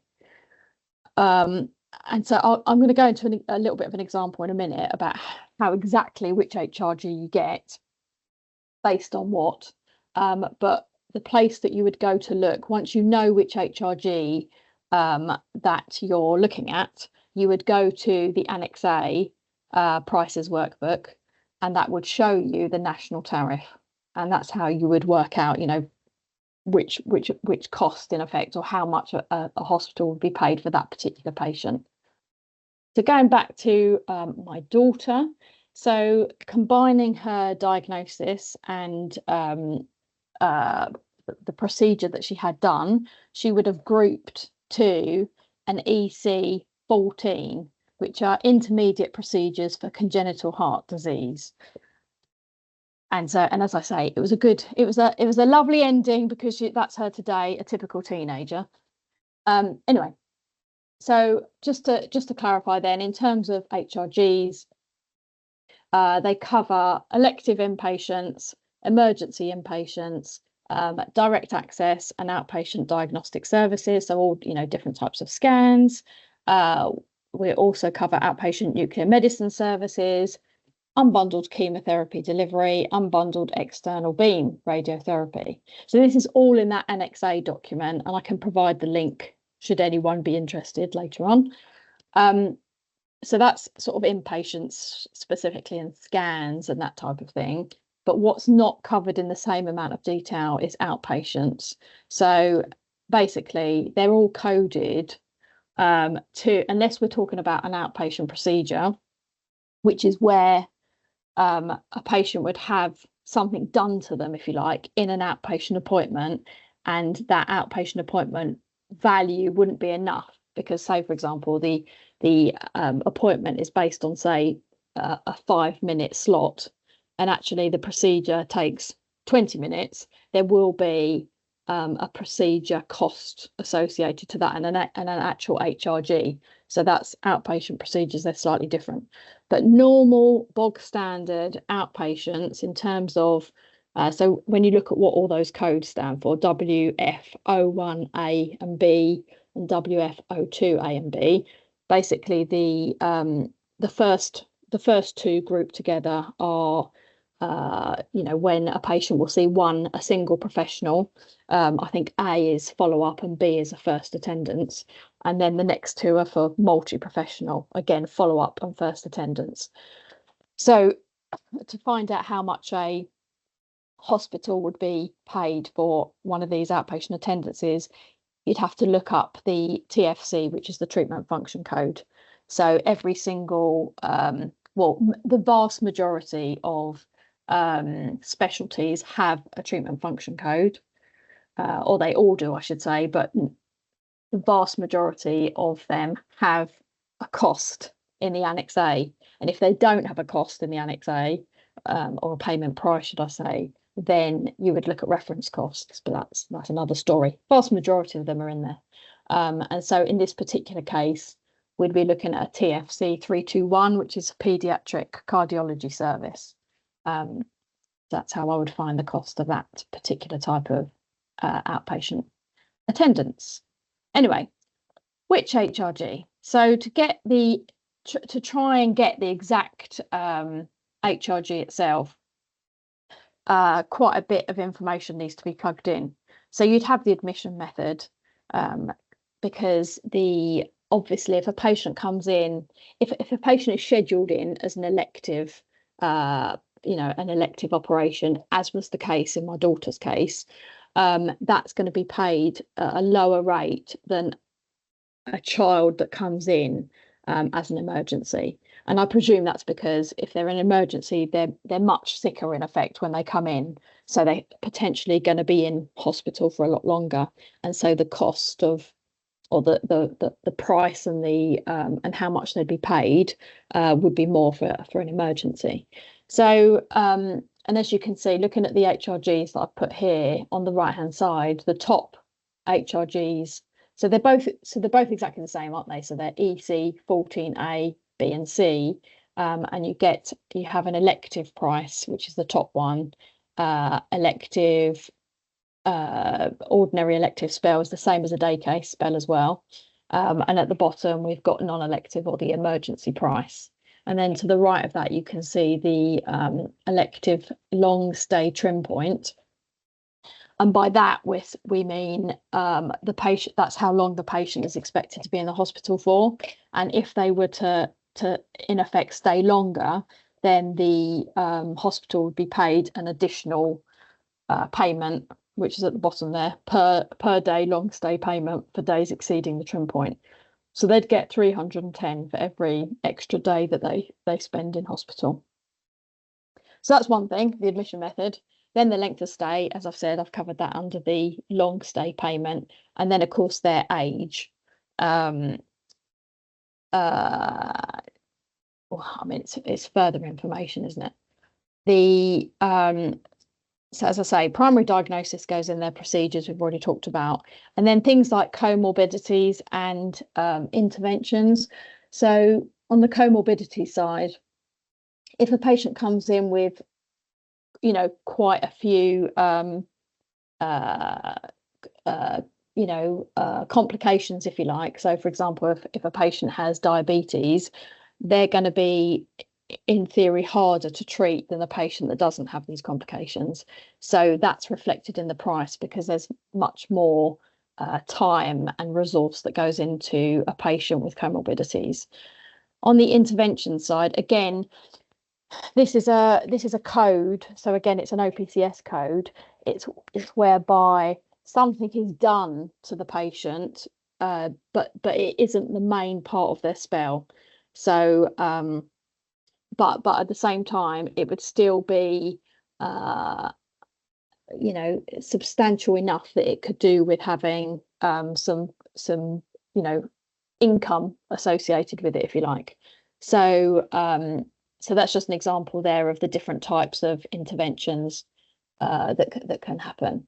And then laterality, that's about whereabouts, basically coding in line with where exactly we're talking about. So say, for example, you know, something affected both arms, you could code that, and that the more that's coded, the more income in theory a trust can get.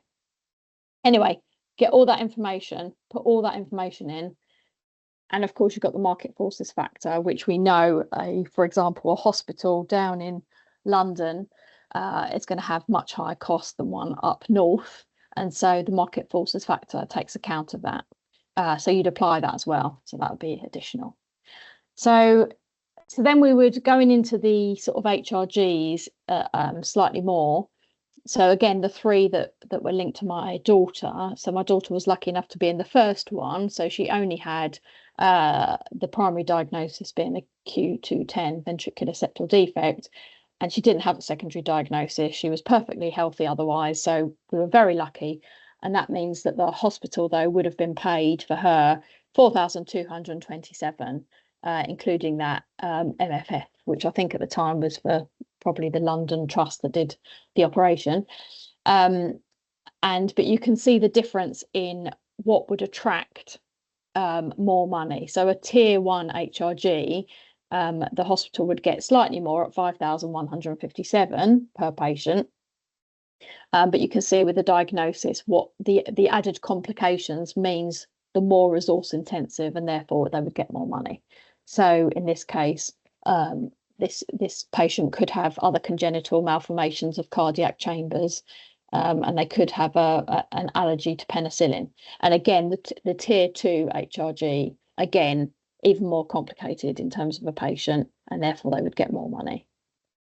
So coding sometimes does go wrong. This is a true example. My boss likes to tell it. Sorry, my ex-boss, she's now left, unfortunately. But yeah, so she knows of this case because it happened to her. She was wondering why it was so something was so expensive. She was looking at the top one, really, where the ICD code should have been K028 other dental caries, which I think is like, you know, fillings, that type of thing. And it should have grouped to a CB02 non-malignant ear, nose, throat, head or neck disorders. But actually what she was charged by the trust in question was for a K028 other specified other transplantation of heart. And the difference in cost is quite significant. So she was expecting around 1,754 and she was charged closer to 110,000. So of course this led to a few questions. So yeah, it does happen, but there we go. But so why is accurate clinical coding important? Well, I have alluded to some things already, haven't I? But obviously payment is very, very important. But also all these other things are so important as well. So we've got PQs, parliamentary questions, and FOIs, freedom of information. We get these, I mean, I get them every couple of days, I would say, a week if I'm lucky, and I get about a day to turn these around. So we're constantly asked, you know, parliamentary questions and freedom of information requests. So if people on the ground weren't coding correctly, I would never be able to complete any of these. But yeah, I obtain the information from SAS, where all the providers submit their data to, so I can get the answers from there. But it's important for so many other things as well, you know, outcome measurement, you know, clinical audit, health trends. You know, we like to see we use it, of course, for commissioning, clinical governance, case mix planning. But yeah, there are many things that it's used for. And if I just give a quick example of in terms of how it affects my life, or I should say how it did affect my life, because currently clinical policies are on hold at NHS England because we're being reviewed as to whether they will be continuing, which is a shame. But anyway, not better. But usually what would happen is a policy. So say, for example, a clinician in a hospital have come across a particular drug or new treatment, for example, and they've looked into all of the trial information, and they feel that it's something that NHS England should adopt more widely or more routinely because the outcomes are really good. They can fill out a like a request for us to look into it, and then a policy will be worked up if it's felt that it's something that has potential really and that could help patients. A lot of the treatments that come through are often basically like last chance for patients. They have, other options don't work for them, and so this is potentially an option that could work for them. So that's what the types of things that we're looking at. Anyway, I'll receive the policy proposition and the integrated impact assessment, and then I have loads of questions usually. But the main thing I'm trying to understand is what is the impact if we were to bring in a new drug, for example. What is the impact? So cost impact, obviously, as I'm in finance. So I would be considering, how would that particular drug be given to the patient? So how, would it be an injection? Would it be via IV? Would it mean that the patient has to come into hospital much longer, or does it mean that the patient could receive the drug at home? We have to look at, would there be healthcare, home care delivery?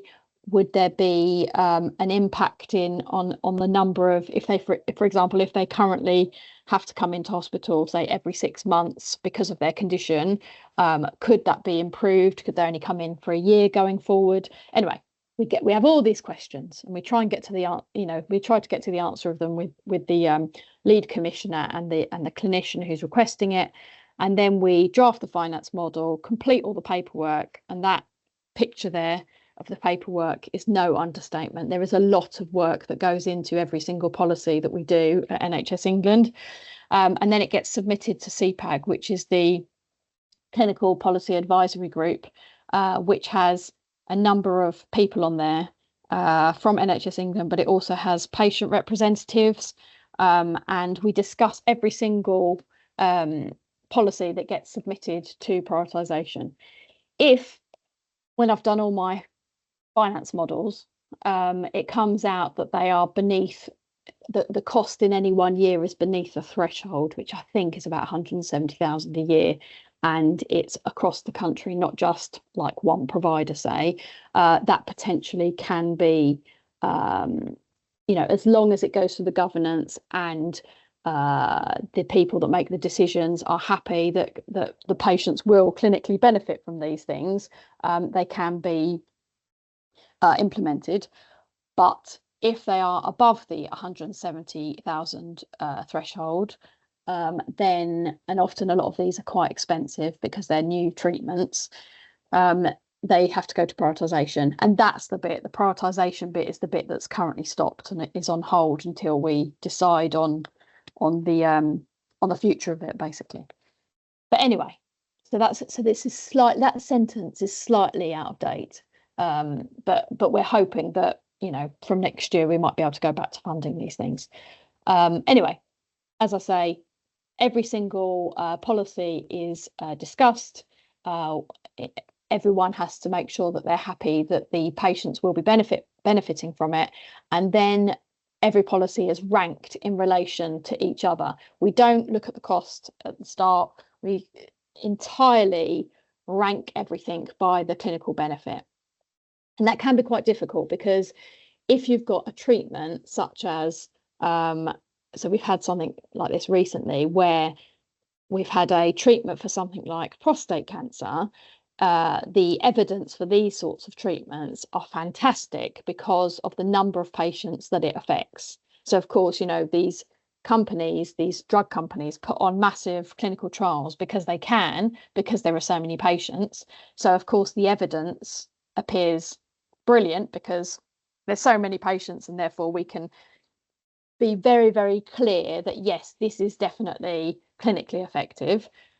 But if you have a type of procedure, a type of treatment that has only a few patients, that's much harder, obviously, to get a clinical trial in place. And therefore, trying to get the evidence behind that is much, much more difficult. But then you have to sort of weigh it up that this is, you know, it can be last chance, you know, last treatment option for some of these patients. Anyway, we rank them all accordingly, in line with each other based on clinical benefit, and then afterwards we overlay the cost, and then they get ranked into this nine square. And then what usually happens is anything that is in the you know, the lowest relative cost but the highest clinical benefit, as long as we can afford that within the envelope that we have, that gets funded first. So that would be number one, and then it would go, so the light blue square, you can see that would get funded first, and then the next two squares down, that would get funded next, and then the next three would get funded up to the point that we can afford. And then that's the end of CPAG really, and the process. And then the other things that you know, in terms of clinical policies and service specs, we've got, so going back, sorry to harp on about the same example, but going back to my daughter, so NHS England have service specifications for most services, well, for all services that they cover. And so in which case paediatric congenital heart disease spec would be one of those in particular.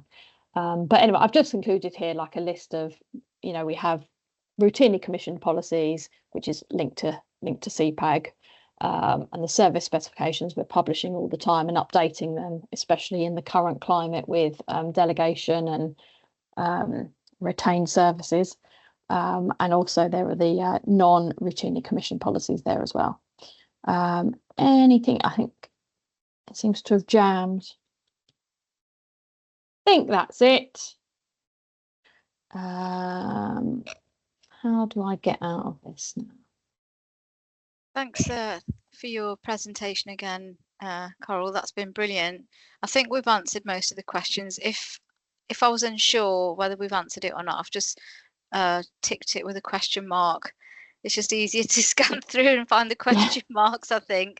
So feel free to stay and scan the chat to see if there's anything else that needs answering. But I think we have a break now.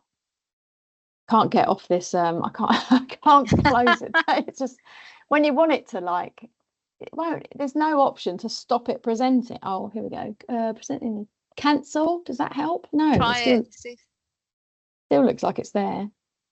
Oh well. Well, what we'll do is we'll let everyone have a 10-minute. Is it 10-minute break? I'm just going to share my screen so you've got the slides for the next presentation. Thank you, George. Welcome. Thank you. Right, hopefully you can see my screen now. Let me know if you can't.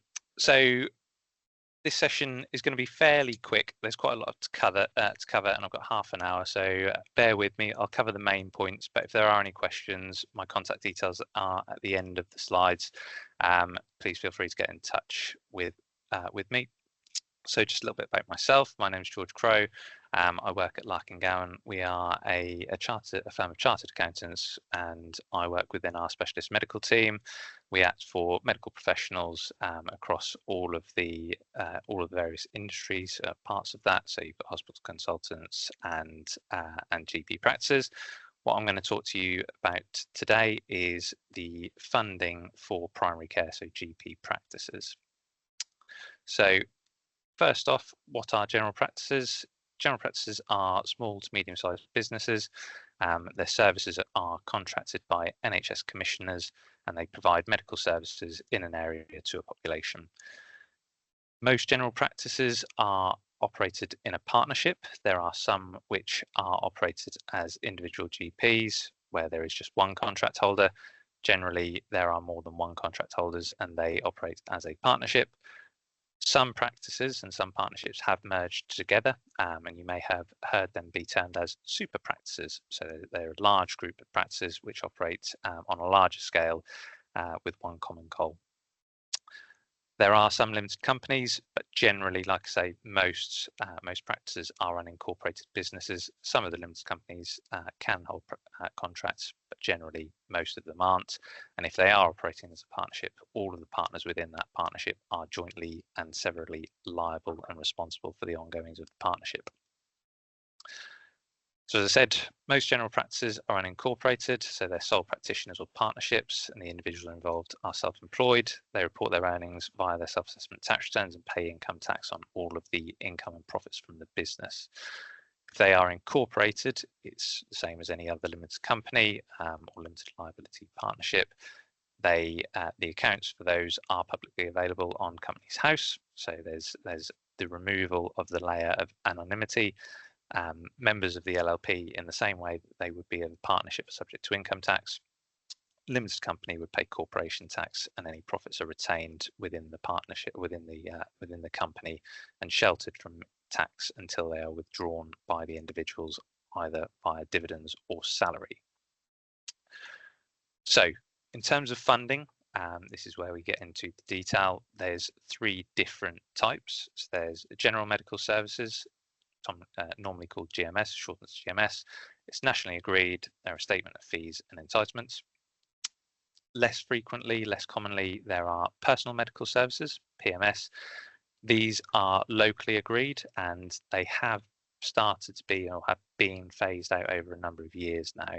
So there was a period where PMS contracts were transferred over to GMS contracts, and there was a 5-year period where that funding was effectively transitioned over. So you do still sometimes see them, but generally most are GMS or APMS.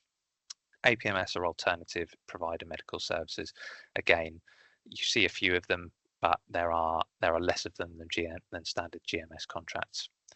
There's a link there to the acronym Buster. I know within the NHS there are many acronyms, GMS, PMS, APMS, three there for you.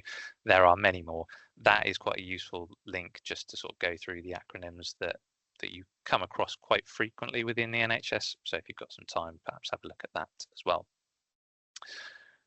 These are the main income categories. I'll go into the detail on these go into a bit more detail on these throughout the next slides, but these are the core things. So your global sum, your core contract income, PCO administered income, enhanced services, primary care networks, quality and outcomes framework, or QOF as it's commonly called, premises reimbursements, dispensing and personally administered income, other non-contract NHS income and non-NHS income, and then you get your reimbursements of expenses.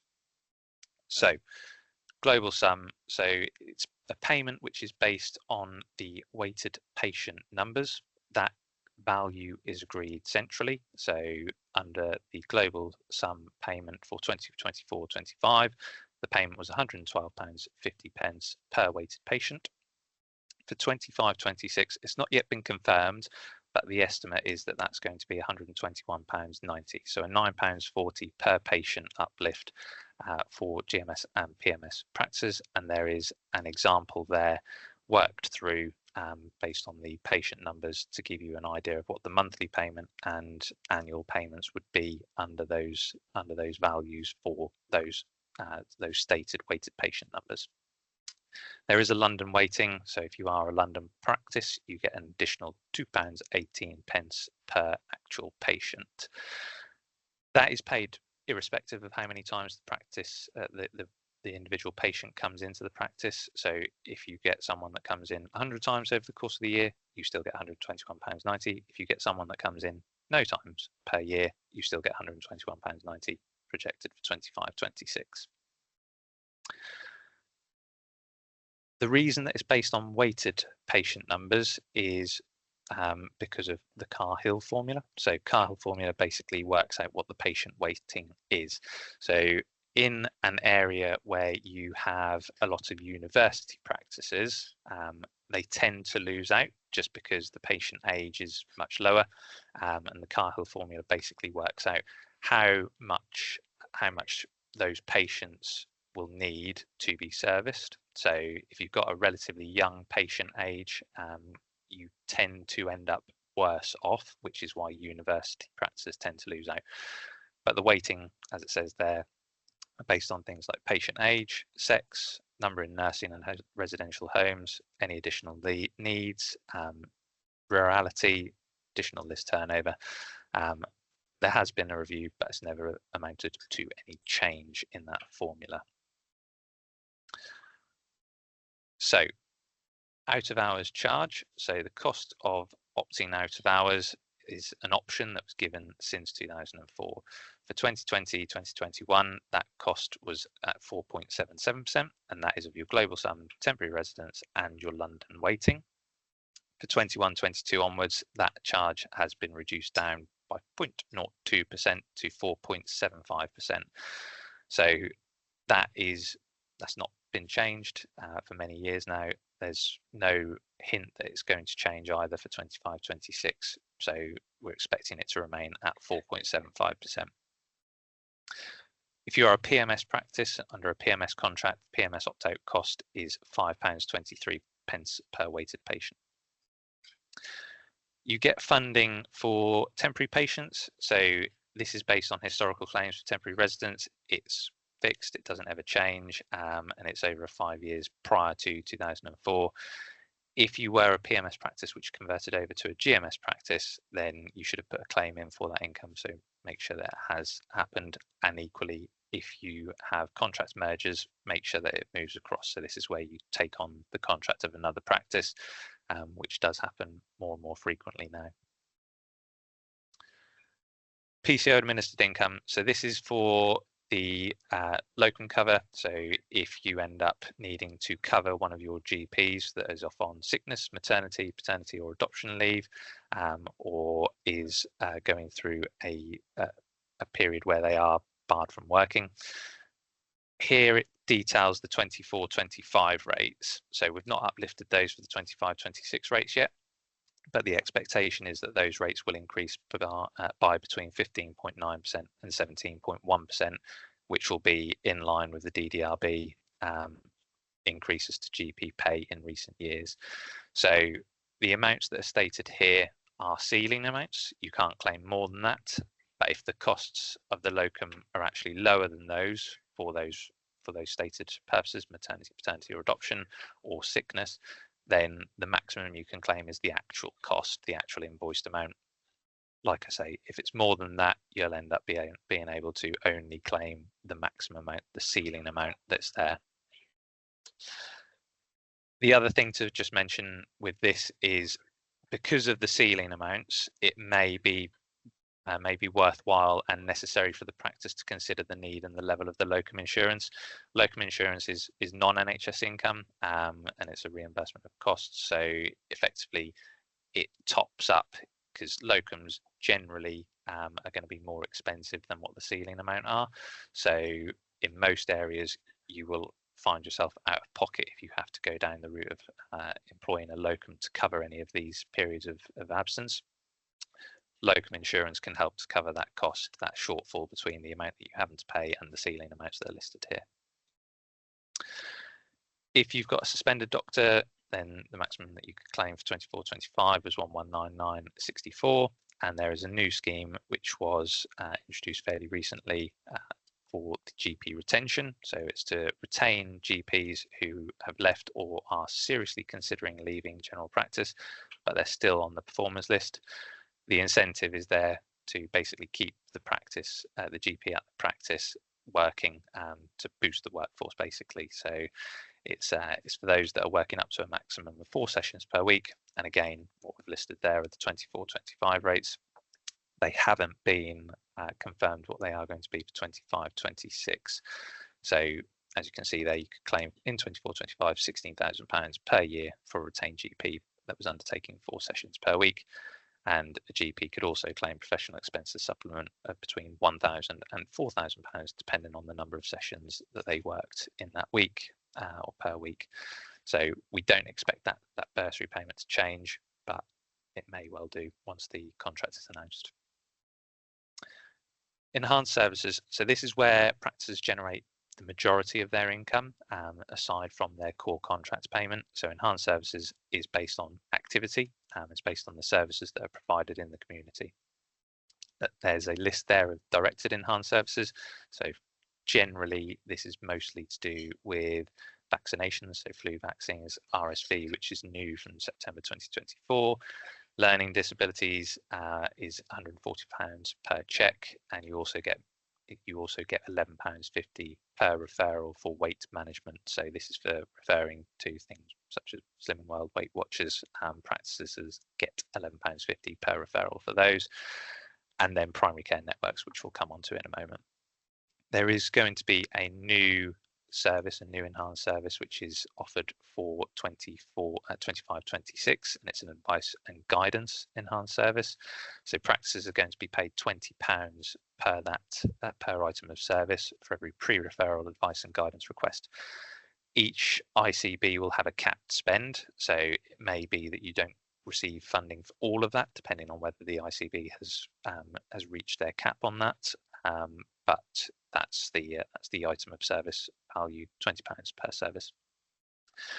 Vaccinations receive an item of service fee of £10 and 6p. That hasn't changed for years.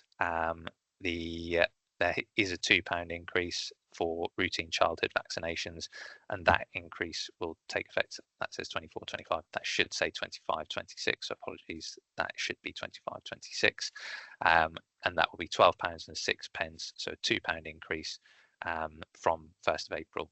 So there is some good news, because vaccinations are an area where there's obviously been demand and there's been no increase. So that's been a steady cut effectively over a period of time.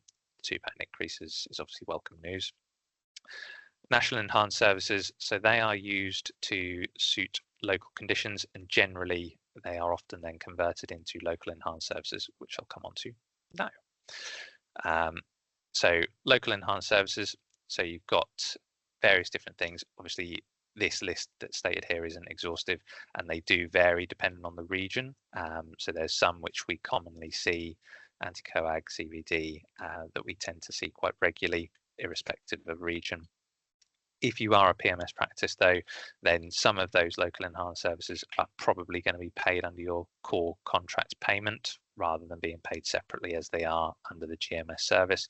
Again, they're activity based, so depending on how many different things you do, how many health checks you do, how many phlebotomies you do throughout the course of the year, will determine how much funding you receive. And the other thing to mention here is, because they fluctuate so readily, there is a question as to whether they will actually be consumed into primary care networks. Primary care networks are growing and growing, and more is going that way. So it may well be that local enhanced services actually go down that route.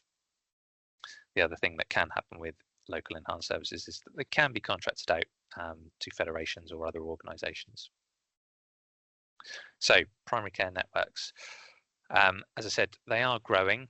They were originally brought in July 2019, and they were there to fund practices and develop networks. So basically to get a group of practices working together in the locality to deliver patient care. That hasn't been changed. So it was a 5-year directive. That 5 years is now up. There's been no suggestion that primary care networks are going anywhere. If anything, they are expanding, as I've already said. And the funding is delivered by the network. The service is delivered by the network, and then they receive funding, which is then distributed out to the practices which form part of that primary care network. So what is a primary care network? It's a collaboration of GPs that work together in the community, and they work with various different healthcare providers. So it can be mental health practitioners, social care, pharmacies, hospitals, to deliver that practice, to deliver that patient service.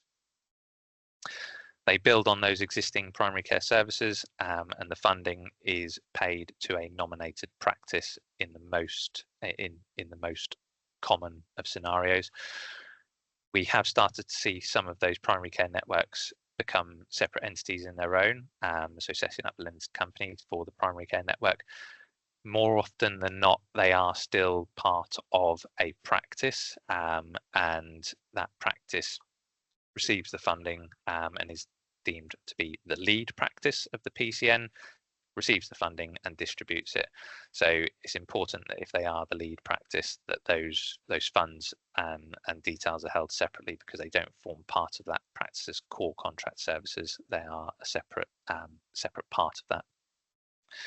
The other thing as well is, because the workforce that goes through the PCN, so you've got things like ARS, which can basically fund people working through the PCN. There's a consideration that needs to be taken to reduce risks and reduce the risk of sharing of staff, which can be a vatable supply. So it's recommended that those are effectively ring fenced to protect on that. So this is the core network funding that most practices would have, or PCNs would have received. The 25-26 rates haven't been confirmed yet, so these values are for 24-25. The changes which have been announced are that the capacity and access improvement payment is going to be split in two. So the £3 or £3.24.8%. Pound, whatever it is, £3.24, sorry, is going to be split in two for 25-26. These values here are obviously nationalised, so the 58.4 million will continue to focus on access, and the remaining 29.2 million will require the PCNs to use population health risk stratification tools to identify patients who would most benefit from the continuity of care. So you'll see that will be spread and split between two different funding streams for 25-26. We don't know the exact individual rates for those yet, but they will be confirmed in due course. So ARS, additional roles and responsibilities. So there are two ARS parts at the moment. They are being combined. They're going to create a single pot for reimbursement of patient-facing staff costs, and there isn't going to be a restriction on the numbers or type of staff who can be covered. GPs were added to the ARS scheme. There are strict criteria for GPs to be employed by a PCN. We've listed those there. So the GPs have to be within 2 years of their completion of training, and they cannot have been employed in any capacity as a locum or substantively employed as a GP in a practice previously. If they have been, then they don't qualify for the ARS funding. The maximum reimbursement is increasing as well to £82,418, which is an increase of just under £10,000 for 25-26. On costs are available to be claimed on top of this. So the 82,418 is the gross salary. You've obviously got your employer's national insurance and pension contributions on top of that. And again, if you are a practice in London or a PCN in London, then there will be a London weighting available on top of that. So ARS, there is a mechanism, or the mechanism which was available to allow commissioners to redistribute unclaimed funding between PCNs has now been removed, so that won't be available, and practice nurses are going to be added to the scheme. So previously practice nurses weren't available. They will now be available, but they would have to be new to the PCN or the member practices. They couldn't have been employed by either the PCN or the member practice within the previous 12 months. If they are, they wouldn't be available to attract that funding. And as with everything, the future of ARS will be reviewed again during 25-26. Quality and outcomes framework. So this is based on various achievement points. So there's various different targets that practices have to hit for different aspects of patient care, and that is based on a points basis. So if you achieve the maximum points, you would achieve the maximum value of funding. Generally, most practices don't achieve the maximum amount of points, because some of them are very difficult to achieve, and usually you don't go points chasing as you get towards the end, because they just end up being unvaluable. You spend more time and effort trying to claim the final few, get the final few points than it's actually worth. And there is a reduction in the number of points for 2025-26 as a result. So the maximum number of points is going to be 564, and the value of a QOF points is adjusted for disease prevalence and list size. So what happens there is they will increase in line with each other. So if the 24-25 value increased by 10%, for example, so too with the average list size. So it's not that they ever increase disproportionately. And if you are a dispensing practice, so you dispense drugs to your client or patients, rather than it being you go to send them to a pharmacy, you get £2.58 per dispensing patient, again based on patient numbers, and that's only available for dispensing practices, so you don't get that if you are a non-dispensing practice. Premises reimbursement. So you've got 3 different types of premises reimbursement, and it depends on what you are doing with the practice, with practice premises. If you own the practice premises, then you've got 2 available options. Cost rent. So cost rent, you can't apply for that any further. So this is a historical thing, but it's based effectively on the borrowing of the practice and the mortgage repayments. The general one which you will see is notional rent. So if you were under a cost rent basis and there are changes, you are the one which is responsible for informing NHS England of any changes to that. And like I say, they would then move you over to notional rent generally. Notional rent is a rent review, and it's every 3 years. It's based on the market value rent of the building being used as a medical centre. If you don't own the premises, the partners don't own the premises, then it will be under an actual basis. So you will have a lease in place, and that lease will tell you exactly how much you have to pay for rent and service charges, and that will generally be what you are reimbursed. It is possible that you have more reimbursement than what the actual lease cost is, so what the actual rent payments are, and that can be used to pay for things like upkeep of the building, which may then be written into your lease contract. So it depends on what your contract is for the actual lease as to how much you would receive under the actual reimbursement cost. If you have a lease, then obviously you've got to incur stamp duty, land tax to grant or renew the lease, and that isn't usually reimbursable, it's just a sunk cost for the practice. Under premises reimbursement, you've also got business and water rates. So business and water rates can be fully claimed, and they have to be submitted. If they aren't submitted, the money doesn't come through. So that's a case of making sure that anything that has been paid is being reclaimed. Generally, accountants should be looking at that for you to make sure that when you come to the end of the year, that anything that's outstanding is identified and can then be claimed accordingly. Equally, if you were to receive a refund of either business rates or water rates, you would need to let NHS England know. They would expect that money to be paid back to them, and if it isn't paid back to them, then they would withhold payment of future rates to effectively claw back the amount that's due back to them. So dispensing and personally administered, non-dispensing practices receive a reimbursement for the administered drugs and the dispensing fee. Dispensing practices receive that plus a reimbursement for dispensing over-the-counter drugs. The monthly claims are submitted, and generally you would expect to see a much larger claim over the flu season, obviously buying more vaccines for that specific purpose, and then administering those as well. You need to ensure that you know what you can claim for and compare that to the cost of drugs.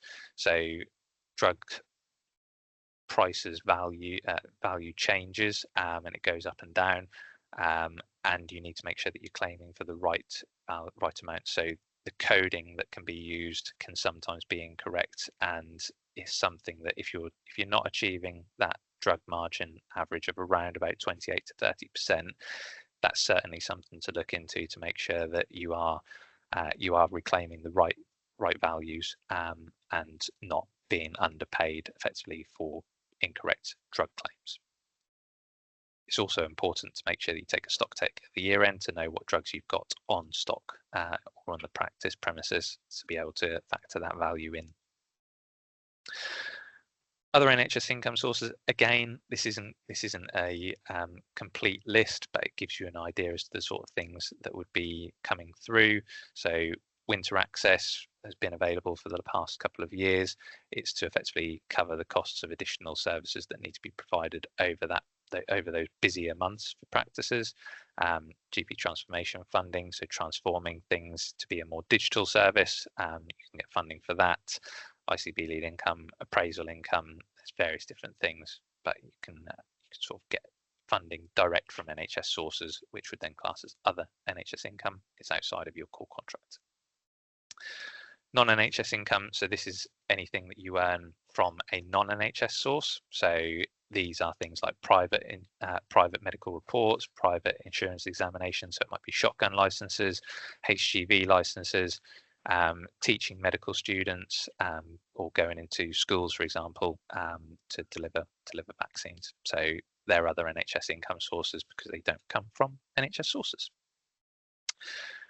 Reimbursements, so these are just that reimbursements of costs. So CQC fees are fully reimbursed. So you need to, again, in the same way that you would with premises reimbursements for your rates, make sure that you submit the claim to NHS England and they will then pay that for you. You can reclaim some costs for things such as staff training. And as I said before, if you've got PCN members employed on your practice that you share within the PCN, you can claim PCN staff reimbursements from the PCN. One important thing to mention is VAT. It's not something that you usually see within the medical sector because of the fact that if you are providing a service to restore or maintain patient health, that service is exempt from VAT. If you are dispensing drugs, for example, that is not for the personal administration within the practice. It's a dispensed item, and therefore that is VATable. So as it says there, services to maintain or restore a patient's health are exempt from VAT. So most non-dispensing practices aren't VAT registered and don't need to account for it, but then they obviously can't claim back the VAT that they incur. Whereas dispensing practices, they would be VAT registered, as the dispensing of items is a VATable transaction. But on the flip side, they are then able to reclaim VAT that they incur on drug costs and some of the VAT that they incur on overhead costs. So if you are in a dispensing practice, then it's something that you need to be aware of because you could end up being over or under reimbursed, and it's something to just make sure that you are getting correct. Okay, so as I said, there's my contact details. I believe that these notes, these slides will be sent around to everyone afterwards or have already been sent around to everyone. So please feel free to get in touch if there are any questions. More than happy to have any conversations with individuals about their specific circumstances. But yeah, hopefully that has been useful. And then there's a bit Thank you so much. Yeah, thank you, George, for your presentation. I'm just scanning the chat to see if there are any questions. So it'd be great if you can just stay and have a look at the questions in the chat. We do have one hand up though, from Katie Tennyson. So if we've got a moment to answer Katie's question, kindly. Go for it. Yeah, sorry, easier to talk than type. So thank you, George, for the presentation. I know on the agenda it's actually entitled primary care. Now we all know that general practice is just one pillar of primary care and there are another three. Is there any plans for how pharmacy, optometry and dentistry are funded to be shared and discussed with the group as part of an additional session, or is that going to be covered elsewhere at all? I think it's important to highlight the massive differences with what is available funding wise to general practice, which aren't available to the other delegated commissioning responsibilities. Yeah, obviously it's not included within my presentation. I'm happy to go through that at a later point if that would be useful to everyone. but yeah, it is a different source of funding. It's completely different. So appreciate that I've focused heavily on general practice there, but it will be different for pharmacies, as you say, and for the other two pillars. So, you know, we can go through that at a later point if that would be useful to everyone. More than happy to come back and go through that at a later point. Appreciate that I'm probably overrunning on time, so I'm conscious that I don't want to take away from someone else's presentation either.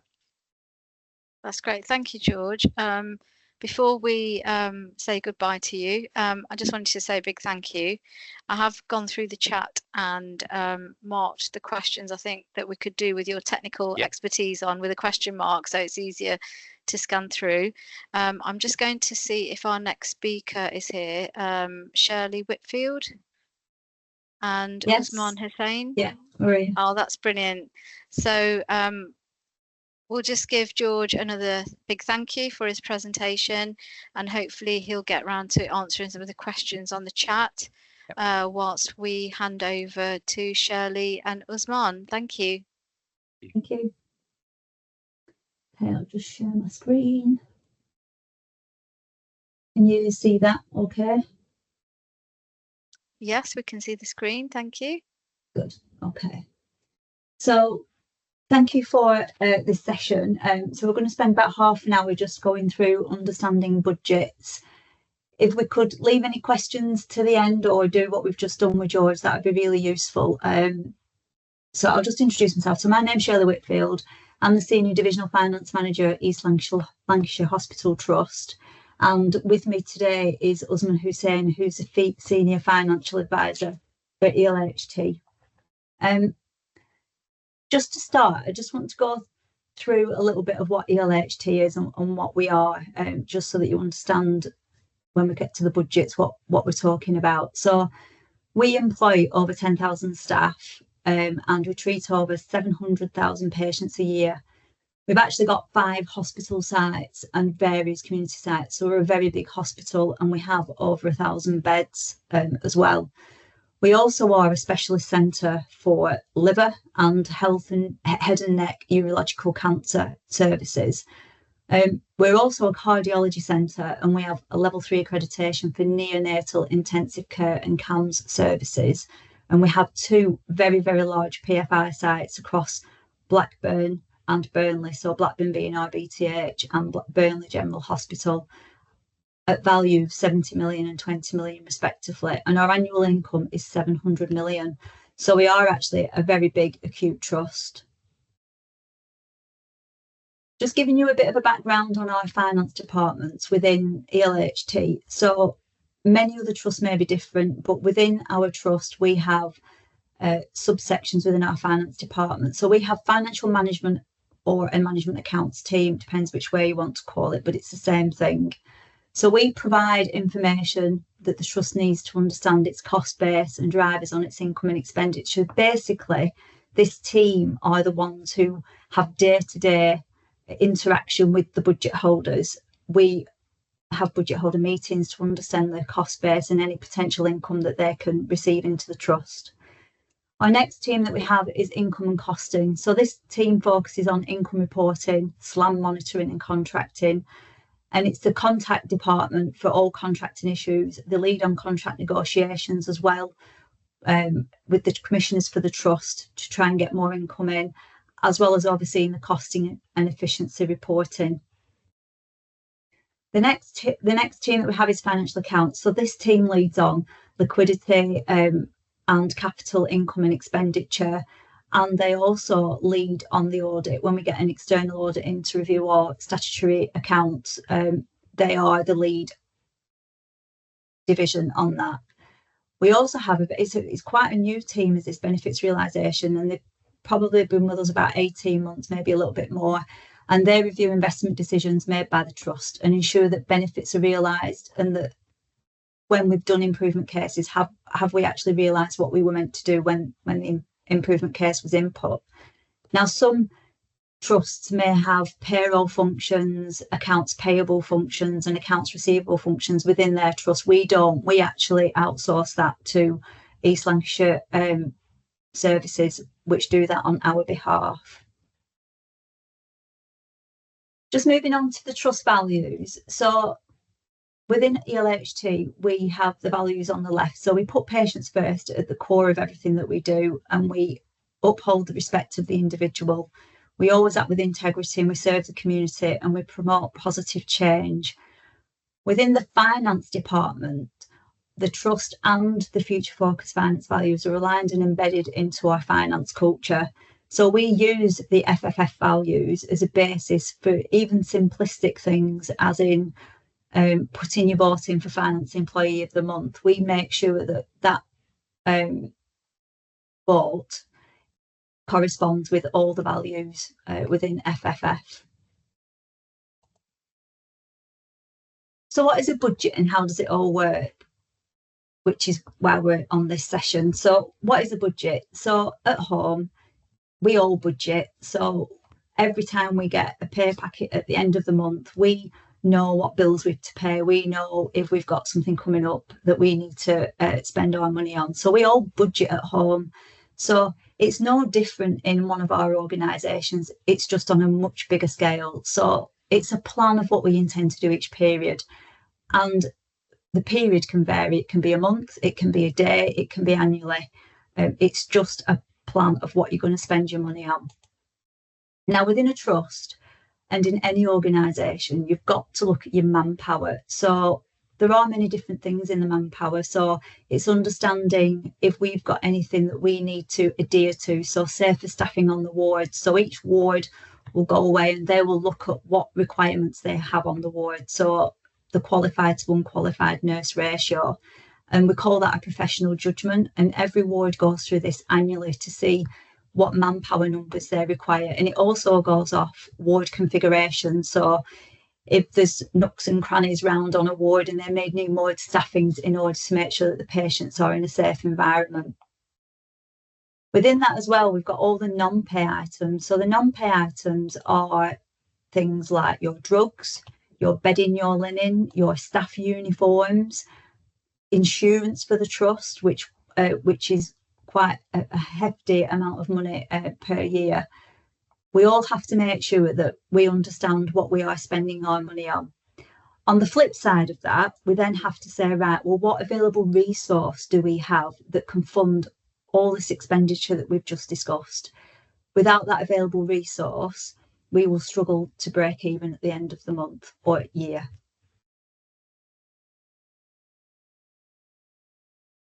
So why do we even bother setting a budget? So like I said before, NHS is no different than a private sector company. We need to make sure that we are spending the taxpayers' money as efficiently and as effectively as possible. So planning is absolutely a critical part of the organisational planning. We need to make sure that we can identify expenditure against expected income for the forthcoming year to make sure that we break even. We also need to make sure and control this expenditure. So within our trust, we have budget holders who have accountability and responsibility for pots of money that they have to spend on their services. So we need to make sure that we are getting value for that money. So we need to ensure that they are controlling the spend and also authorising their spend where they can do so. We have a delegation of authority, which basically means different levels of what the budget holder can or cannot approve. Without that level of authorisation, spend could go out of control. So we need to adhere to those.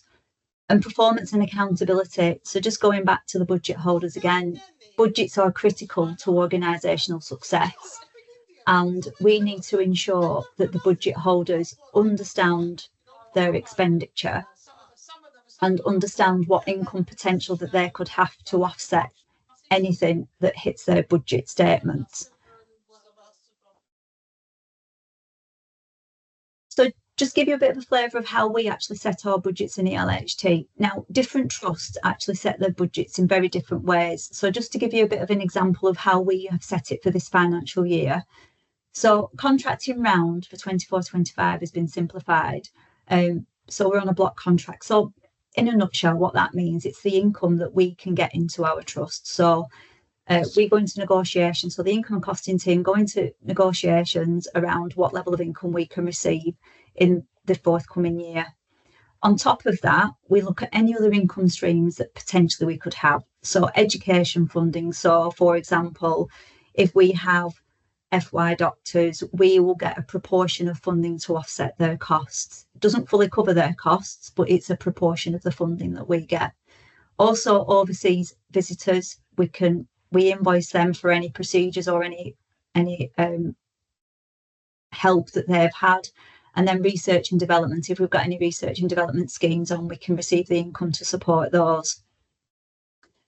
Pay. So all established staff. What established staff means is somebody in post at that point in time who's got available funding. So we review everybody who's funded at a point of time and we recost them. So what I mean by that is we look at if they're going to be an increment on the spines in the following year, if they've decided to take up the pension contributions, if we've got any national insurance changes or any other political changes that may impact the pay bill, and we assume a pay award. So this year initially we assumed a 2.1 pay award that comes from the centre in planning guidance.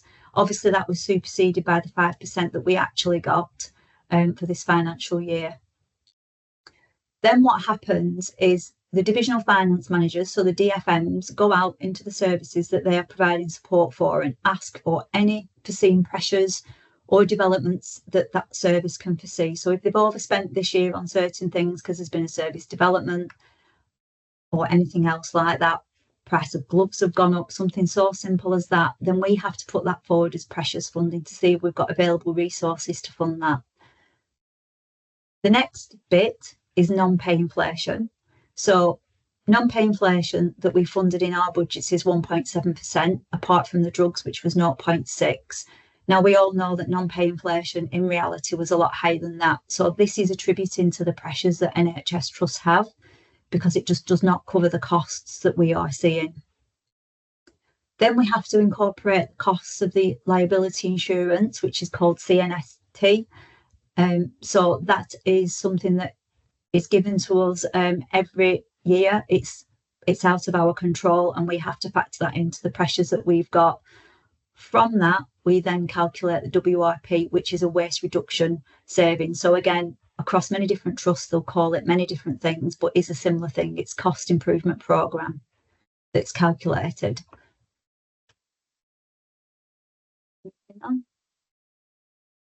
So can a budget be changed in year? Ordinarily, no, it can't. NHSE will monitor us on the plan that we submit. So we've submitted our plan now for 25-26, and in reality, that will not move.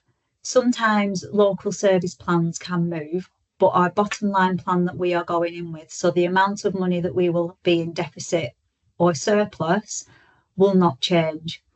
There are, on very odd occasions, if there's a significant system development, that we could change the budget mid-year, but that would need sign off from NHSE. So it's not within our remit really. We would have to ask for agreement on that.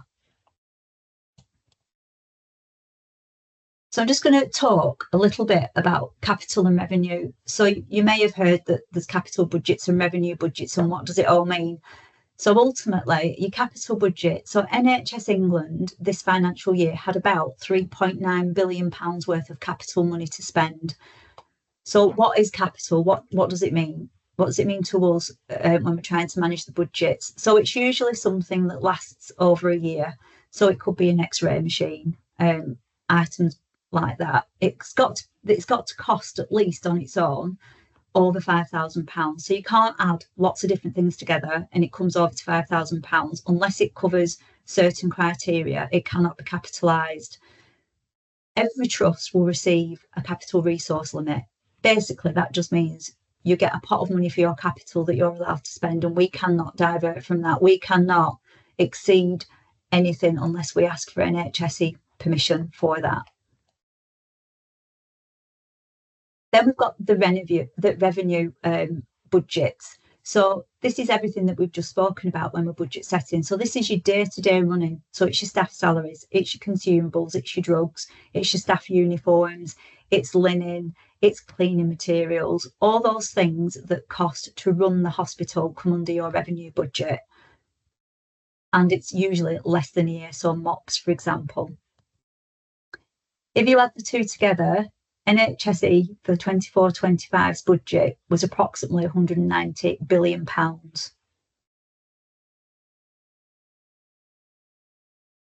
So now that we know about budgets, how do we actually manage them? So I'm going to hand over to my colleague Usman, who will take over now and continue.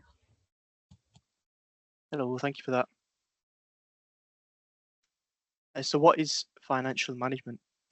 So financial management plays a crucial role in ensuring the sustainable delivery of services and balances the needs of patients and healthcare staff. So financial management refers to the processes and practices involved in planning, controlling and monitoring the financial resources required to deliver healthcare services. And the key objectives of financial management are listed below, which I'll just talk a bit more about. So the first one we have is planning and monitoring budgets. So financial management sets the annual budgets for the various divisions and monitors the actual spend versus the budget. So this is important to ensure that the divisions are not overspending. And it's important now, especially with the current situation across the trust. So regular budget meetings are set up between the divisional finance teams and service managers. So this is to ensure that budgets are planned and monitored effectively. And these meetings also allow service users to raise any concerns and talk about any issues that could arise. So the next one we have is supporting accurate and effective financial reporting. So I think this is self-explanatory. It is important to provide reliable financial data for decision making, and it is key for financial management to produce accurate information on a timely basis and to provide this data, as mentioned, to the service users so it can aid with decision making. Supporting the delivery of the forecast outturn. So ensuring financial forecasts align with actual outcomes to track performance and manage any risks. And something that is important now, which we have, is supporting the achievement of the NHS cost improvement programme. So contributing to cost saving initiatives while maintaining service quality and efficiency. So these are discussed regularly between financial management and the budget holders. And the last point that we have is robust and effective costings and service developments. So this is we need to ensure that accurate cost calculations for services are calculated, and this helps with making informed decisions on service improvements and developments. Next slide, please. Thank you. So the responsibility of budget holders. So budget holders are responsible for managing their allocated budgets by ensuring that the spending aligns with the financial plans. So in other words, the spending is in line with the current budget set out by the finance team. So it is important that the budget holders engage with the finance team. This is so collaborating regularly to ensure alignment and clarity in financial goals. Budget holders should meet regularly with the divisional finance team to discuss any changes that are due to happen, or if we also have any information that we could then provide to the budget holders. Budget holders should ensure accurate budgets are set. So they should ensure that they should establish realistic and precise budgets to guide financial planning. So this is important, as any budget affecting information should be passed on to the finance team at the earliest opportunity. And this is why it's also important to meet regularly and to discuss any potential changes. Manage budgets in line with SFIs, so ensure compliance with, so SFI stands for Standing Financial Instructions, and it is important to ensure compliance with the SFIs, and this is to maintain financial integrity. And as we know, compliance is essential and important, especially within the healthcare sector. As mentioned before, the NHS cost improvement programme is important, and the budget holders should support and actively contribute to cost saving initiatives. So it's very important now to look at ways to reduce costs to help with the financial position of the trust. And the final point is just budget holders should reach out and to ask for any support. So seek guidance when needed to ensure proper financial management and to avoid any issues. And it can also aid with training so that budget holders are familiar with their own divisions and with any changes that may arise. Next slide, please. So as mentioned before, the NHS cost improvement programme, this is important now across the trust. And the NHS cost improvement programme focuses on enhancing service delivery by improving patient outcomes while managing costs effectively. So it aims to achieve cost savings without compromising the quality of care provided to service users. So we have two ways of improving two ways to increase value for service users. And the first one is to improve outcomes without compromising cost.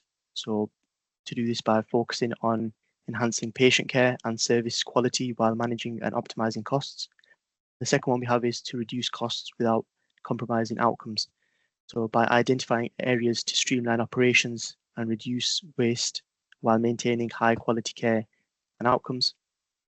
And another thing to note is we need to look at ways that we can focus on efficiency and quality. So the NHS cost improvement programme aims to deliver better outcomes for patients while ensuring that costs are controlled. And it's also about finding ways to enhance the quality of care without overspending. So we do have an efficiency plan in place, and it's a very tough target for 24-25, given the achievement in 23-24. And hence why it's important to share any cost-saving efficiency ideas with the finance team, so these can be costed up and discussed in more detail. Thank you. Thank you, Osman. So just going on to what does the future hold for the NHS? So you can see in the news that it says the NHS is broken, and it's understanding that the impact of what we've been going through over the last 5 years. So financial scrutiny has increased so much over the recent years, and it's due to like the increasing costs of the NHS coming out of the pandemic, the recovery that we're in now, and the activity levels were significantly affected during the pandemic. So waiting lists increased, as you would expect. And just the cost of cloths, for example, used to be 10 pence per cloth, and they're now £10 per cloth for the packet. It's just significantly increased, which is then increasing our cost base within the trust. Workforce shortages. People are leaving the profession for nursing because it's tough. Inflation, we're at the 40-year high for inflation, for non-pay inflation, and the cost of living crisis. We've got a shortage of beds because people are sicker, people are living longer.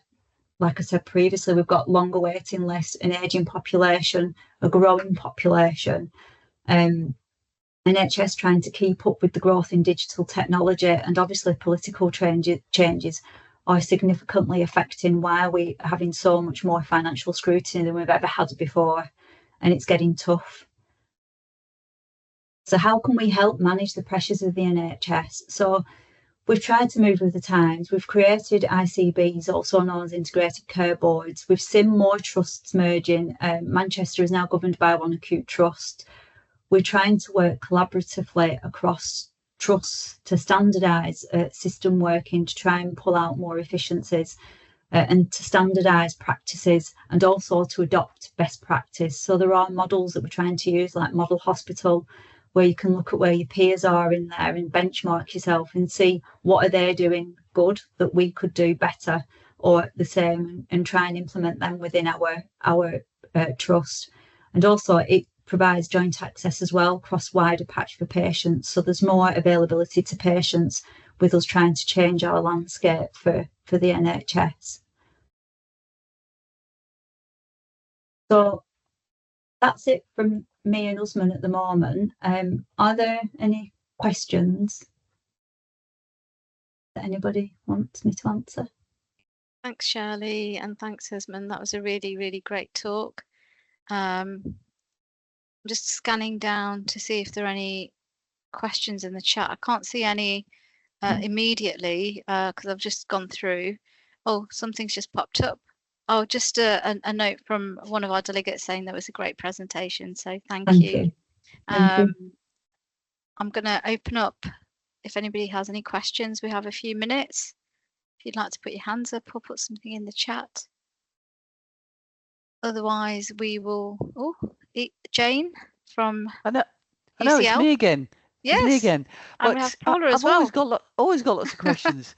But here, one of the things that we're encountering is that there are perverse incentives. You haven't alluded to those, but you could make a saving by having fewer follow-up appointments, for example, but the hospital is loath to implement that process change because then they don't get paid for the follow-up appointment.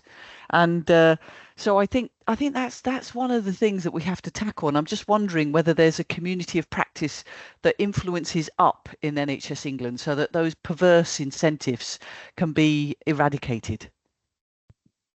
I think things do need to be looked at like that, don't they? And it's kind of looking at your income versus your costs and how much you're going to save compared to your income.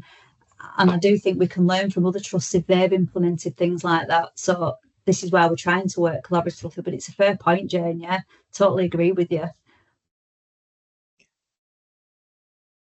That's brilliant. Thank you for answering that, Shirley. We've just had Suzanne Olney from Gateshead. Hello. Yeah, I'm a yeah, sorry, just a comment to what Jane said, because I work in neurodisability, so cerebral palsy and other conditions. So I will never ever be able to discharge a patient.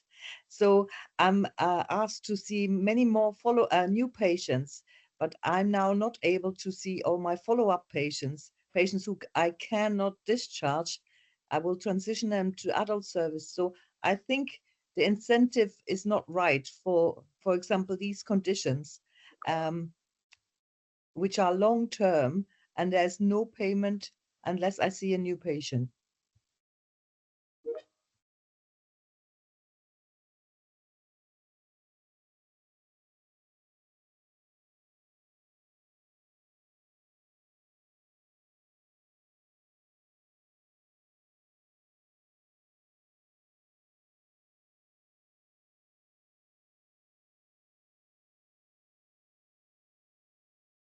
I'm just looking at your comment, Paula, in the chat about not using non-finance language. I hope that did come across in the presentation. No, Honest, no, I didn't mean that. I just meant just be aware of it. I'm sorry, I don't mean to sound facetious, but no. I just wanted to make the point. Really, it's like totally understand. And when we do internal presentations, we actually do finance training for non-finance managers.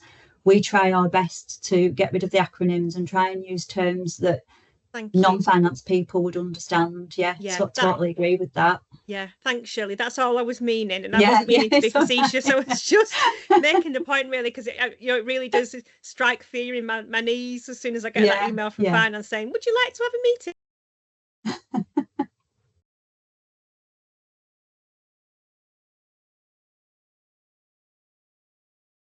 That's brilliant. Thank you again, Shirley and Usman. That's been absolutely brilliant, and yeah, really share your points about demystifying finance jargon as per the course title today, and making it easy for our non-finance colleagues to understand, and also being able to step in their shoes as well in their day-to-day lives, and how their sort of clinical decisions affect the money. So that's great. Thank you so much, and lovely to see you both again. Thank you. You're welcome. Thank you ever so much. Thank you. Bye. Thanks. Thank you. Right, I think we are now back to AK to present the last session on business cases.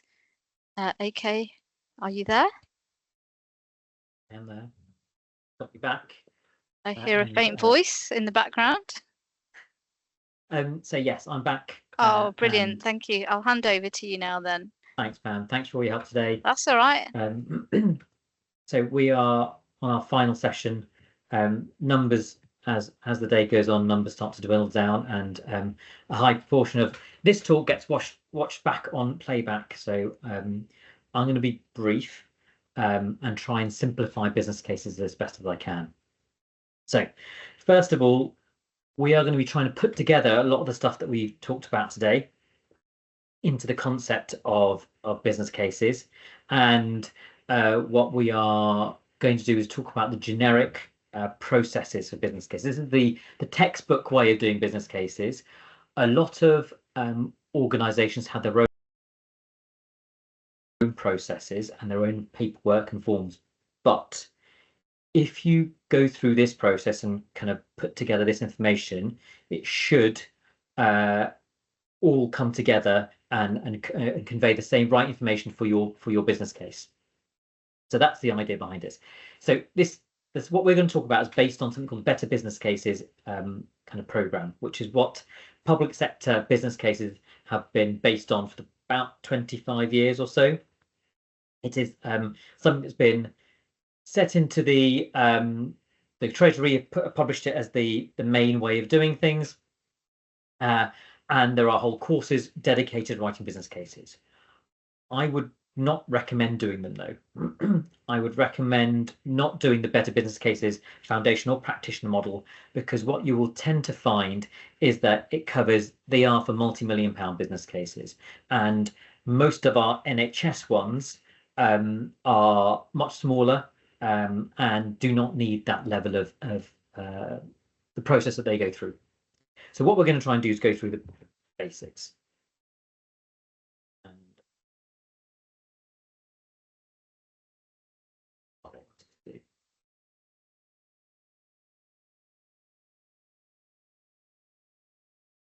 Yeah, my window.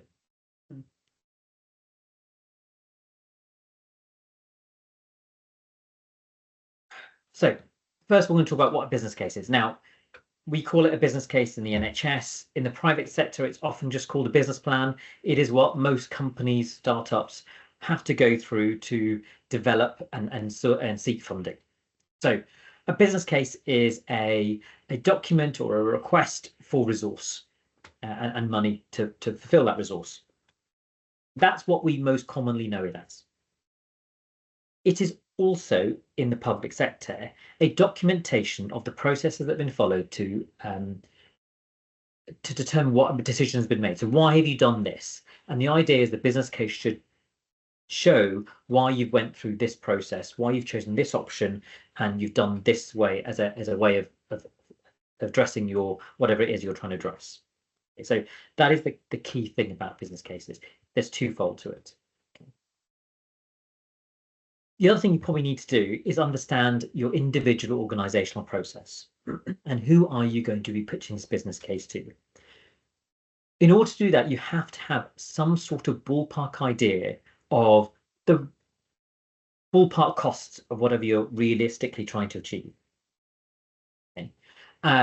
And because is it going to be something that's going to be done within your department? Is it going to be something that's going to be done within your organization? Because the processes for kind of internal or organizational business cases are different to the ones where you have to then seek commissioner approval or seek funding from other sources.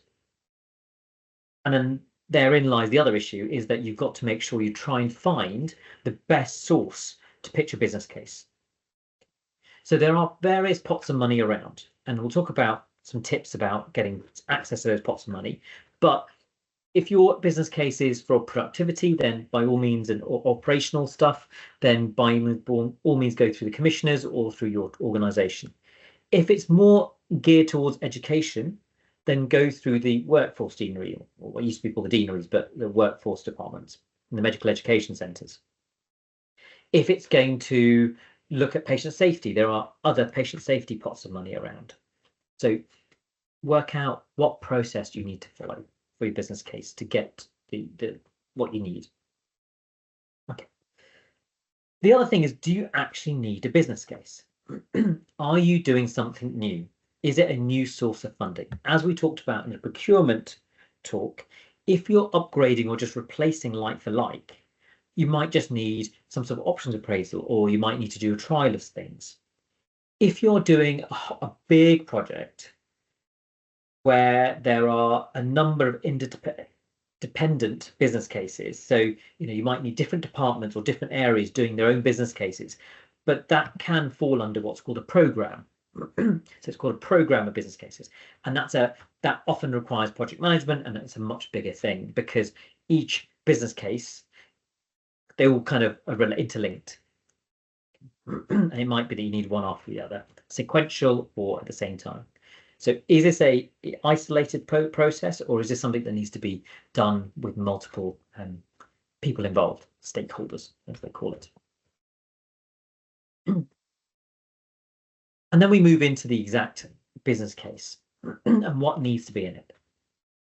And you need all of it. You need all the, you know, the who, what, where, when, how, why. All of those things need to be addressed.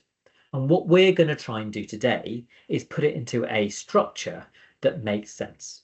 The structure that makes sense is something called the 5-case model. Okay. And it's where you have the strategic case. There are 5 cases. There are 5 components to it: strategic, economic, commercial, financial, and management.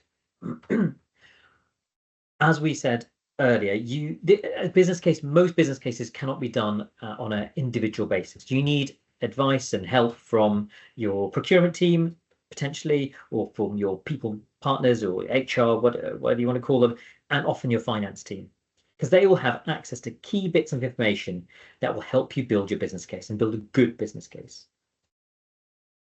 Now, there are some initiatives, let's call them, where the trust is almost going to give you the money, or it's a kind of something that has to happen, and it's already been decided that this is what's going to happen, and you just need to write a business case to almost tick the box, fulfill the paperwork. And a lot of business cases get done that way, where somebody's already, you know, exec level or high up in the organization has already approved the business case. It needs to be done. The business case then is the purpose of the business case is slightly different. It is then just a tick box to show the process that has been followed. Those don't need to be of high quality.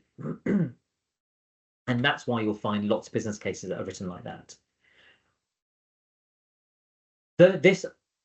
This model and this process is for business cases to show business cases that may not be high on the agenda and make them high on the agenda.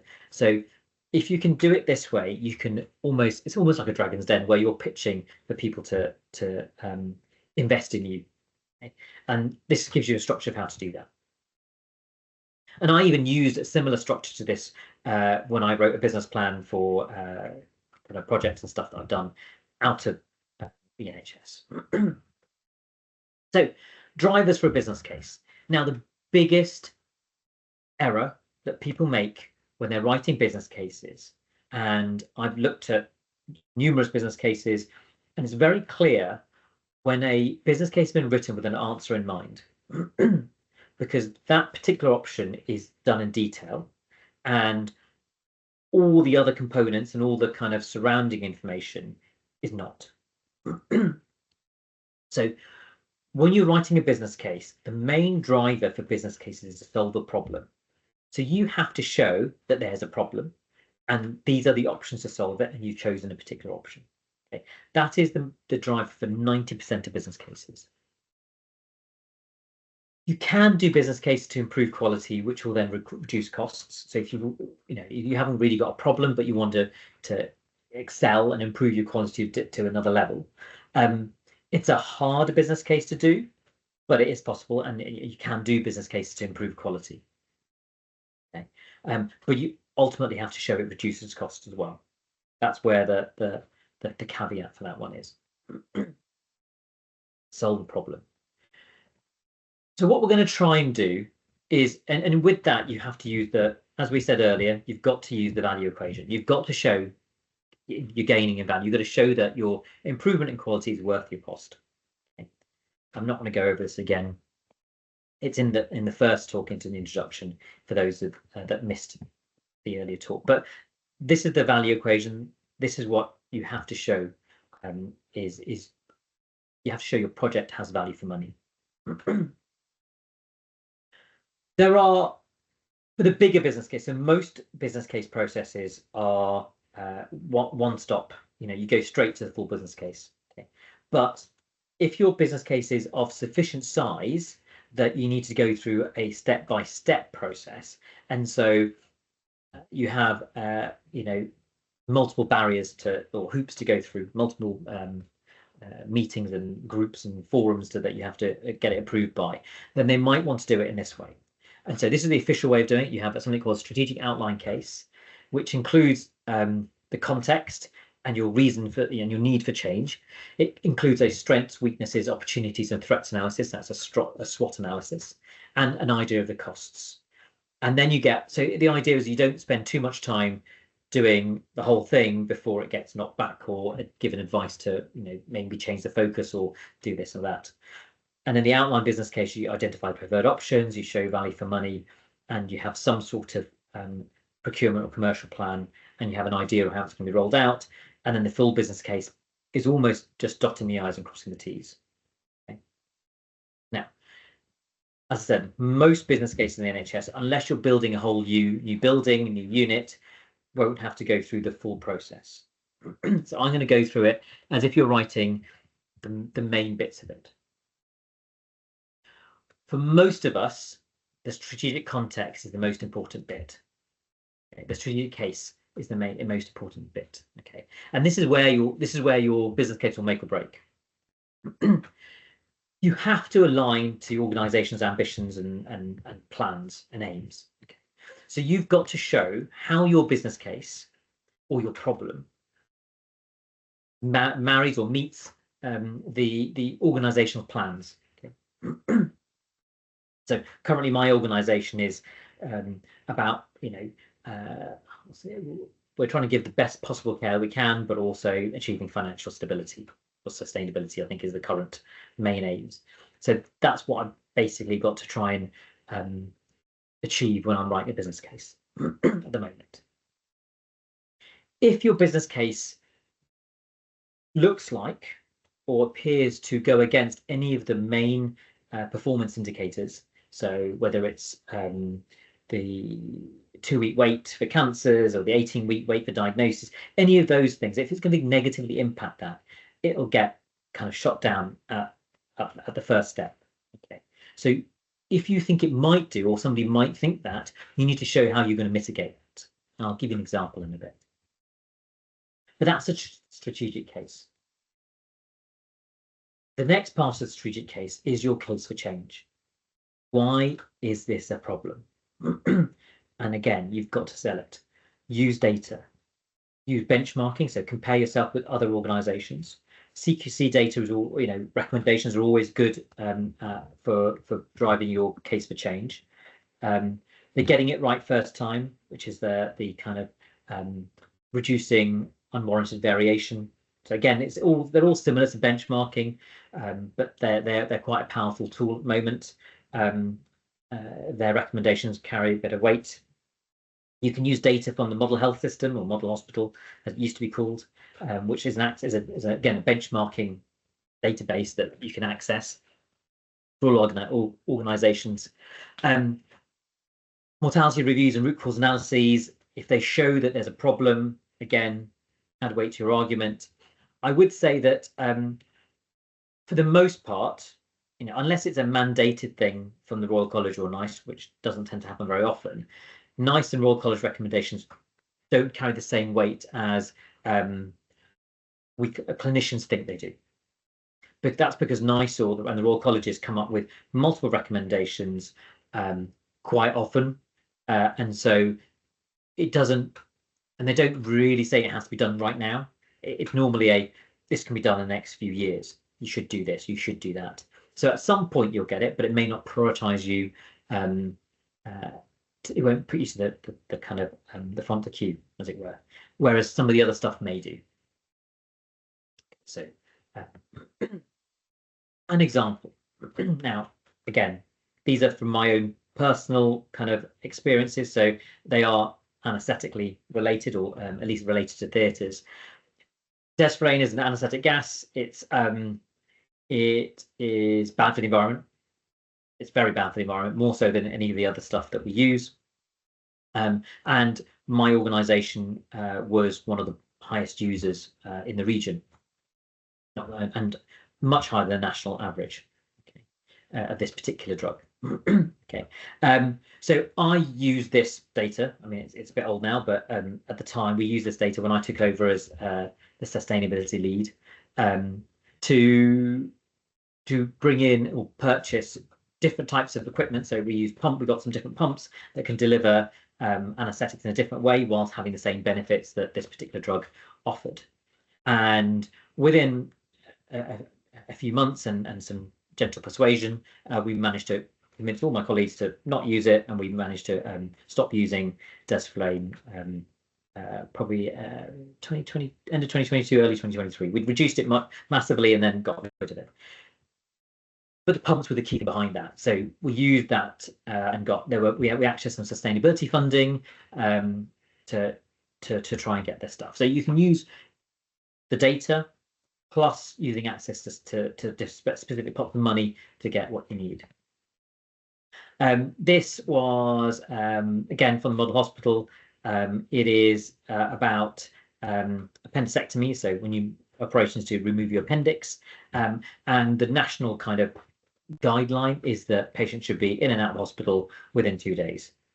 Okay, and the black line was where we were. This is again a few years ago, and when you look at the next step of, you look clicks data, so you look at patient level costing data, and you can see that the reason why our length of stay rate is so poor is not because our surgeons are particularly bad or we have particularly complex patients. It's that our patients don't get to theatre until day 2. So they're in hospital for 2 days before they even get operated on, let alone going home within 2 days. So we can use this data to increase our emergency theatre capacity. And again, you can say, look, this is really bad. What do we need to do? We can look at different options and we can come up with a plan. Okay, so that's your case for change. The next bits of the strategy case are all related to what you're going to do. So your existing arrangements, what's your current system? What's your current arrangements? What do you currently have? How many theatres do you have? How many? What are you kind of doing? What do you think your current needs are? So how much work have you got? How much do you think it's going to increase by? And I'll show you how to look at demand capacity in a second. What is the scope of your? What realistically is the scope of this business case? Am I looking to increase staffing, or am I wanting to buy? Am I looking to build a whole new theatre complex? What is realistically what this business case is going to be? What's your potential scope? It might be a combination of both. It might be you're going to consider all options. So what is the scope of this project? You have your benefits, okay? You have your risks, which are, benefits are good things, risks are potentially bad things. There's a word that they use called disbenefits, which I don't like the word, but it is there in the Better Business Cases model and the Green Book. Disbenefits are things that are bad that will happen as a result. So an example of a disbenefit. So a radiology. So we used to do business case pitches, like a Dragon's Den pitch, and people would pitch their ideas and we'd go through them and help them develop their business cases. And a radiologist came and presented an idea where they were going to improve breast screening programs, where they would inject something which had a higher accuracy rate than the current breast screening process. And it sounded like a great idea. The problem was, because the time that it would take would be longer per patient, you would see less patients in that screening process. And that would then potentially be a negative impact. So unless you mitigated for it, so they hadn't mitigated for it, unless you mitigate it by saying we're going to run more sessions so we see the same number of patients and factor that into your costs, you then have a disbenefit. And a disbenefit that negatively impacts cancer diagnosis is not going to be that useful. So you've got to mitigate in any disbenefits. What are your constraints and dependencies? So dependencies are, as I said, if you've got several business cases that are dependent on each other, then that's a dependency. The most common constraint is estate, so physical space. you can, I can say I want an extra 3 theatres, but well, three emergencies, but I haven't got the 3 emergencies. You expanding clinics, you have to have space to do the clinics. Often the biggest constraint is space in the NHS. And what are you going to spend the money on? Is it on staffing? Is it on equipment? What you're really aiming to spend the money on? Okay, so that's what you're kind of talking about in the strategic case. Not running too late. Demand and capacity modelling, again, is just looking at your current, you look at the last couple of years, look at how things have changed, and then you forecast how things might change in the future. And you've got to anticipate things like, is there anything major that's going to change? So, for example, I know that our rate of complex kind of obstetric work, so pregnancy and cesarean section work, is going to go up because now we've become the regional centre for abnormal placentas. So when I'm factoring in and doing my kind of cesarean section numbers and demand and capacity modelling, I need to factor in that what we're going to be doing more cases anyway, because section rates are going up, but also we're going to be doing more complex cases. That's going to take more time. So you've got to try and factor in when you're doing demand and capacity. Okay. So you first do your numbers, then you look at what that actually means. The grey bit, so this is actually taken from an existing business case that I found online. This is the grey bit, depends on the payment system. Sometimes you have under block contracts, you don't get that financial benefit. Under certain contracts, you might find that you get additional income because of the way it works. So the grey bit depends on what exactly the kind of funding system is. But you can then look at how many extra sessions you need, and then what that actually realistically means. So that's your demand and capacity modelling. So that's your basically your strategic case, your rationale for change and what you're going to do. Okay. The next bit is much more about your economic case. So this is more your options. Okay. What I would say when you're looking at options is when the people writing business cases tend to know their area in detail. They know exactly what is viable, what's not viable, and what is reasonable and not. The people often reading your business cases don't know the level of detail that you do. Okay. And so when you're doing your long list, think of all the weird and wonderful options that somebody, not weird and wonderful, but all the potential options, even the ones that you just dismiss out of hand, that somebody might think of if they didn't know your system. If somebody external was looking at it, what would they think of as a potential solution? And then write down why that's not, why it's being dismissed out of hand or is not really relevant. Okay. You have to have some assessment criteria. If you think about like a job description where you've got essential and desirable, okay, your essential or your critical success factors. That's basically how you put it. But you have your criteria. You can weight them. You can do various things about how you judge things. Okay. And then you do that and you get down to your short list. You really need at least 3 kind of options, and include a kind of a minimum do nothing or minimum option. So what, if things stay pretty much the same or you don't do much, what's going to happen, and what are the 2 other options you might think of. I'll show you how you can do a options appraisal based on if you can't think of things. And you get, qualitative assessment is what are the quality benefits. So for each option, the improvements in, outcomes, satisfaction, experience, and safety. And then you do a cost appraisal of what the ballpark figures are. You don't have to go into detail yet. It's just the ballpark figures. So that's how you then do your economic case.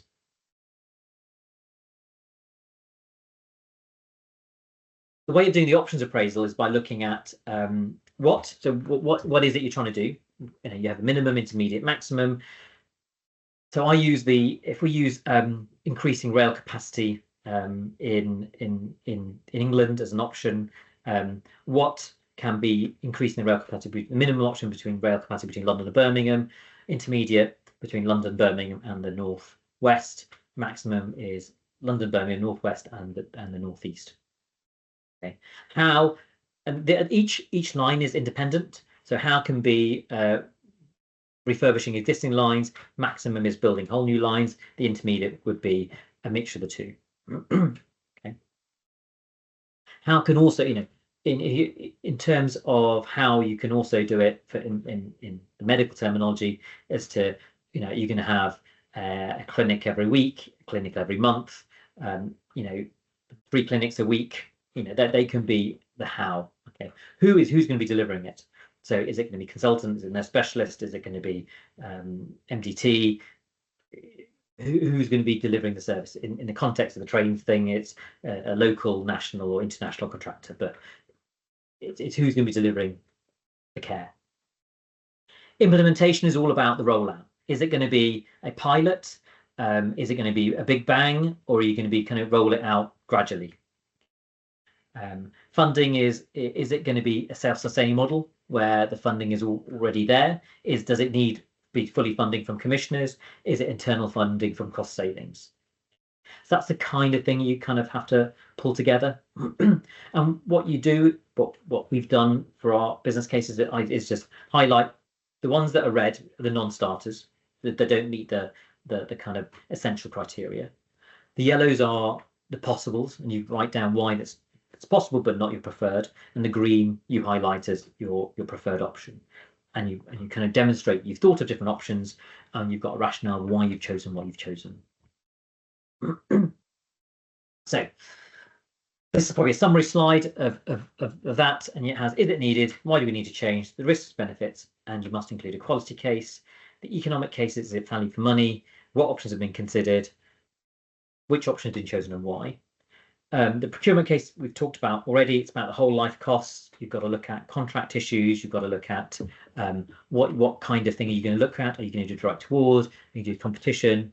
Things like that. Personnel, it's worth getting HR or people team involved, because it is very much about being able to judge it properly. So a consultant kind of delivery is based on a 42-week delivery. So if you want a clinic a week or an extra session per week, you've got to do a bit more than one working time equivalent. Okay, it's more than that to deliver 52 weeks, or you're only going to do 42 weeks, and that's fine. Okay. Contract issues are, again, either to do with equipment, but also can be interoperability. So if you've got a contract with a HP as your computer provider, but your kit comes with a Dell computer built into it, it can cause communication issues and issues with updating software and things like that. We've had that, where a bit of kit that looks at exercise testing has come and it's got a different manufacturer's kit into the drivers, and all the other bits and pieces don't work, and it took us 4 or 5 months to get it all working again. Okay, financial case is very much for the finance teams, but where's the money coming from? Where are the savings coming from? Over how long would you need to do this to generate the savings you're saying you're going to deliver? How is it going to be delivered is very much about, as I said, pilot, rollout, how that's going to work, and impact on service delivery. There's multiple factors to that. Impact on service can either be if you're going to start an MDT clinic, a one-stop clinic, for example, to look at a particular condition, which is currently being used in the general clinic, is that going to free up space in the general clinic to allow better service delivery? Is it going to have an impact in other areas other than just the area that you're trying to benefit? Is it going to have a negative effect on that? The other thing is there a contingency plan? So during the implementation phase, what is your contingency?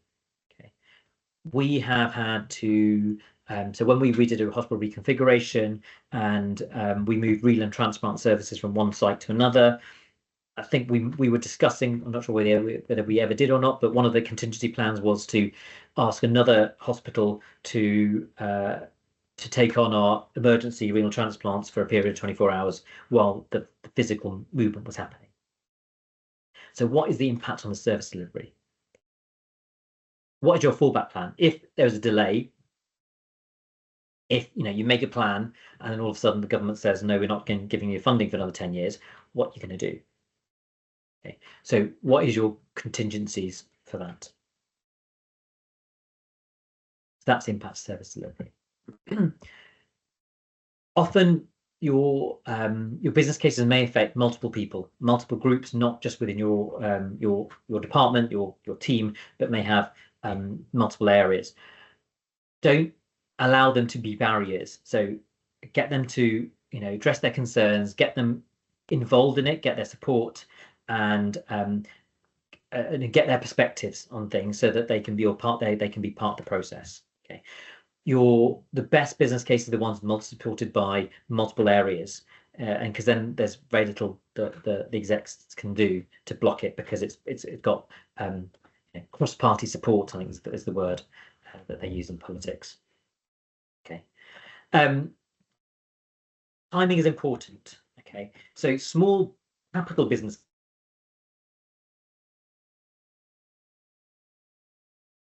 easier to get. You'll find that some of the capital projects may have underspent by a little bit, and it's small bits of money, not massive amounts, but small amounts. So we've managed to get like an ultrasound machine and a couple of other bits and pieces because there was a bit of money, and I was literally asked to put a shopping list of some things that we already have, so doesn't need a whole new tendering process, but we just need more of. Okay, so or replacements for. So we've managed to get a few things towards the end of the financial year. Ongoing funding, so recurrent funding, is best, particularly if it's new services or needs commissioning. Then the start of the financial year is quite a good time. But discussions about that can start the previous November. So if you want to start in April, you've got to start thinking about it from the previous November. Make sure you allow time for recruitment. There's no point saying, I want funding from April, knowing full well that realistically you're not going to get anybody into post by the time you do all the various hoops to get the recruitment process done, get for a consultant job, Royal College approval, it to be advertised, notice periods, particularly if it's a resident doctor that's somebody coming to the end of their training. That can be 6 months they can interview before they CCT. So you're looking at potentially 9 months before you've got somebody in post. Okay, so build that into your timescale, because there's no point asking, because they'll want that money spent by the as soon as possible, because it's been allocated. So you might want to get a locum post in so that money is being spent before the substantive post if you get it approved. Look at appropriate sources of funding, digital transformation funds, education funds. Used to be able to differentiate between system and specialized funding. It's becoming less of an issue now, combined with larger business cases. So if you've got a small business case and you've got a new A&E being built, you can get a bit more equipment put into that without too much hassle. Okay, providing that is likely to happen. So that is my whistle stop tour. These are some examples that you'll get into your pack when you get sent these slides. So ideal business case, problem being addressed is evident, all potential options have been considered, and a rationale is clear. All the affected people involved and be consulted as part of the process. You've got demonstrated value, you've got an implementation plan that's realistic and feasible, and you've got timelines are okay. So that's the ideal business plan, business case. There are links to various things. Some of these are a bit out of date, but I'll try and get you updated ones. The HM Green Book resources are what all of this is based on, and so that will be linked to you as well.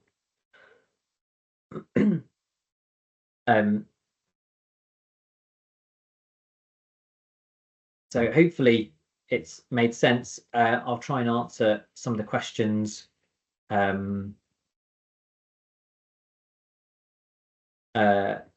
If NICE recommends a treatment, eventually they will have to provide it. It doesn't always happen straight away. It is often good value for money. It's approved, doesn't mean it has to be done straight away. Economic case is more about the value aspect, and you can make sure you've done appropriate options appraisal. The financial case is much more about money and the actual how you're going to get the money, how you get the savings, sources of funding. Only 5 minutes over. That's not bad for me.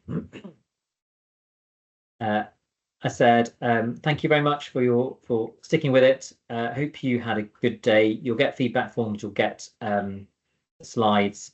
I normally hang on for another couple of minutes, but today I've got to race off.